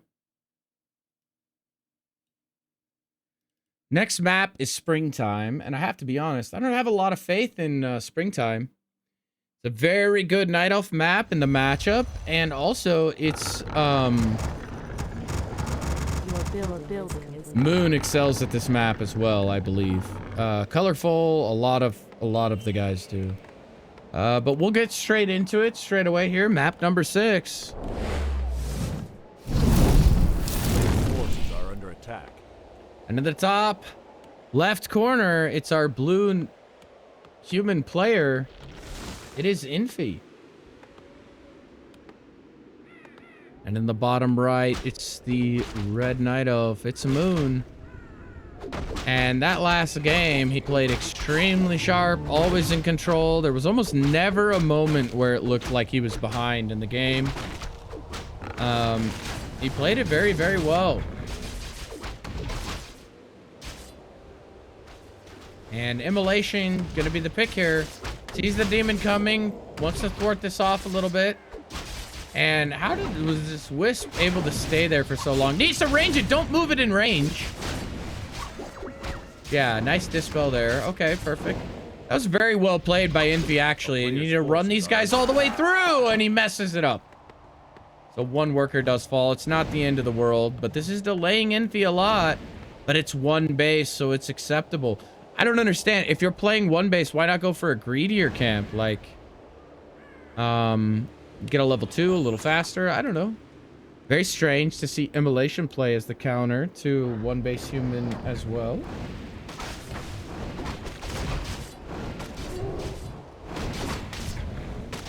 And Moon looking for Infi, seems to have lost him for a moment, but the archers find him indeed. And that's level 2 on the Archmage now. Still only 1.8 on the Demon. Could end up being Immolation, Mana Burn. We'll see.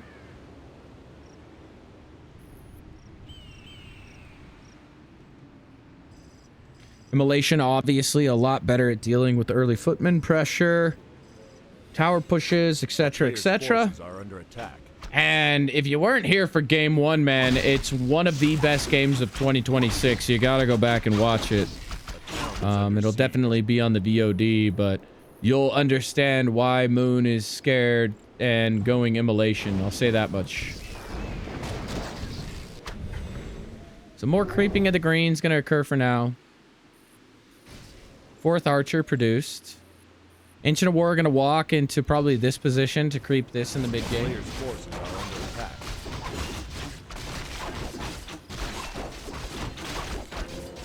And nice find by Infi here, actually.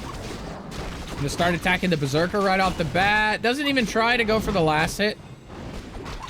And needs to be careful about getting surrounded, though, too. And this Berserker is getting dangerously close, but there's Moonwells. Plenty of Moonwells. And Archer gets dusted on the way out the door and even dies. Beautiful play here by Infi. Oh, doesn't want to give up that water elemental experience. Needs to deny. He's not going to get there in time. Oh, womp. Now needs to run. Now it's the... Oh, man. So tough. Naga timing is here, so Infi needs to be careful. He should also be aware of this. And it's going to be Fire Lord. Love it. So claws, ring, circlet. Going to get handed over to this Fire Lord. And it's lava spawn first, so he's going to need to micro it because Moon is already hot on his tail.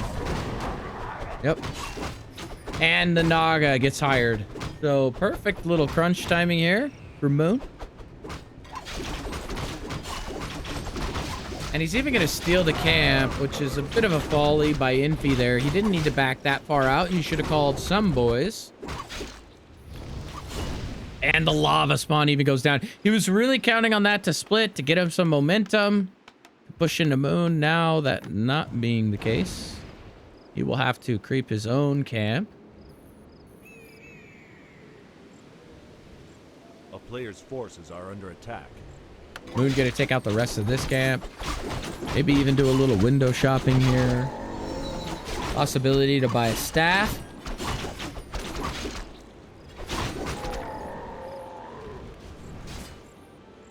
Oh no, he lets it out. Oh, this is a disaster. But the Archmage did get it, right? I'm pretty sure.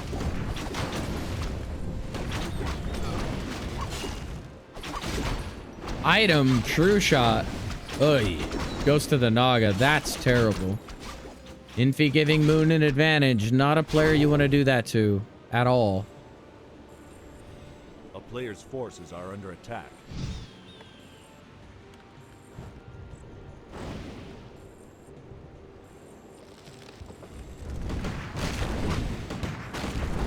Continues to creep the camp now.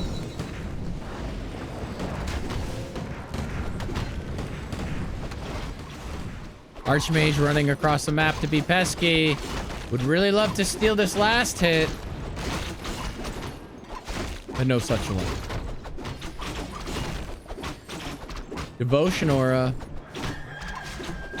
Naga just stack. Aura stacking now.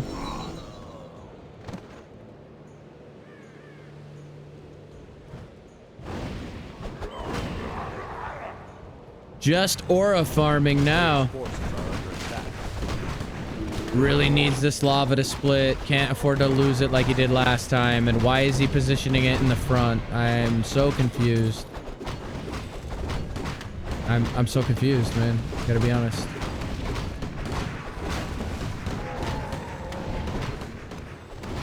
Let him cook. Still no split. Duration halfway over. He'll move to try and creep the expansion. I don't think he'll push yet. He's only on 45 food. A player's forces are under attack. I guess he will. The tree is living, so shouldn't it count towards the lava spawn attacks to split? It looks like Moon might be going for some counter aggression here. As Orb now.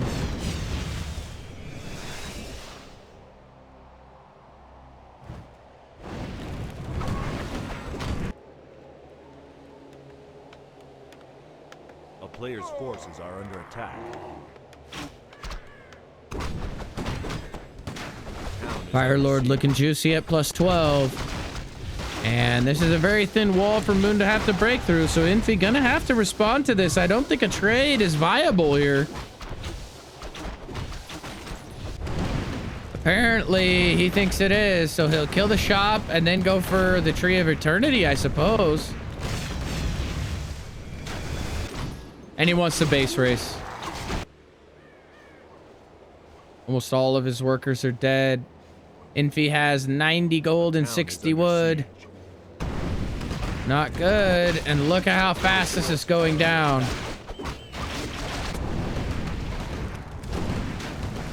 He can't even repair. Why is everything attacking everything else? Like, dude, nothing was attacking the tree. The tree could have died. But now you're actually going to fight this fight, and you have to win. Now this is for the game, right? The main is gone.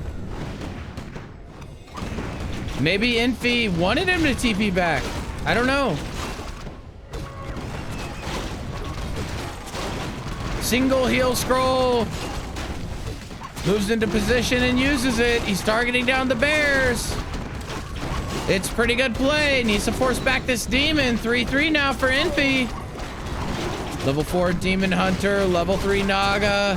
Next bear on the menu. Rejuve is still on it. These peasants are virtually worthless. A rifle falls. Every kill here is so important. Demon getting forced back. There's enough mana for one Rejuve. Staffed out last second, and the Archmage is gonna fall now. Oh my goodness, Archmage lives. Still no scroll of healing and doesn't have any gold to buy anything. Next bear falls, and now it's the Fire Lord on the menu. Gets blocked by his own water elemental, and the last volley's gonna do it. GG is called, and Moon goes up one more game, and that's gonna be 4-2 currently.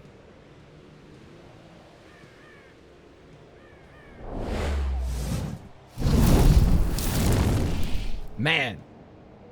Infi, with a little bit of a throw there, I felt. Bad decision making. He could have just TP'd back. He would have won the fight. With no Moonwells, with no defensive reinforcements, he just wins the fight, TP's out, and then he can find his pushing timing. But he decided that was not the way. And then when he went for the base trade, he doesn't focus fire the Tree of Life, or the Tree of Eternity, sorry. So also not the play. And Moon ends up winning that map. Now we're going to go to Northern Isles.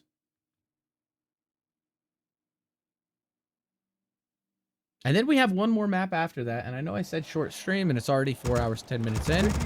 Hey, you guys are enjoying yourselves. Hit me with a follow and we'll get into this next game here on Northern Isles.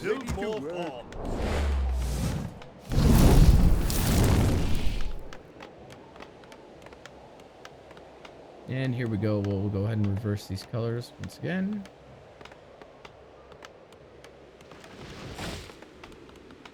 In the bottom left, he needs to win the next 2 maps to even try and even up the series here. It's Infi. Oh! Archmage pops out on the wrong side of the altar because of the pathing of the militia on the way by. It when it happens. And ooh, are we in for a treat? Because in the top right, it's the blue Night Elf player. It's Moon, and we have Warden play on Northern Isles. Now, I wouldn't be shocked to see 1 base out of Infi here.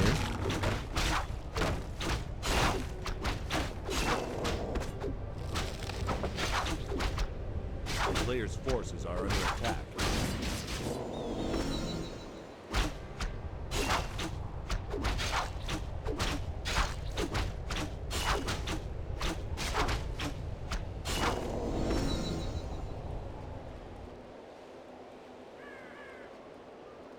The town is under siege.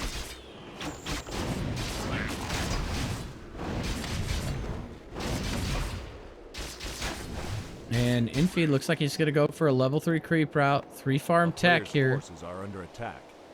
He's going to be very wood starved for a while. Trying to go in here. And even an extra water elemental summon, that is not ideal at all. And he even calls 6 instead of 5. And if he would have scouted and saw it was a Warden, I'm not positive that this is how he would be doing it. Because I think it's very important to keep that Warden to level 2. Level 3 Archmage now is going to be good. And thank goodness he even has a greater heal. Warden, though, with a potion of rejuvenation, that's going to be tough to deal with. Double circlet, buys dust. He's locked and loaded, man. Trying to get every kill matters. He's so close to level 3 already. The player's forces are under attack. Shadow Strike was picked.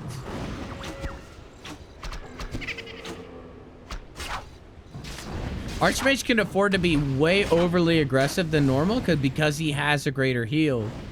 So normally you'd have to be very careful with the Archmage positioning and timing, and 2 more Footman kills will be level 3. And he could do it just by Shadow Strike focus firing down. I can't believe he's actually even targeting the AM right now. It's a bit odd. And if he wants to run, let him run. Start killing Moonwells again. He has to come back. He even gets the wisp with no Deado there. 15 seconds off from T2. Infi significantly ahead.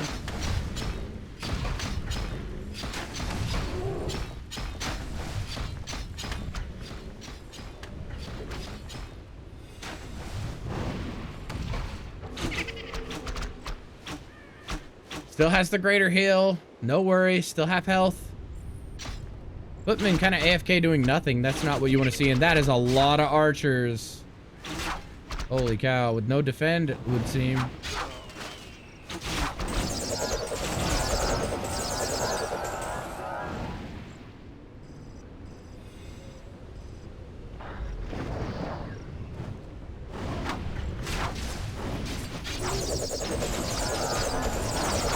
Roller Roar being used, and that's a lot of DPS on those archers. Defend coming in handy. Double Wisp coming up to repair. This is very important. Oh, no. And that's level 3. Now we could see level 2 Fan of Knives, potentially. And the Naga is out on the field. She just got purchased from behind. So that also very important.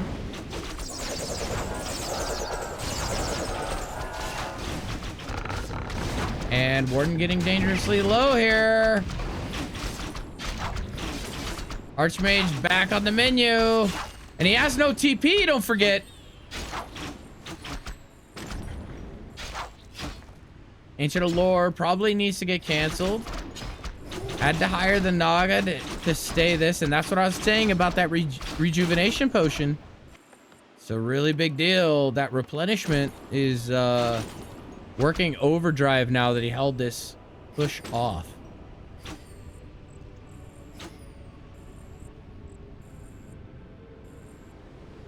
A player's forces are under attack. Infi gonna go back to creeping his side. Nothing really left to do, to be honest.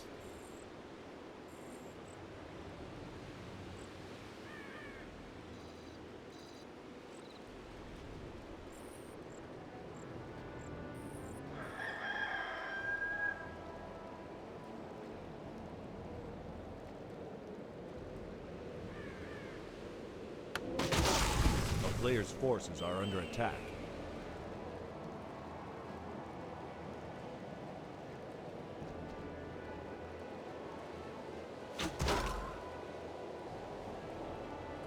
Trying to find...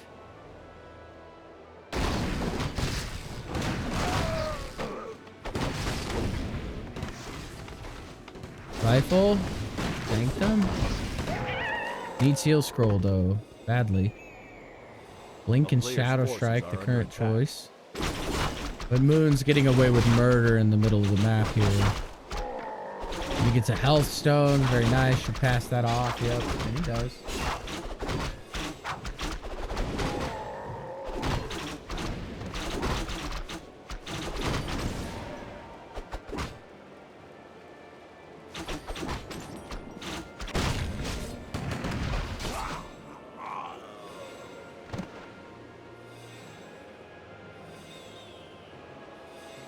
Player's forces are under attack. One upgrade on the attack for the rifles. Moon taking exchanges here without the Warden. Really needs her around to be able to force this issue back.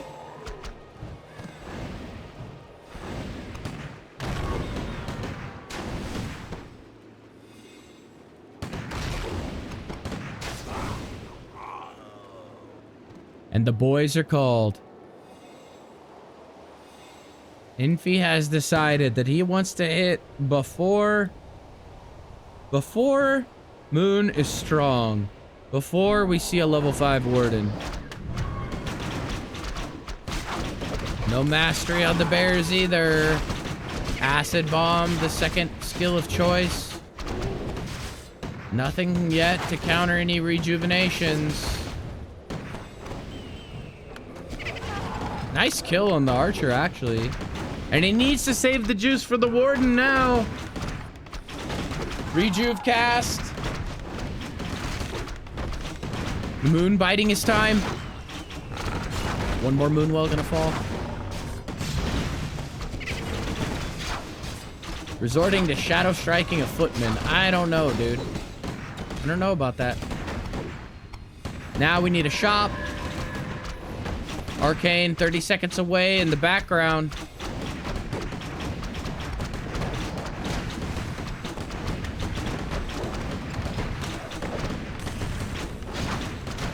Just now is Bear Mastery being researched. Yikes. Excuse me. That is not good. 20 more seconds, and I don't know if 3 bears is enough at this point. No mana on the Warden. The heal sprays are real.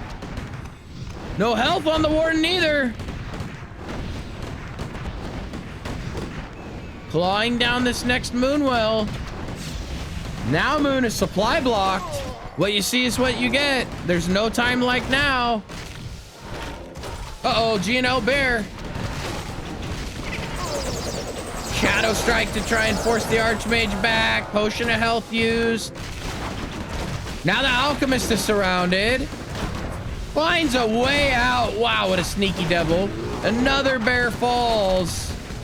And this looks really bleak for Moon now. I don't understand how you can hold on at this point.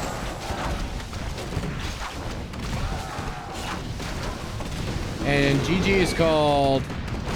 And Infi takes a very convincing game on Northern Isles 1 base. I like it. I love it.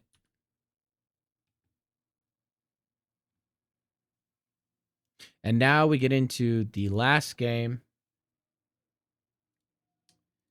Infi 3, Moon 4. And the last game is going to be played on none other than Turtle Rock. Everybody's favorite map, right? We all love Turtle Rock, man.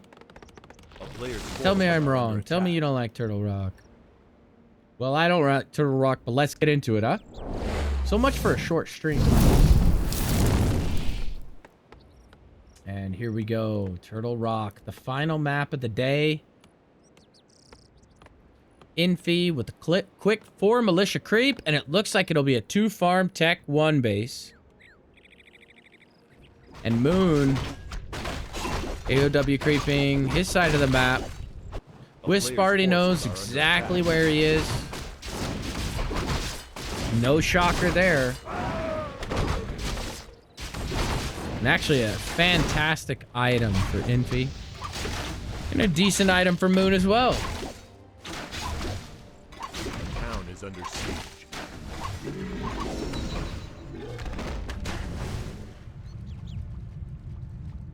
He's just gonna item creep these turtles. The Wisp being pesky. A player's forces are under attack. Ooh, if he sees that, that's juicy. He wants it. Oh no, he gets a double deado. Oh, nice deny by Infi. Love it. He wanted a little bit of extra DPS to help him creep. Just that much faster. But alas, is not so. Is not to be so. Archer's pulling these out. I'm not sure if that was intentional or not.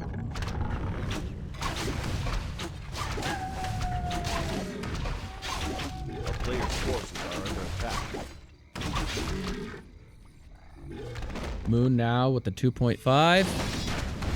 And Infi, I've seen this creep route done before. I don't really like this one as much. I think there's more efficient ways to go about it.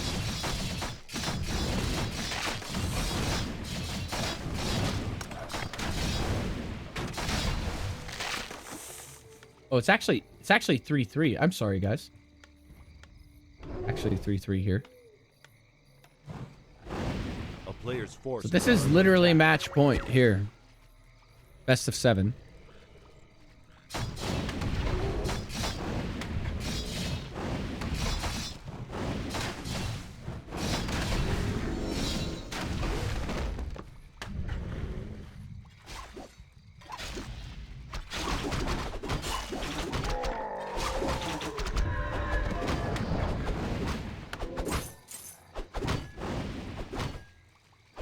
Has anyone been noticing, like, humans selling TP more and more often in certain matchups?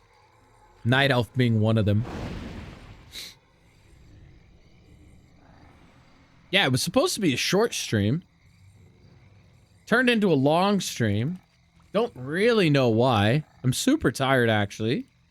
But hey. A player's forces are under Here we are, huh? attack.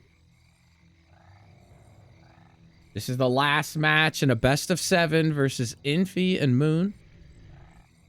And I couldn't bear myself to quit on you guys mid series. You know what I mean? It just it doesn't feel right. So to hell with my work and my sleep and my health and my well-being. I'm here for you. And it's gonna be Firelord's second. Sock definitely affecting this meta. Forces are under attack. And it's going to be Soul Burn first. And Infi needs to hang out because he has to keep Moon honest here. Very important.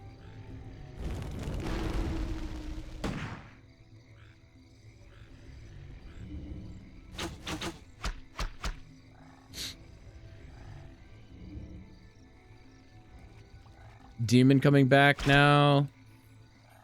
Macro, interesting. Is he putting a tree of life Player's somewhere? Why is forces there are under attack. only one lore? AOW gonna move into position. Just some back and forth play for now, but Infi showing his patience.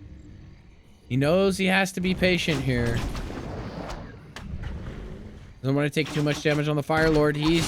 What he's relying on is to force this demon back, and Moon aggro's the camp.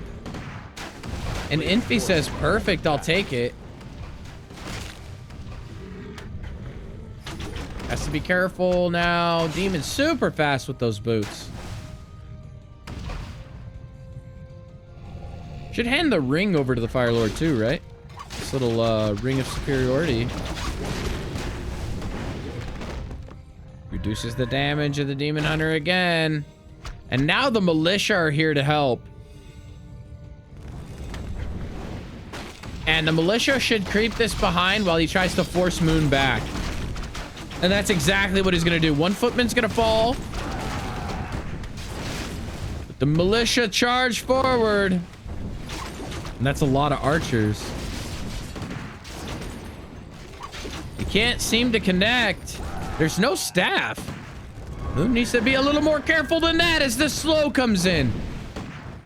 And he's autoing to save his life. And this Naga's gonna fall. Beautiful play by Infi there. Absolutely gorgeous. Crikey. And now, to the victor go the spoils. He's gonna clean up this gargantuan sea turtle and take the large consumable. And it's going to be a potion of greater mana. Not too shabby, boys.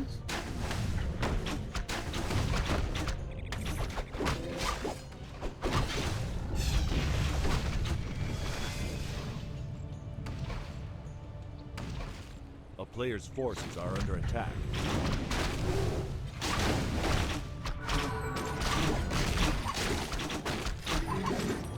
Now, same goes. They're going to fight over this large consumable. And Moon's gonna secure this. This could be a good deal for Moon if he gets a good item. Potion of greater mana, probably not what he wants to see. He probably wanted a potion of greater healing, would have been better for the sustain.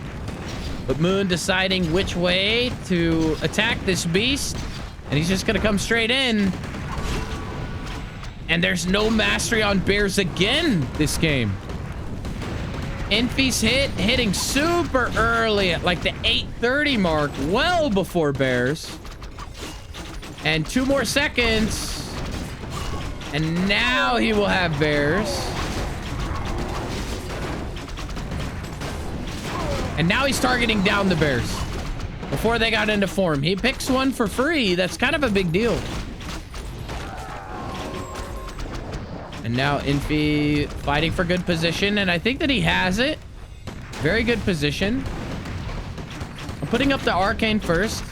No vault.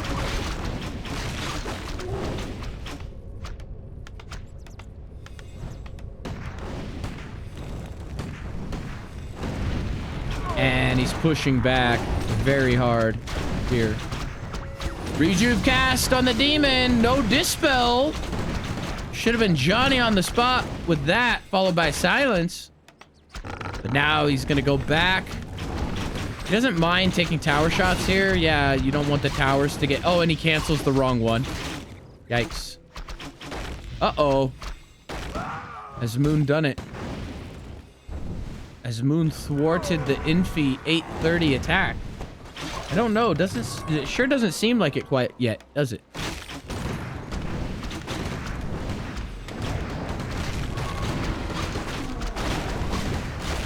And that bear goes down, and this bear goes down from downtown. And now the kiting really needs to occur. Another Sork comes into the mix, which is good. Needs to be careful with that last rifle, but he goes down as well. And can't really make contact with the demon as of yet. Naga getting a little over persuasive here. Probably needs to be careful. Demon's going deep, and the Fire Lord's gonna die. Invuln passed off last second. And he lives to fight another day. Priest heal's on point for now. And he's guiding him all the way across the map. And now the slow trap kicks in. He needs another slow on this bear. Doesn't get it. The town is under siege. Oh, two cheeky little peasants thought they were going to get away with murder there. A player's forces are under attack. And an archer falls and a bear. Level 4 Archmage is nothing to scoff at. Level 2 Brilliance, very good. Another archer falls, and Fire Lord needs to be careful, and now there's a lot of casters here. What happened to the days of people going Panda to hold this off with Breath of Fire AoE? There's no scrolls of healing. So Infi somehow making this work. The rifles are the damage, but he keeps diving the Fire Lord. And I don't know if that's the call. 26% damage reduction. Priest needs to be microed. Moon needs to be careful. 15 HP. But now gets another bear. Oh, just now is a shop coming up. That's a disaster for Moon. Step into the stadium. Oxy, Gen 6. Thank you for the follow, brother. And oh my goodness, Moon can't do a thing. Shop just comes up. Orb instantly purchased. Now he can get potions, but the army of Infi is just too large now. 56 supply to the 34 of Moon, and he is falling apart. He can't get enough bears, and now the Naga backed into a corner. And I think that's going to be it. I think Infi has done it, and the demon will also fall. And GG is called, and Infi takes the series 4-3 over Moon. GG.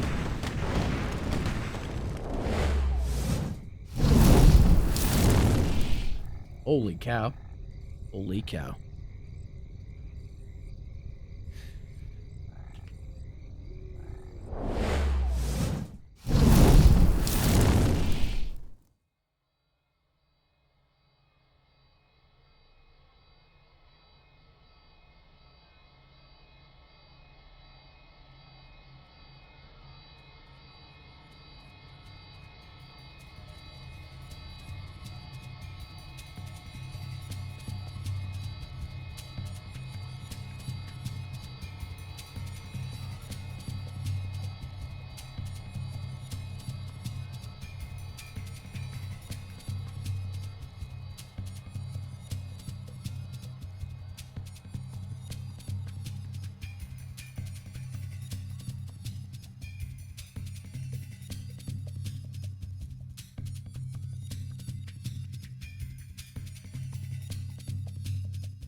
Waka waka. Big silence.